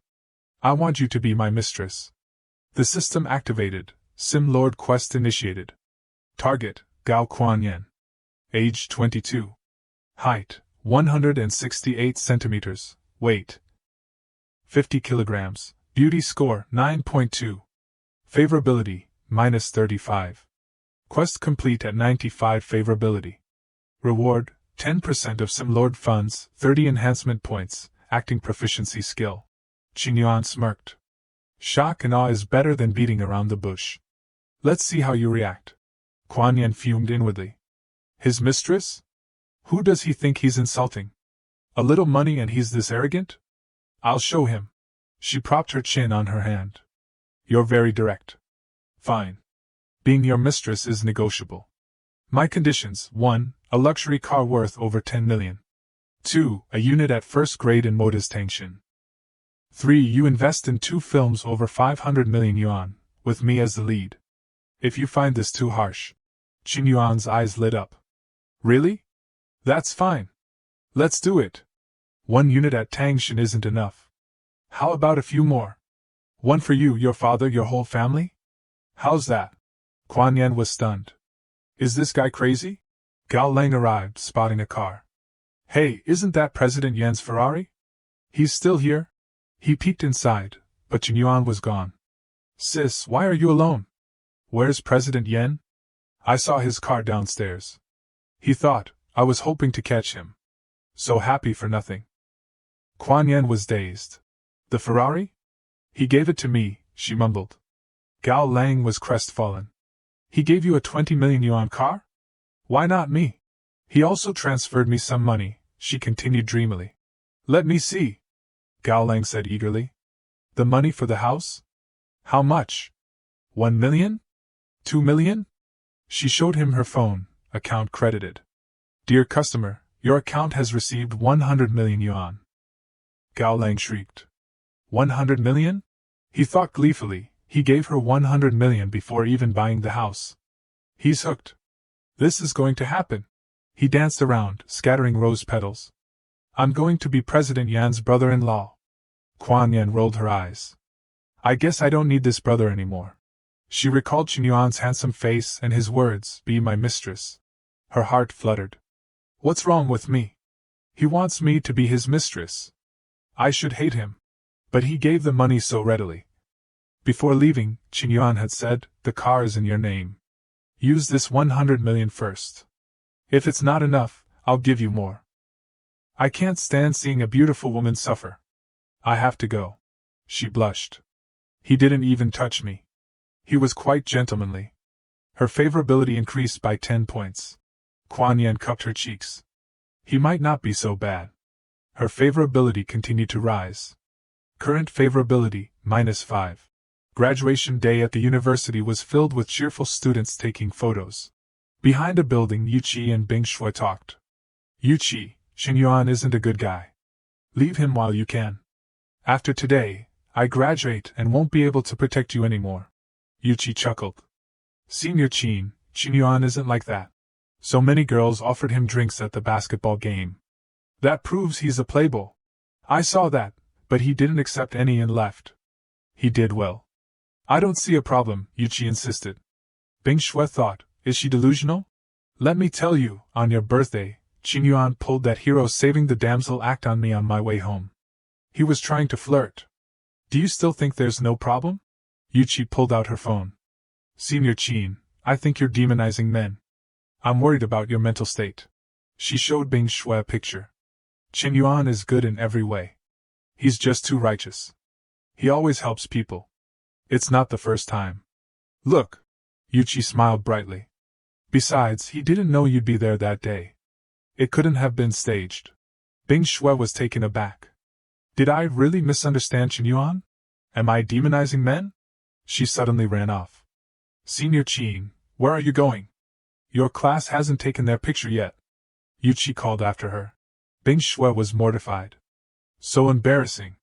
I was just being delusional. Even at work, the embarrassment lingered. So embarrassing. I told Yuqi that Xingyuan was flirting with me. It's been days, and I still can't forget it. And why does his face keep popping up whenever I think about it? She slumped over her desk. So strange. Shao Qin, come here. I have something for you, a voice called. She jumped. Yes, boss? She went to the director's office. A charity gala? Bing Shui was surprised. Yes, the Hanqing elite are holding a charity gala. As my assistant, you'll attend in my place. You also have a mission. The mysterious tycoon, President Yan, will be there. Your mission is to network with him, paving the way for our company's future business ventures. Bing Shui's face fell. Here we go again. I thought having a female boss would avoid this. Well, it's my first assignment. And it's just networking. Alright, I'll do my best. Not your best. You must succeed, the director said firmly. In an apartment, a man called Xingyuan. President Yan, check Weibo. Gao Lang's sister just exposed that big shot in the entertainment industry. Gao Quanyan? That interesting? Let me see. He searched online. Gao Quanyan exposes entertainment industry tycoon was trending with 2.7 billion searches. Wow, that's hot. Quanyan's post read, I can't stay silent any longer. I speak for all his victims. Comments poured in, we support you. You're so brave. And Gao Quanyan has so much dirt on her. And she's accusing others? Her fans are delusional. Hao Tian explained, that tycoon saw the Gao Corporation was failing and tried to coerce Gao Quanyan. She refused, so he smeared her and blacklisted her. She's got guts. Quite rare in your industry, Xingyuan said. Definitely. Speaking of, there's a charity auction gala. All the big names in Hanqing will be there. You should come, President Yan. A charity auction? Xingyuan thought, another place to spend money. I'll check it out. He grinned. But I have some business to attend to first. At Quanyan's villa, voices were frantic. Hurry! Their trolls are attacking. Use alt accounts to bury their comments. I won't let lies cover up the truth. Miss Gao, their firepower is stronger. We can't hold them back. They're spending a lot, and they have professional PR and trolls. Contact the superfans. Quanyan gripped her mouse. Her assistant called. What? We're out of funds? A notification popped up, account credited. Dear customer, your account has received 100 million yuan. Quanyan blushed. Another 100 million? Did he see the fight on Weibo and think I didn't have enough money? Damn playboy. Thinks money is everything. Despite her words, her favorability towards him soared. The gala was glittering with guests, chatting excitedly. Gao Lang's friends asked him, Lang Xiao, you're looking cheerful. You were so gloomy about your sister. What happened? He grinned. My sister met President Yan. He's practically my brother-in-law now. Happy occasions lift the spirits. President Yan? The one who bought Shao Corporation shares and donated millions on Shark app? Yes. I heard he's incredibly powerful. He even put Han Sanshui in his place. No wonder your sister was fighting half the entertainment industry online. Powerful backing. Lang Xiao, introduce us to President Yen sometime. My old man has been wanting to meet him. Gao Lang's nose was in the air. My brother-in-law? He even invited me for drinks the other day. Sure. Tang Tuan stood up abruptly. Hey Tuan, where are you going? He waved dismissively. You guys chat. I need the restroom. His face was furious. He snarled inwardly, damn it. Just because your sister is someone's mistress. Trying to show off. Without President Yen, you're not even worthy of carrying my shoes. This charity auction is actually a hunting ground for Hanqing's elite. It's where the next decade's power structure is decided. President Yen is the key guest tonight. A cunning glint appeared in his eyes. I've collected all the intel on President Yen and built his psychological profile. Margin of error, less than 5%. He imagined President Yen as a wise, far-sighted, and elegant elder, his humble nature unable to mask his extraordinary aura. He waited by the entrance. You think you can network with President Yen? Dream on. I'll wait right here. The moment he arrives, I'll greet him. He smirked. Just wait, Tang Aojia. I'll prove I'm the most valuable heir to the Tang Corporation.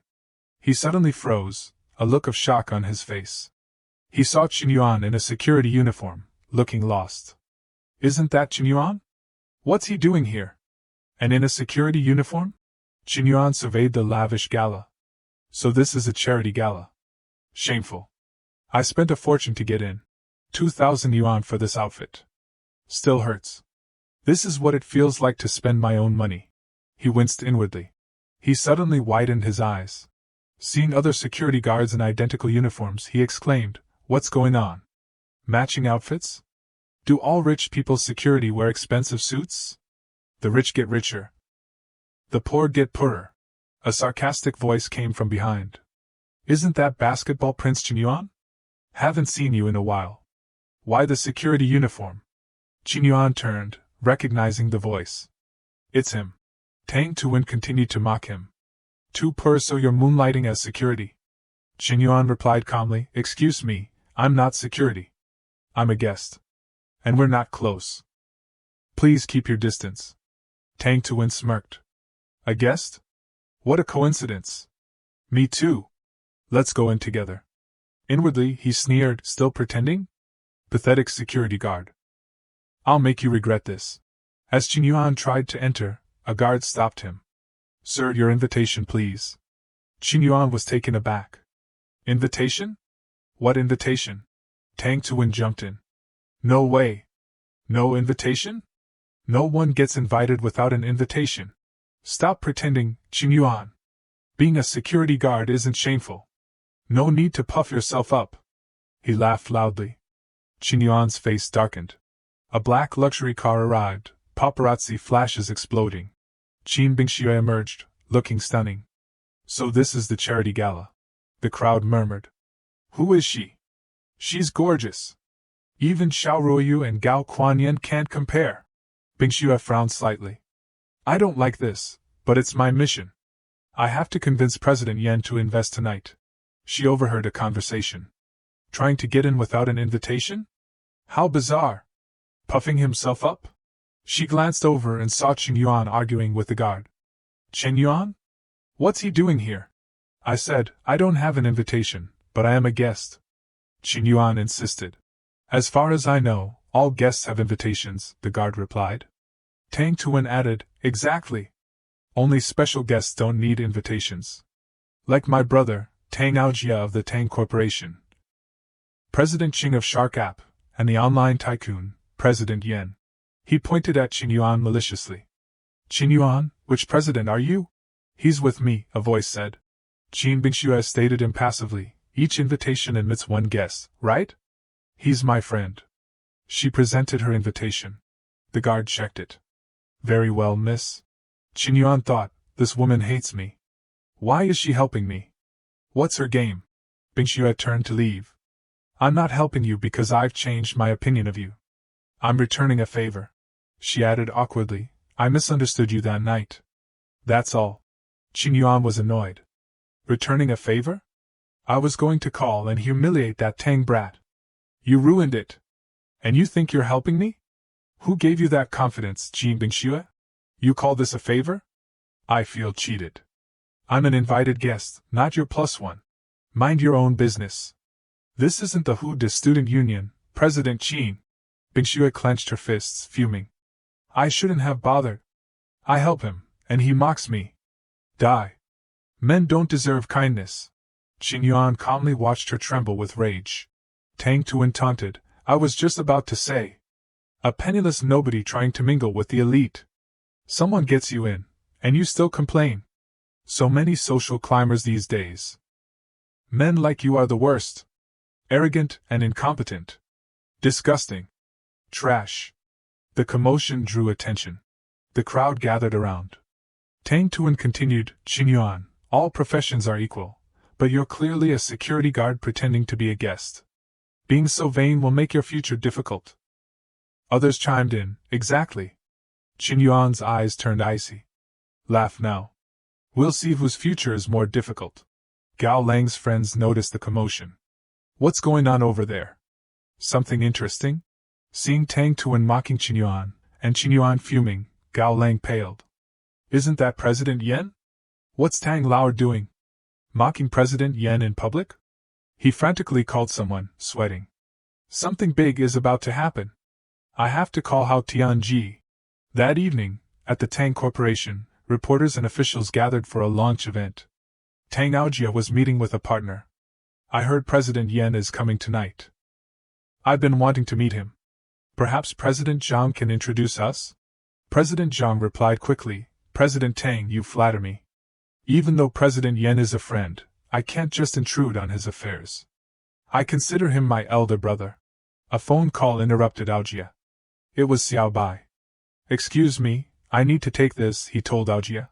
Xiao Bai, what is it? Aren't you picking up President Yen? Xiao Bai's voice was panicked. Hao Tianji, it's bad. President Yen is being blocked at the door. Someone is insulting him. Hao Tian reacted sharply. What? Who doesn't value their life? Insulting tonight's special guest? He glanced at Aojia. Who else would it be? The Tang family's second son, Tang Tuan. Aojia spat out his tea. He rushed towards the door, yelling, that good for nothing. Hao Tian stopped him. President Tang, calm down. Back at the entrance, Tang Tuan patted Qin Yuan's shoulder. I'm telling you, stop overestimating yourself and trying to squeeze into our circles. Being a security guard suits you. Xiao Bai, what's going on? Aren't you supposed to be welcoming Mr. Yen? Xiao Bai's panicked voice came through the phone, Hao Tianji, it's bad. Mr. Yen is being blocked at the entrance. And someone is insulting him. Hao Tian reacted sharply to the injustice. What? Who doesn't know how to behave? Insulting tonight's special guest? Hao Tian glanced at Gaojia and muttered, and who else is involved? Tang Tuan, the second son of the Tang family. Gaojia, who was sipping tea, spat it out. He rushed towards the door, yelling, that good for nothing. Hao Tian stopped him. Tang Zong, calm down.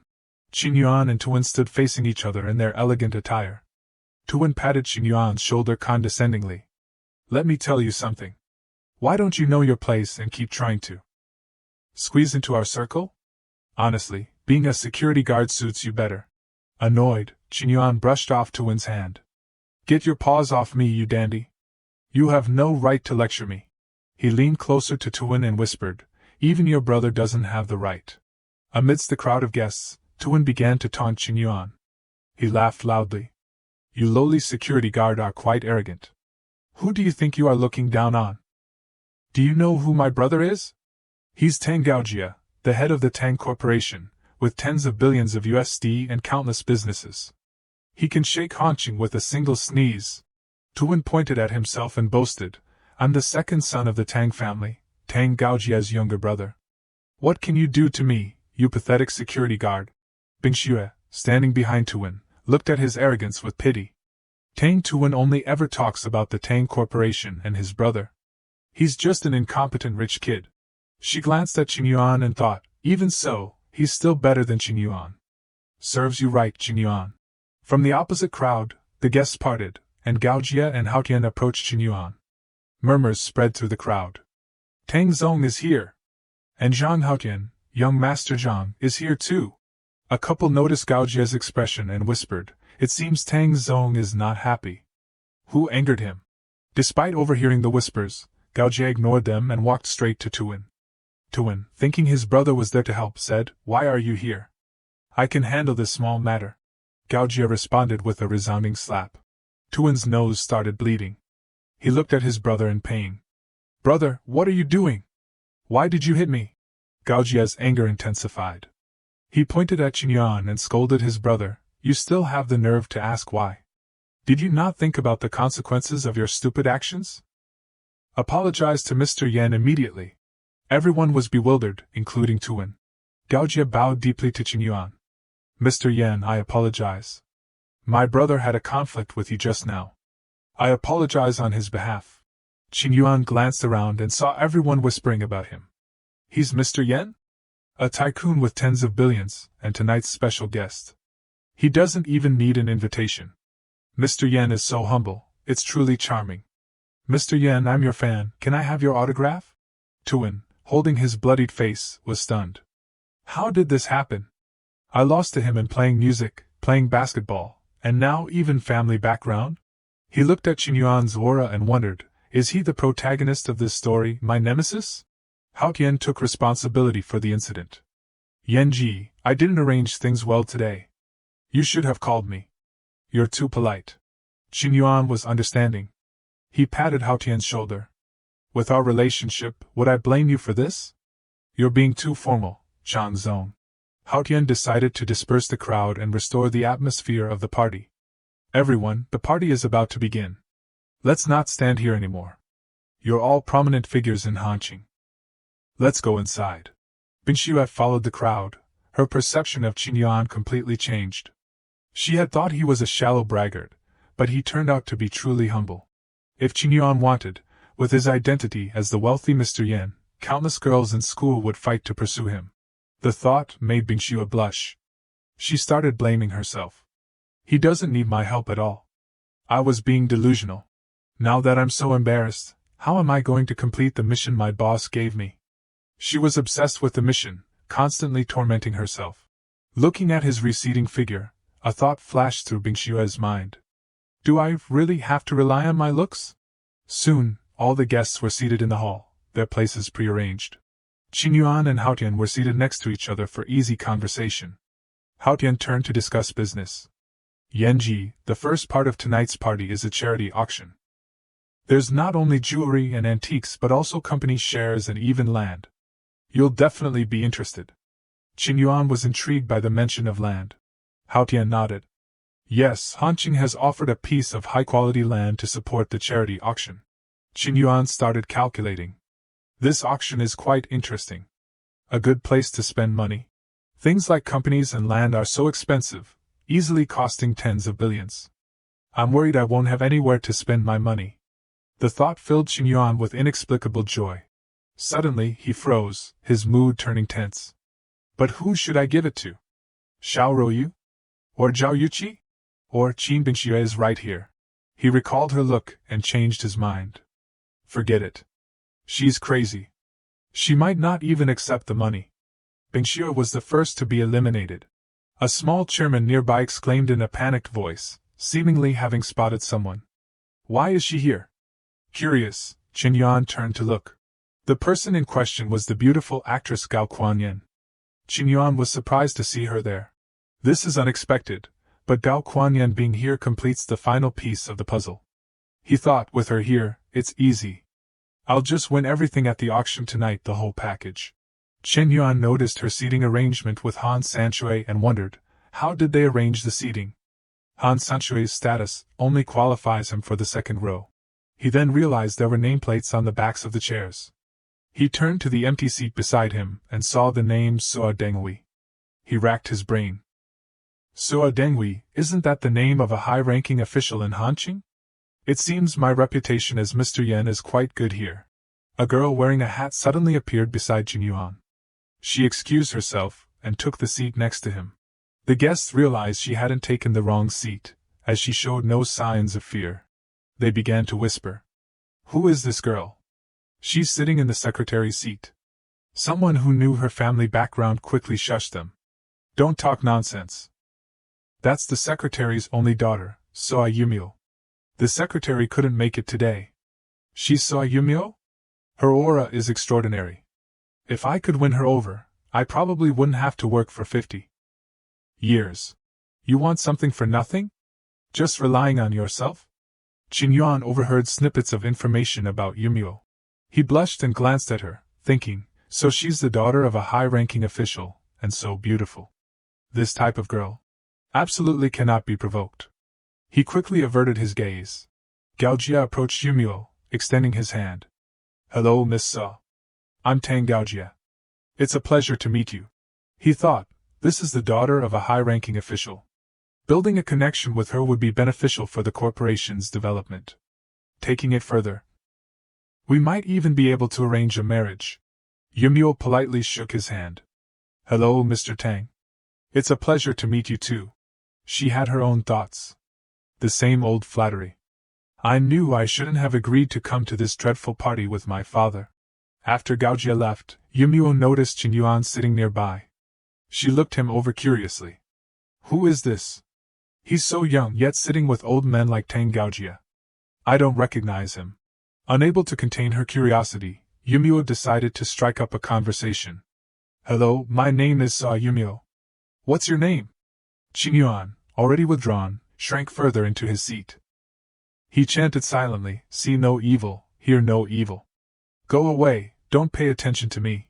Receiving no response, Yumio was puzzled. What's wrong with this person? He's avoiding me like I'm scary. Qin remained motionless, sweat dripping down his face.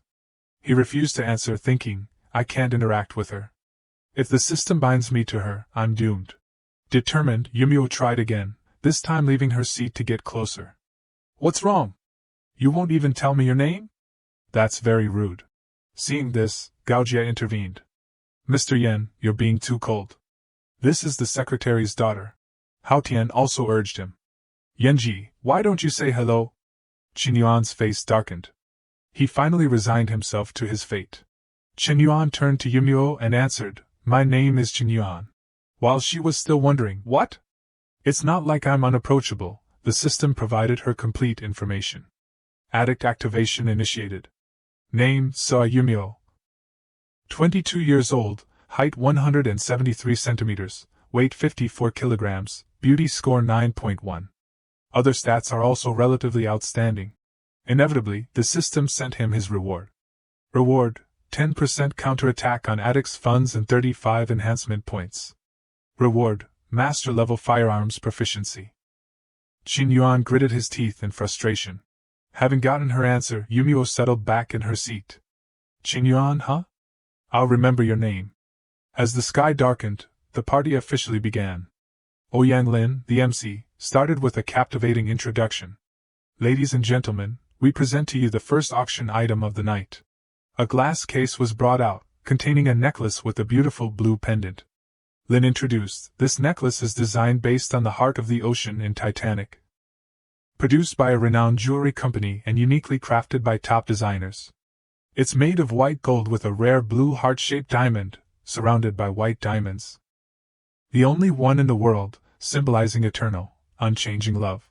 The starting price is 120 million. Young socialites gasped. The heart of the ocean?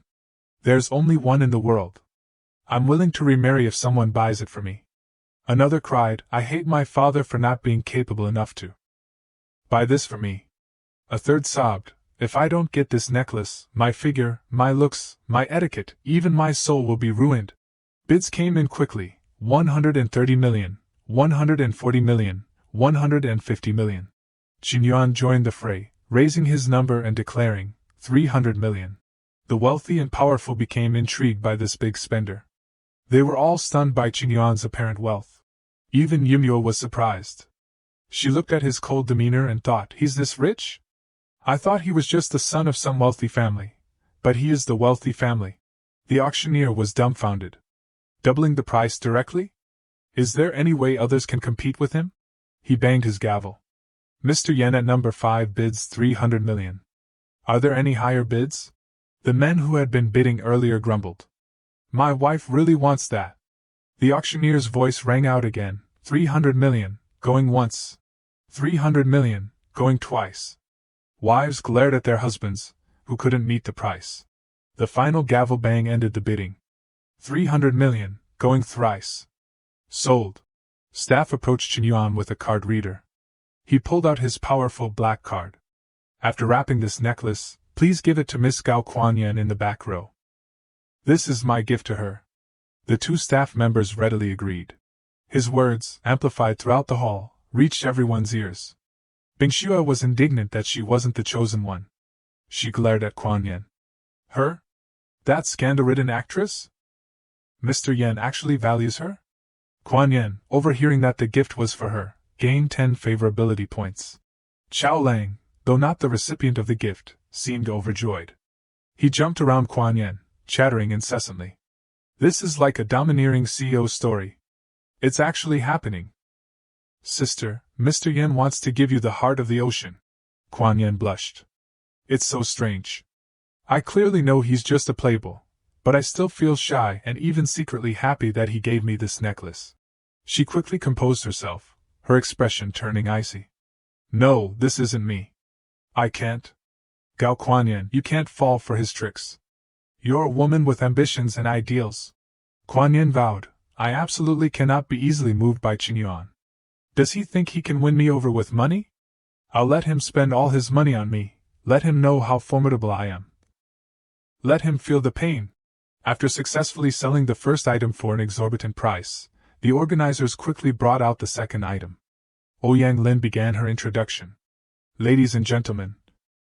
Next up is the second auction item of the day, one of the highlights. Under this red cloth is quite a large object, expected to take up quite a bit of space. Without further ado, the cloth was removed, revealing a grand piano. Lin continued, a piano, but not just any piano. This is a Hansiamin crystal piano, ranked second among the top 10 famous pianos in the world, made of pure crystal. Piano maestro Lang Lang once played this very instrument. The starting price is 30 million. Numbers 4 and 9 quickly started bidding. 35 million. 40 million. Number 3 outbid them with 45 million. However, all eyes were on Chen Yuan. He calmly raised his number. 200 million. Number 3, previously confident, was now defeated by a bid 4 times his own. Chen Yuan had decided to splurge on this item so he could gift it to President Zhao. Suddenly, from behind, another bid of 210 million caught his attention.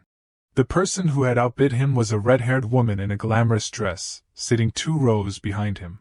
This was Huer, known as the genius young miss of the Zhenhua Corporation, Shanghuan Huer. Chen Yuan happened to know her family background. So it's the genius young miss of Zhenh. Yuo. Her family is in the video game business, no wonder she's rich. Unfortunately for her, Chen Yuan was determined to have the piano. He raised the bid to 300 million. She persisted, raising it to 310 million. This time, Chen Yuan was truly annoyed. The amusement was gone from his eyes. He declared, 500 million. A sum that could bankrupt a company. The crowd gasped, unable to believe the extent of Chen Yuan's wealth. The auctioneer cried inwardly, a 30 million item going for 500 million. I hate rich people. Still, he had to do his job. Mr. Yen at number 5 bids 500 million. Are there any higher bids? 500 million, going once. 500 million, going twice. The hall fell silent. 500 million, going thrice. Sold. Huer's eyes held a hint of hostility. The auctioneer, having successfully sold the piano, thanked Chen Yuan profusely. Thank you, Mr. Yen, for your generous support of this charity event. Huer spoke up. Mr. Yen, your wealth is truly impressive, I admit defeat. But buying a piano just for display is useless. You need to know how to play it. He calmly retorted, how does Miss Shangguan know I can't play? He thought, this girl is really pushing it. She won't stop until I show off, will she? He stood up and turned to the guests. Since Miss Shangguan insists, I'll play a piece and test out this top-tier piano. He smirked. Let you all experience the terror of 60 years of piano technique. With the skill activated, Qin Yuan sat down and began to play the opening notes. The resonant sound and captivating melody stunned the audience. He can actually play? And so well! Mr. Yan's skills surpassed all contemporary masters. One guest reminisced. It's like experiencing first love all over again. Xiao Mei, I had no choice but to leave you back then. Two other men held hands and wept. Grandma! I see my grandma! I miss her so much. Gao Kuanyan's favorability increased. She began to question her perception of him. Can someone who plays such music truly have a shallow heart? Could I have misjudged him? Bingxue, across the room, burst into tears. Looking at his elegant playing, she felt a pang in her heart. Now I finally understand why Baiyuchi likes Qin Yuan. Family background, wealth, talent, looks. He completely meets the standards of a male god. I was so shallow. Someone who can play this kind of music must have a story. I'm not qualified to judge him. Bingshua's favorability suddenly increased by 100 points, erasing her previous negative points. Qin Yuan, bowing to the applause, was startled by the system notification. What the heck? A 100-point increase? Are this woman's emotional swings that huge? Could it be she's conquered by my talent? As expected, in some cases, talent is more effective than money. Back at their seats, Yumio, touched by his talent, blurted out, I didn't know you played so well.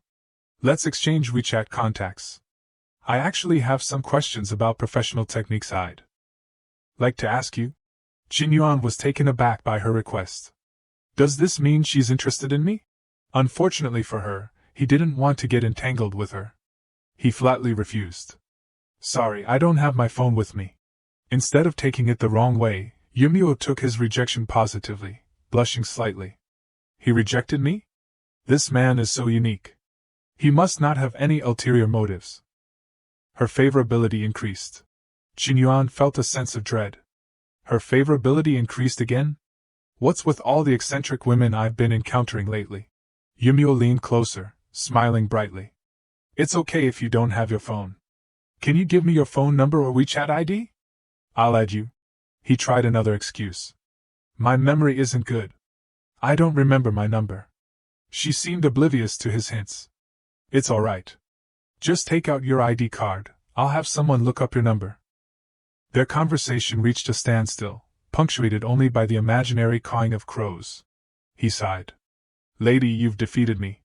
Will you please let me add you on WeChat? Yumio replied, I know you have your phone with you. Trying to trick me? As expected, the things I fight for are the best. Taking the initiative isn't being promiscuous. The MC's voice rang out again. The next item is a bit different from the previous ones. It's not a physical item, but a bankrupt company up for auction. Qin Yuan's eyes lit up. This is the real highlight of the night. Lin continued, the first company we're auctioning is Beauties TV, once a top 5 live streaming platform nationwide during the golden age of online live streaming. Its market value once reached over $1 billion, but due to various reasons, it has declared bankruptcy. The starting price is $50 million. Qin Yuan was the first to bid. $60 million. Contrary to his expectation of competition, the hall remained silent. No one else bid. He looked around suspiciously. What's going on? No one's bidding? Is Beauties TV that terrifying? It turned out his assumption was wrong. They all complained, what are you wondering about, kid? With your method of doubling the bids, who dares to compete with you? What's left for us to bid on? The auctioneer announced, Mr. Yen at number 5 bids $60 million. This is his third item tonight. Truly extraordinary generosity. Is there really no one else who wants to bid? After 3 calls, Qin Yuan successfully acquired the bankrupt company. I hope Beauties TV will thrive under Mr. Yan's leadership and return to its former glory. At this moment, Han Sanshui made a strange move. A private investigator sent him a message. Real information about Mr. Yan, aka Qin Yuan, has been found. If you want more details, please call back. He smirked. Qin Yuan, is it? Let's see how long your arrogance lasts. The auction was nearing its end, and some guests had already left. Sanshui, following the investigator's instructions, went outside to call him. It's me. What did you find out about Qin Yuan? Tell me everything in detail. The scheming old man listened intently as the investigator began to report his findings. Qinyuan, male, Han ethnicity, 21 years old, from Mian County, Tianmen City, Hubei Province. Father, Qin Jianhong, mother, Ma Shumai, both fruit farmers. They also have 2 fish ponds. A very ordinary family. Qin Yuan attended Songfeng Primary School, middle school at Qingsanzhong, high school at Tianyi High School, university at Huda. All very ordinary. But I checked his payment account. It's the highest VIP account in the world. There aren't more than 50 people in the world with this account. This account has no payment limits, no problem transferring tens of billions at once. Usually used for large-scale appropriations for national funding. Sanshui was stunned. An ordinary family? What kind of international joke is this? A kid from an ordinary family can have this kind of financial power? A kid from an ordinary family can give someone hundreds of millions worth of gems without batting an eye. What ordinary family? This guy's information must be fabricated. Wait, being able to alter government data, what kind of terrifying family power is this? His face paled. He hurriedly told the investigator to stop investigating, his voice laced with fear. Sanshui quickly left, dragging his feet, muttering, that was almost a disaster. Gao Jie, nearby, noticed his unusual behavior. Han Sanshui of the Han family is investigating Mr. Yan's information, but the results seemed to have frightened him. He pondered, could Mr. Yan really be a descendant of some hidden clan? Back at the party, the chatter grew louder. A slightly tipsy man boasted, let me tell you, do you know Mr. Yan? Actually, he... Meanwhile, at Hao Tian's side, Xiao Bai approached him. Tianji, I heard a rumor about Mr. Yan's background. Intrigued, Hao Tian urged him to share. I heard Mr. Yan is from the Chen family, one of the 4 mysterious families of Huaxia. This family is very secretive, always lurking in the shadows, but their influence is everywhere throughout history. They say Mr. Yan is the young master of the Chen family. His appearance might indicate that the Chen family has decided to emerge. A storm is brewing. Hao Tian sighed. No wonder Mr. Yan has such an extraordinary aura. He comes from true hidden wealth. There's always someone greater out there. My Zhang family in Hanqing is nothing compared to such a powerful hidden clan. Even trying to flatter them would be beneath us. The young master of a centuries-old hidden family. Isn't my dad a fruit seller? You guys are really good at making up stories. Qin Yuan chuckled. A young woman's voice rang out behind him. That's right, he's Mr. Yan. A group of beautiful women immediately surrounded him, vying for his attention. Mr. Yan, may I have this dance? Mr. Yan, here's my number. I'll be waiting for you in room 2706. Mr. Yan, I forgot my phone, can I borrow yours to make a call? Mr. Yan, my cat can do backflips, do you want to come to my house and see? He groaned inwardly. What is this situation? Other couples continued dancing in the hall, while the women clung to Qin Yuan, relentlessly inviting him to be their dance partner. While trying to escape, he spotted a beacon of hope, Gao Kuan-Yen, across the room. He pushed through the throng of women. Excuse me, ladies, I already have a dance partner. Over there. He approached Kuan-Yen and extended his hand. Madam, may I have the pleasure of this dance? Me? She became wary. He's inviting me to dance? Should I refuse? What if he tries to take advantage of me? But he just gave me such an expensive necklace. It wouldn't be very nice to refuse him. Kuan-Yen decided to indulge him. She took his hand, and he led her to the dance floor, his hand settling on her lower back. He pulled her close in a seductive pose. Kuan-Yen blushed. What are you doing? He replied, I refused 18 ladies to dance with you today. If you don't say anything, I'll assume you agree. His master-level dancing skill activated, and he began to waltz with Kuan-Yen. She thought, damn it, I thought he was just a nouveau riche, but he can even dance. His hands are so warm. He's always doing things that catch me off guard. Is this his wicked hobby? But I don't seem to hate it. I even kind of like it. Her favorability increased, reaching 60. The hall was now divided. In the center, couples were lost in the music. Around the perimeter, the other guests chatted and sipped wine, their laughter and conversation centered on Qin Yuan and Kuan-Yen. What a beautiful couple! A handsome man and a beautiful woman. I've only seen scenes like this in movies. If I were 30 years younger, I'd definitely give that kid a run for his money. Yumio watched them dance and thought, is that the girl he gave the necklace to? Qinyuan is quite devoted. He doesn't seem to care about her scandals at all. I thought he would fall for those gold diggers. It seems he's a responsible man, quite rare. But he rejected me. Am I somehow inferior to Gao Kuan-yen? While she was fuming, a refined-looking man approached her. Miss Saw, may I have this dance? Yumio refused. No, I don't know how to dance. And I'm not interested in old men. Stop trying to approach me. The man was mortified.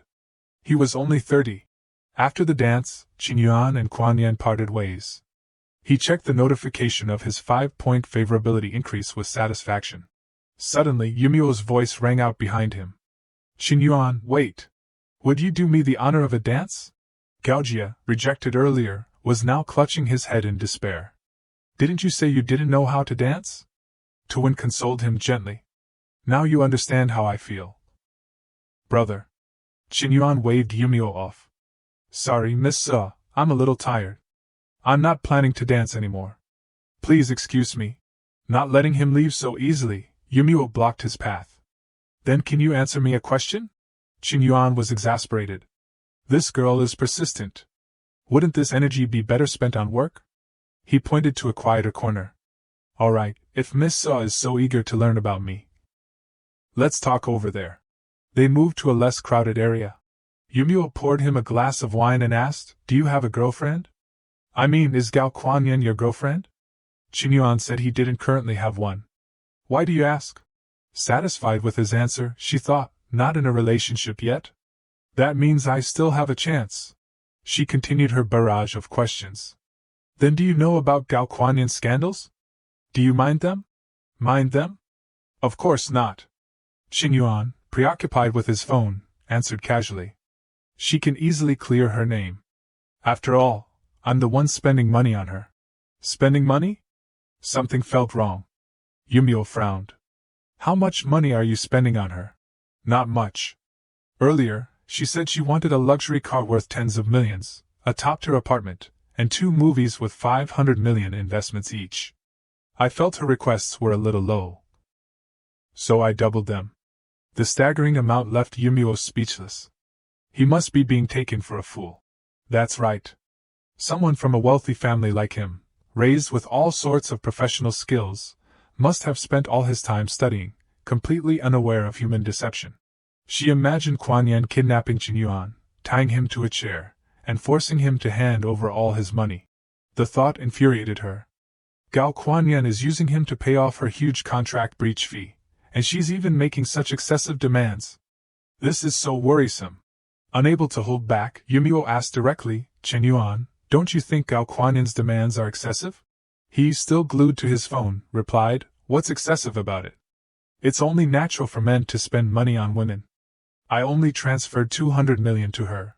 Yumio grabbed his tie and yelled, 200 million isn't much? She's already spent so much of your money, and she's not even in a relationship with you. Can't you see she's playing you? She's a gold digger, you idiot. Miss So, please calm down. Realizing her outburst, Yumio let go of his tie and sighed. Forget it. Who you spend your money on is your business. But you should be careful, or you'll definitely suffer later. Qinyuan reassured her, Miss So, there might be some misunderstanding. I'm not as stupid as you think. Yumio looked at him with pity. Anyone blinded by love thinks they're not a fool. Qinyuan was tired of her pitying gaze. Yumio recalled the image of him playing the piano. Even during the auction. She started to fantasize. Who would have thought such an outstanding man would be so pure at heart? Even more naive than a middle schooler. Seeing her favorability increase steadily, Qinyuan started to worry. It's increasing again? This hurts. Does she think I'm a walking ATM? He smirked at her naive thoughts. She had no idea he was the real player here. She was completely unaware of his true level. Suddenly, he wanted to escape. Where did Gao Kuan-yen go? It seems she went into a private room with MCO Yang Lin. See? You're mentioning Gao Kuan-yen again. Didn't you hear what I just said? He turned serious. I heard you. I just hope you won't speak ill of Kuan-yen again. Don't you think you sound like the gold digger you're accusing her of being? Faced with this accusation, Yumio was stunned. Yumio's face paled at his words. She stood up abruptly, furious. My kindness has been taken for malice. In terms of looks, family background, and inner qualities, how am I any less than that actress? Fuming, she stormed off. Qinyuan, just you wait. What So Yumio wants, So Yumio gets. You'll be mine sooner or later. Qinyuan was both puzzled and slightly guilty. He thought, wow, that intense? She's a tough one to please. I'll have to stay far away next time. At the end of the party, Qinyuan's car arrived. Guests waved him off. Take care, Mr. Yen. Stay in touch. Mr. Yen, come visit my home when you're free. Mr. Yen, remember to message me on WeChat. He shook their hands and promised, sure. Be safe on your way home. He bid them farewell and left. He suddenly remembered Kuan Yen and quickly took out his phone to call her. Two suspicious-looking figures approached him from behind. Hao Tian called out, Mr. Yen. You were truly impressive tonight. You've opened my eyes. Let me introduce you. This is Chu Xiaowei, my little brother. Xiaowei, look up. I brought you to meet him. Whether it works out or not depends on you. Xiaowei's trembling caught Qinyuan's attention. He asked, What's so secretive? Xiaowei stammered, Mr. Yen, it's like this. My family has an office building we want to sell. Are you interested? An office building? The whole building? Qinyuan asked. His demeanor changed instantly, his fluent speech surprising Qinyuan. Yes, a 40-story building, each floor about 1,000 square meters. My parents are going to Moto for development, so they want to sell it. Around 2 billion. The man who brought him was stunned. 2 billion? I must be blind. This kid is a tycoon too? Qinyuan, finding the price reasonable, showed his phone screen to Xiaowei. Okay, add me on WeChat. I'll go take a look another day. Do you only have one building? If you have more, I can consider them too. Xiaowei waved his hands frantically. No, we only have this one. He added Qinyuan on WeChat, thinking, I thought Mr. Yen would at most buy a few floors, but he wants the whole thing. What's the point of showing off anymore? Mr. Yen is the best. Before getting into his car, Qinyuan turned to them. Oh, and don't bother contacting me about other buildings. I don't like sharing my purchases with others. Xiaowei readily agreed. All right. Mr. Yen is so generous. I'll call my dad right away. Hao Tian put his arm around Xiaowei and headed back inside. I didn't realize you were so rich, kid. That stutter was fake, wasn't it? Hao Tianji, don't tease me. Qinyuan reached his car and prepared to open the door. He got in, still pondering. Who should I give this building to? 2 billion. An ordinary girl would be scared witless. I need to find someone with exceptional mental fortitude. The car screeched to a halt, throwing him forward against the seat. His driver stuck his head out the window and yelled, Are you crazy? Trying to get yourself killed? To his astonishment, it was Qin Bingxue blocking his car. Isn't that Qin Bingxue? What is she up to? She rushed over in her 10 centimeters high heels and climbed into the back seat. Both the driver and Qinyuan were dumbfounded. Bingxue glared at the driver. What are you looking at? Drive. The terrified driver quickly turned back, not daring to utter a word. Qinyuan stared at Qin Bingxue in disbelief as she nonchalantly settled into the seat next to him. Determination burned in her eyes. This is my last chance. I must complete this first task after graduation perfectly. I can't let my boss down. Seeing her demeanor, Qinyuan broke out in a cold sweat. Qin Xiujie. He maintained a calm facade, but inwardly he was furious. Just got rid of So Yumio, and now Qin Bingxue shows up. Am I cursed tonight? Keep running into crazy women. She turned to him seriously. Today, I represent the Carpap, hoping to secure your investment. Our company has enormous potential, mainly targeting social interaction among young people. Currently, our downloads have exceeded 1 million, and daily active users have surpassed 500,000. You can come to our company. He interrupted her. Excuse me, if I'm not mistaken, you're asking for my help, correct? Seeing that he understood her intention, she immediately launched into her sales pitch. You could say that, but I believe it's mutually beneficial for you to invest because we truly have great potential. He asked sarcastically, So you're begging me? Bingxue swallowed her pride, desperate to complete her mission. Yes, I want to ask for your help. I'm begging you. Are you satisfied now? She seethed inwardly. Damn it! Just because he's rich, he can humiliate me like this. Qingyuan looked at her with a smug grin. This feels good. You're so cool, yet you have to beg me too? Let me toy with you a bit. He reached out and played with her hair, taking a deep sniff. Qinxuejie, when begging someone, you should have the proper attitude. Sometimes, to get what you want, you have to learn to pay the price. He leaned closer and asked, Do you understand what I mean? Bingxue blushed deeply. Her patience had its limits. She slapped his hand away and snapped, Qingyuan, you're truly a pervert. You want to sleep with me? Do you think you're worthy of Yuqi? Qin Bingxue's favorability decreased by 5 points, then another 10. Chen retorted cruelly, Sleep with you? That's hilarious. Qinxuejie, do you think you're all that? I have no interest in a cold woman like you. Bingxue was shocked that someone so seemingly noble could be so disdainful. She exploded. Qingyuan! What do you mean? He stated his opinion frankly. What do I mean? You don't think the world revolves around you, do you? You want investment, so I have to give it to you? We've only met twice. Are we that close? And last time, you misunderstood me and never even apologized. Do you have any respect for me? Called out on her past behavior, Bingxue stammered. I didn't mean to. Tonight. Clearly. Realizing the situation was beyond salvaging, she glared at him. I brought this humiliation upon myself. I'm leaving. She leaned forward to tell the driver to stop, but then noticed something strange. Where are we? Qingyuan looked out the window, puzzled. This isn't the way to Lake University. The taxi abruptly slammed on its brakes. Qingyuan clutched his head in frustration. I knew nothing good would come from being with this girl. We're being robbed. He realized it too late. 3 strange cars suddenly appeared and surrounded the taxi. A group of menacing men stood before Qingyuan. To his surprise, the leader of the gang was the taxi driver. Qingyuan faced them fearlessly. So, a gang of criminals, even with an inside man. Looks like I can't be nice tonight. Qin Bingxue anxiously asked, What do we do, Qingyuan? His reply shocked her. She thought he was joking. What else can we do? Surrender, of course. The gang leader praised his subordinate. I can't believe such a simple plan caught the attention of the second master. Well done, kidnapping the rich after the party. The subordinate replied humbly, Boss, you're too kind. Although I came up with the idea, it was your excellent leadership and strategy that made it work.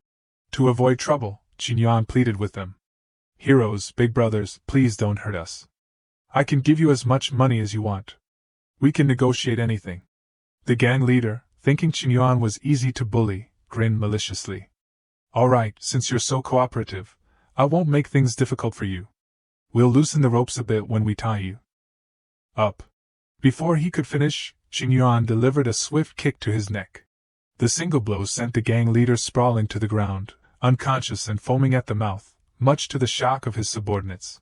Qingyuan remained vigilant. These guys are clearly professionally trained. They're not just ordinary thugs, they're criminals. Seeing their leader defeated, the gang members charged at Qingyuan together. Get him! Let's go! The next one to rush forward received a punch that dislocated his jaw. Seeing Qingyuan was a formidable opponent, the second in command switched targets and grabbed Bingxue as a hostage. This guy's tough. Lao San, you and a few others keep him busy. Lao Si and I will grab the girl. With her in our hands, he'll have to surrender. Bingxue's anger flared at being underestimated. Capture me? You wish. With a swift kick from her long legs, she struck him in the face. The violent kick left him with a black eye, missing teeth, and blood flowing from his nose and mouth. This woman can fight. Qingyuan fought while worrying about Bingxue's safety. I'm confident I can take them all down, but I'm worried Qin Bingxue won't last. I need to finish this quickly. System, increase strength by 10 points, physique by 10 points, agility by 20 points. He lunged forward like a wild beast hunting its prey. His stats appeared: name, Qingyuan, age 21, height, 181 centimeters, weight, 72 kilograms, strength, 45, physique, 45, spirit 30, agility 55. With his upgraded strength, he unleashed a flurry of punches, faster than a punching machine. One thug received a direct hit to the face, blood splattering everywhere. Another was punched in the cheek, his face contorted. The second in command helplessly called out to his men. Lao Wu! Lao Lu! While he was distracted, Bingxue delivered a devastating kick to his groin. Looking elsewhere? I'm right here. Still looking around?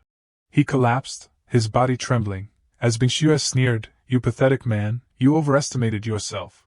Unable to win in a fight, the second in command pulled out a knife and lunged at Bingxue. "You damn woman! I'll teach you a lesson!" Just as disaster seemed imminent, a hand appeared, gripping the knife's blade, saving Bingxue from certain death. The hero who saved the damsel was none other than Qin Yuan. He looked the thug in the eye. "Attacking women with a knife isn't a good habit. It seems I need to re-educate you." Blood dripped from Qin Yuan's hand, forming a small pool. Bingxue trembled, witnessing the scene. Two almost died. "Qin Yuan saved me?" He suddenly delivered a powerful kick, sending the second in command flying. Bingxue gasped. "Evil will be punished.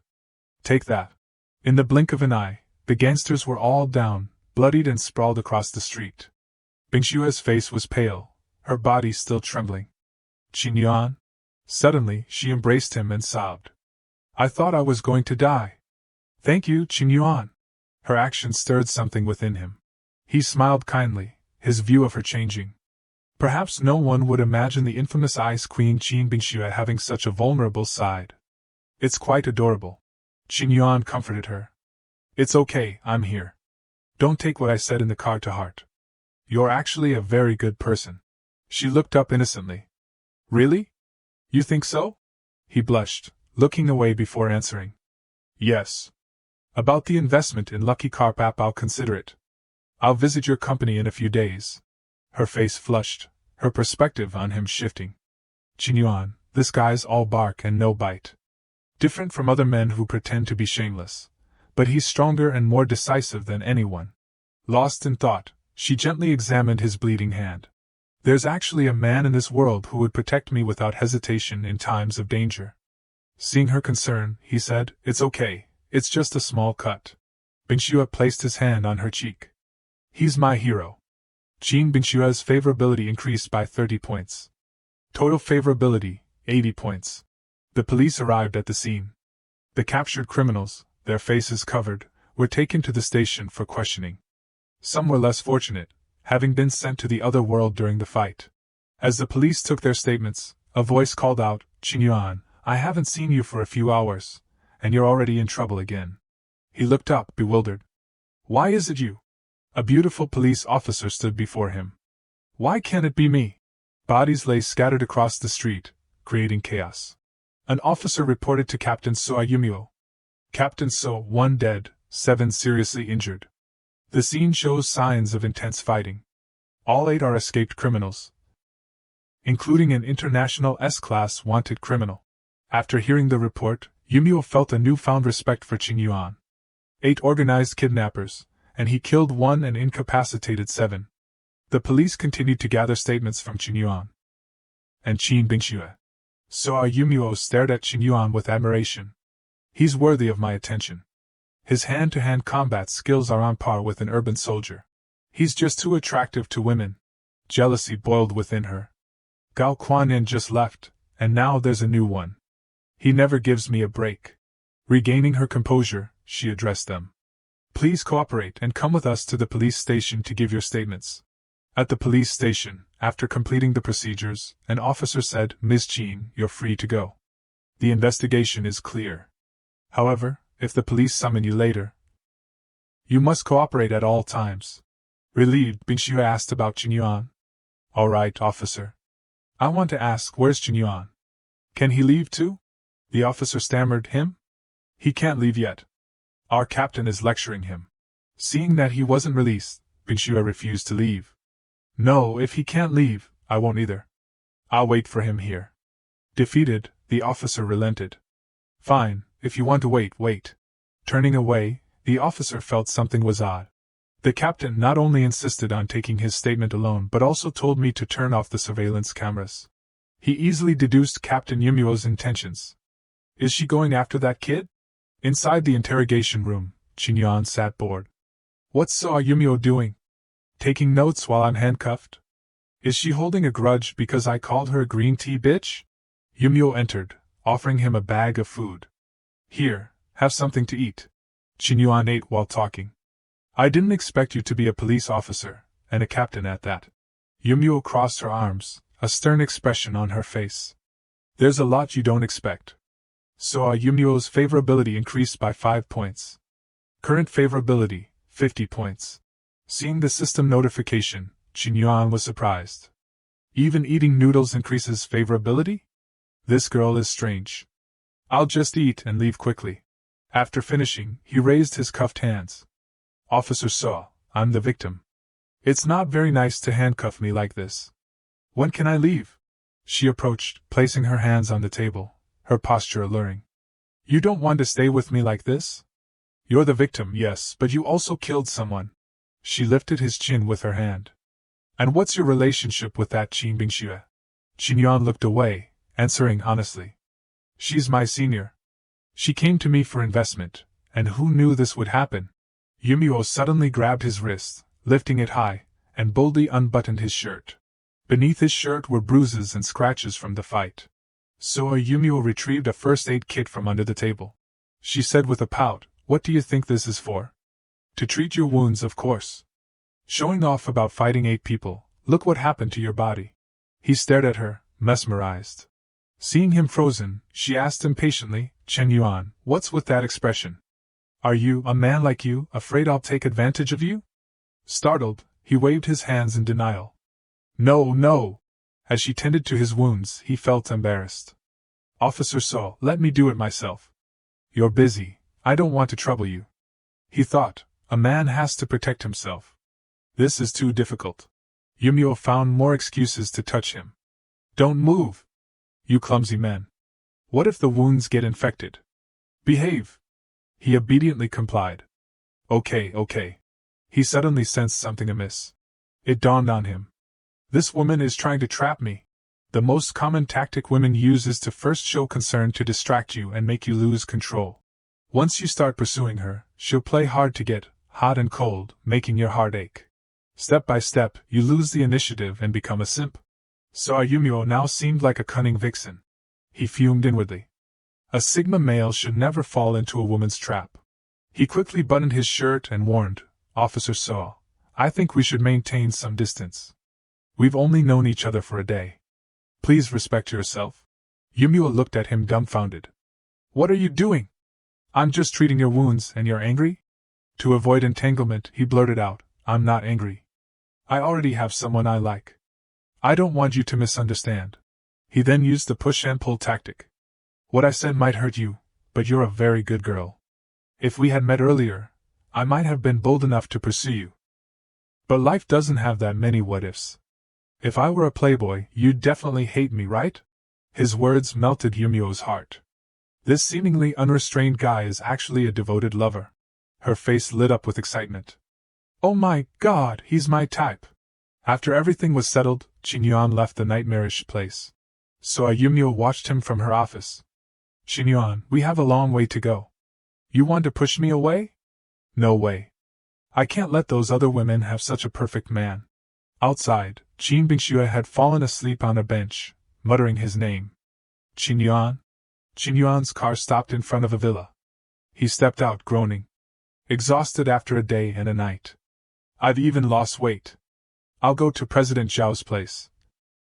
Take a shower, and catch up on sleep. He heard a noise from inside, surprised. Is President Zhao home? He hesitated at the door. He stepped inside and saw a hot figure behind the frosted glass of the shower. President Zhao, you're using this to test me? You have too much faith in my self-control.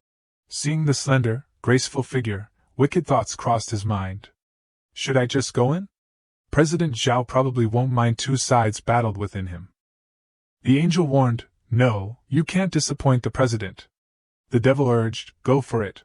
The bathroom door opened, revealing Manhwa wrapped in a thin towel, casually drying her hair. Yuchi, your bathroom is even better than mine. So relaxing. She suddenly froze, seeing the man standing there. Fear gripped her. She screamed. Qin Yuan was even more shocked. He cried inwardly, "Who is this girl? Why is she in President Zhao's house?" Manhwa ran to Yuqi, crying, "I can't get married anymore. He saw everything. Yuqi, you have to stand up for me." Yuqi comforted her. "Manhwa, don't cry. It's just a misunderstanding." As the two girls embraced, Qin Yuan began undressing. "Yuqi, please explain." "I'll go take a shower first." Manhwa exploded. "Misunderstanding? That man is a pervert. He saw my body and didn't even apologize." "Yuqi, what's your relationship with him?" Yuqi blushed, turning away. He's my friend." Seeing Yuqi's reaction, Manhwa knew something was up. This can't be a normal friend. Her mind raced. Something's not right. Very wrong. This is the first time Yuqi has shielded a man like this. Could it be they're in that kind of relationship? Manhwa couldn't wait for an answer. She grabbed Yuqi's shoulders. "Yuqi, I want to advise you. You're a rich woman now. Don't be with poor guys from the lower class. It's embarrassing." Yuqi looked puzzled. "Poor? Who are you talking about?" Manhwa frowned. "Who else? The guy just now." "Yuqi, look, you live in a big house, you make a lot of money as a streamer, you're already part of the elite. An ordinary man like him isn't worthy of you." Realizing the misunderstanding, Yuqi tucked her hair behind her ear, embarrassed. "Manhwa, about that you're talking about Qin Yuan? Qin Yuan is a good person. And he's really outstanding, not like you imagine." Earlier, to impress Manhwa, she had let Qin Yuan believe that she owned the villa. Manhwa retorted, "Outstanding? This society only cares about resources and background. Can his outstanding qualities be turned into money? You're still young. You need to seize the opportunity to choose the right partner."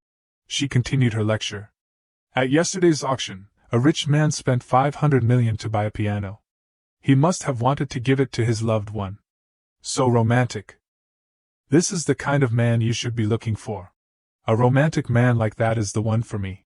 Their conversation was interrupted by a voice outside. "Hello, is this Ms. Zhao Yuqi? Your gift has arrived. Please check." Manhwa asked, "What did you buy?"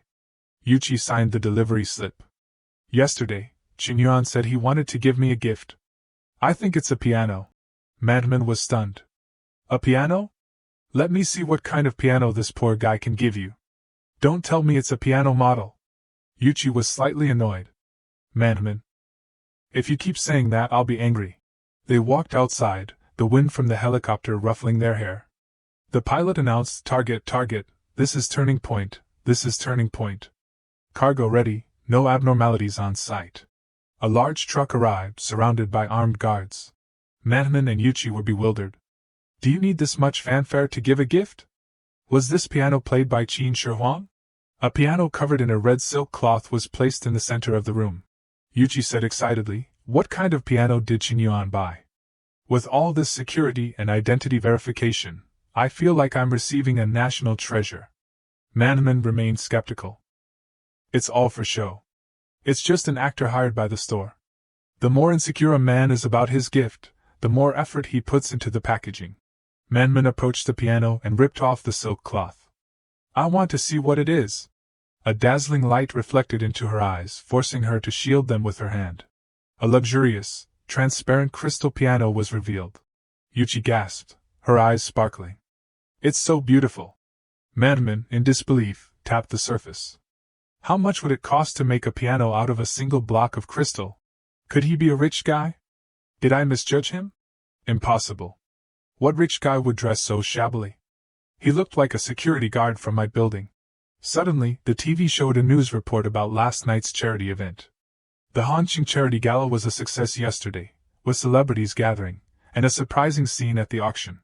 Qin Yuan's image appeared on screen.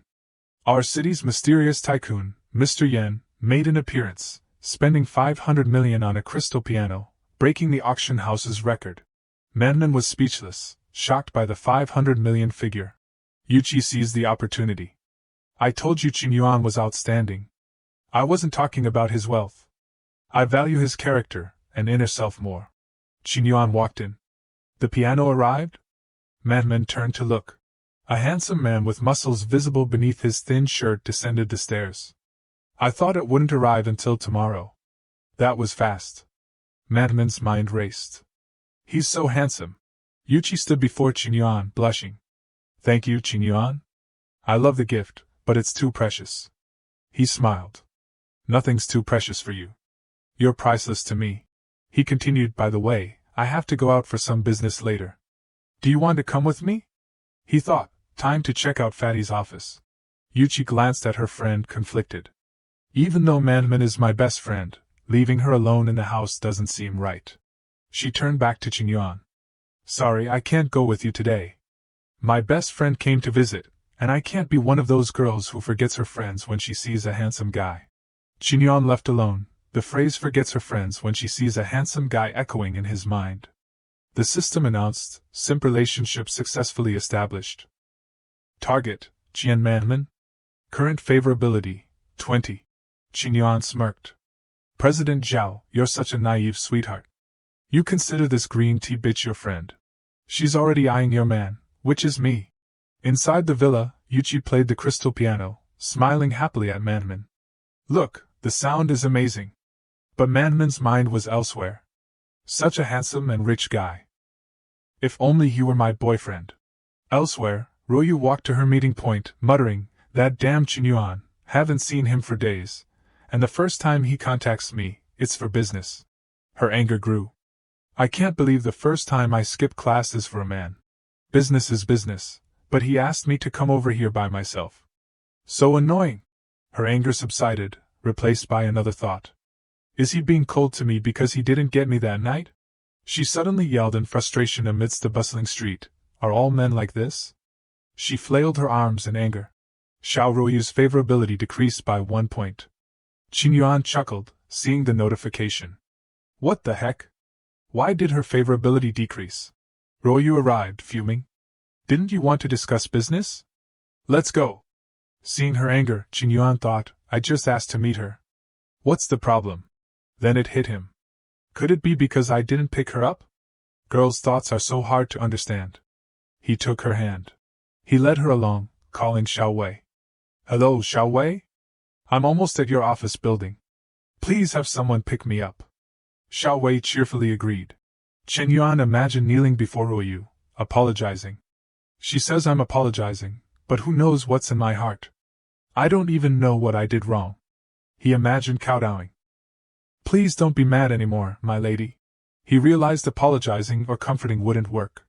It would only encourage her arrogance. Money is the only solution. Throw money at her until she can't speak. Until she questions her existence. At a large building, a father asked Chu Xiaowei, Son, is this Mr. Yan really as influential as you say? Is he worth such a grand welcome? They stood before a large welcome gate. Xiaowei stammered, Dad, trust me.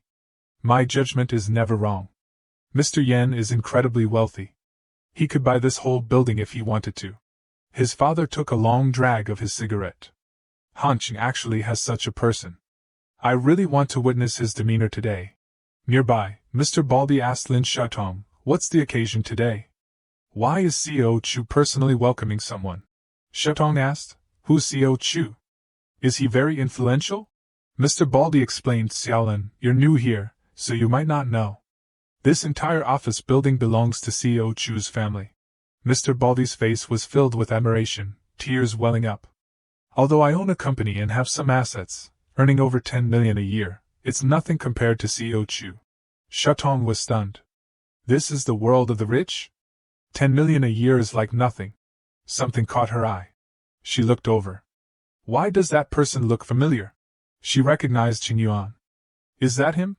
Qingyuan greeted CEO Chu, shaking his hand. Hello, Mr. Yan. I'm Chu Hui, the owner of Jimao Tower. My son has told me about you. Welcome. Qingyuan replied. Mr. Chu, you're too kind. It's a bother for you to come down personally. You're too polite. Xiao Wei enthusiastically invited him inside. Mr. Yan, please come in. Let me introduce you. CEO Chu chuckled. Xiao Wei, go press the elevator button. If you introduce him, it'll take all afternoon. Let me do it. Qin Yuan laughed. You're both so humorous. Shatong was utterly shocked, dropping the files in her hands. She was frozen, staring at Qin Yuan. Why is he here? The person Co. Chu is welcoming is him? Co. Chu led Qin Yuan on a tour. Mr. Yen, this building started construction in 2011 and was completed in 2012. It's only 9 years old. Currently, there are over 300 companies here. Floors 1 to 10 are the shopping mall, with fashion, cinemas, KTV. Although malls are declining a bit these days, my building's location is excellent, so business is still booming. Above the 10th floor are offices, with finance companies, online game companies, intermediary companies. The annual rent is quite high. Ryu trailed behind, tired and annoyed. This is so boring. If he just wanted to talk business, he didn't need to ask me out. He asked me out, and then ignored me. Excuse me, I skipped class for you. And you treat me like this? So frustrating. Xiaowei excitedly said, Mr. Yan, how about I show you around each floor? Qin Yuan replied, no rush. He turned to Ryu. Ryu, what do you think of this building? She mumbled, it's pretty good. Qin Yuan beamed. Good, if you like it then I'll buy it. Mr. Chu, please appraise this building. The ownership will be transferred directly to the young lady beside me. Ryu stammered in disbelief. Give it to me? Co. Chu was even more shocked. Mr. Yen, are you serious? You really want to buy Jin Mao and give it to this young lady? Qin Yuan calmly replied, yes, as long as she likes it, nothing is a problem. Co. Chu's jaw dropped. Buying this building is one thing, he's rich, but giving away something worth billions? Is this a joke? Ryu, thinking he was teasing her, blushed. Qin Yuan, are you kidding? This is a building. He leaned closer to her beautiful face. Of course not, Ryu. With this building, you'll be financially secure, just collecting rent. You're now the controlling shareholder of Shao Corporation. You seem to have a high position, but you're under a lot of pressure. I don't want you to be so tired. Now with this building, no matter what happens to Shao Corporation, you'll be set for life, Ryu. Her eyes filled with love. She thought, Qin Yuan, such a warm and caring man. I blamed him, resented him, doubted him. Should I change my spoiled attitude? Xiao Ruoyu's favorability increased rapidly, reaching 98 points. Co. Chu seized the moment to draw up a contract. Since you've reached an agreement, Mr. Yen, this building is worth 2.6 billion. What do you think? Without hesitation, Qin Yuan replied, 2.6 billion. Let's proceed. Once the procedures are complete, you'll receive the payment today. Co. Chu shook Qin Yuan's hand excitedly. Mr. Yen, the contract and ownership transfer are complete, and your payment has arrived. You are now the new owner of Jimao Tower. Qin Yuan immediately gestured towards Ryu. I just paid for it. The new owner of this building is Ms. Xiao beside me. The staff immediately bowed. Co. Xiao. Ryu experienced a strange, novel feeling. Is this what it feels like to be the boss? She recalled yesterday. No wonder my father stays at the company all day and doesn't want to come home. The feeling of people bowing wherever I go is quite addictive and pleasant. Lin Xiaotong, oblivious to what was happening, saw the crowd and asked, why are there so many people from the property management company over there? Her colleague replied, didn't you hear? The owner of Jimao Tower has changed. The new owner is only in her 20s. I heard someone bought the building for over 2 billion and gave it to her. So generous. Even online novels wouldn't dare write something like that. If someone could give me. She turned and saw her colleague was gone. Shutong's eyes filled with tears. Everything should be mine. Mine. I hate you, Qin Yuan. I will win you back, no matter the cost. On the subway, Ryu asked Qin Yuan, are you taking the subway with me today? Where's your usual Ferrari? He put on an act. Driving a Ferrari isn't interesting. I want to spend more time with you. Taking the subway is nice. I like this feeling of closeness. Ryu smiled. Me too. Today was a meaningful day. By the way, do you know Gao Kuanyan? Her casual question made Qin Yuan's heart skip a beat. He stammered. Gao Kuanyan? I think she's an actress, right? Why? He thought nervously. Did she find out something? Qin Yuan, don't panic. Stay calm. Ryu replied, nothing. It's just that her coercion scandal with director Who is all over the news. Weibo is exploding. He chuckled nervously. Is that so? I don't really pay attention to online news. Inwardly, he was terrified. That was close. If she finds out about me and Gao Kuanyin, that would be a real explosion. She read the news on her phone. Honestly, the trending topics are quite boring these days. A few days ago, I saw a hot search about some foolish tycoon spending 500 million on a crystal piano. At an auction. Qingyuan asked, did you click on it? Ruoyu frowned. Of course not. Such useless news. 500 million for a piano? Are they crazy? Who knows who they wanted to give it to? By the way, Qingyuan, why are you sweating so much? She asked, unaware that she was the cause. He turned away, answering casually. Am I? Maybe it's too hot on the subway. They exited the subway and waved goodbye. He finally breathed a sigh of relief. That wasn't a subway ride, it was a prison sentence. Does Xiao Ruoyu suspect something? Was she testing me? He received a call from his friend. Yuanzi, come back to the dorm and see this. Senior Qin Bingxue has been standing downstairs for 6 hours. No idea who she's waiting for. Qin Yuan was surprised. Qin Bingxue? What's she doing?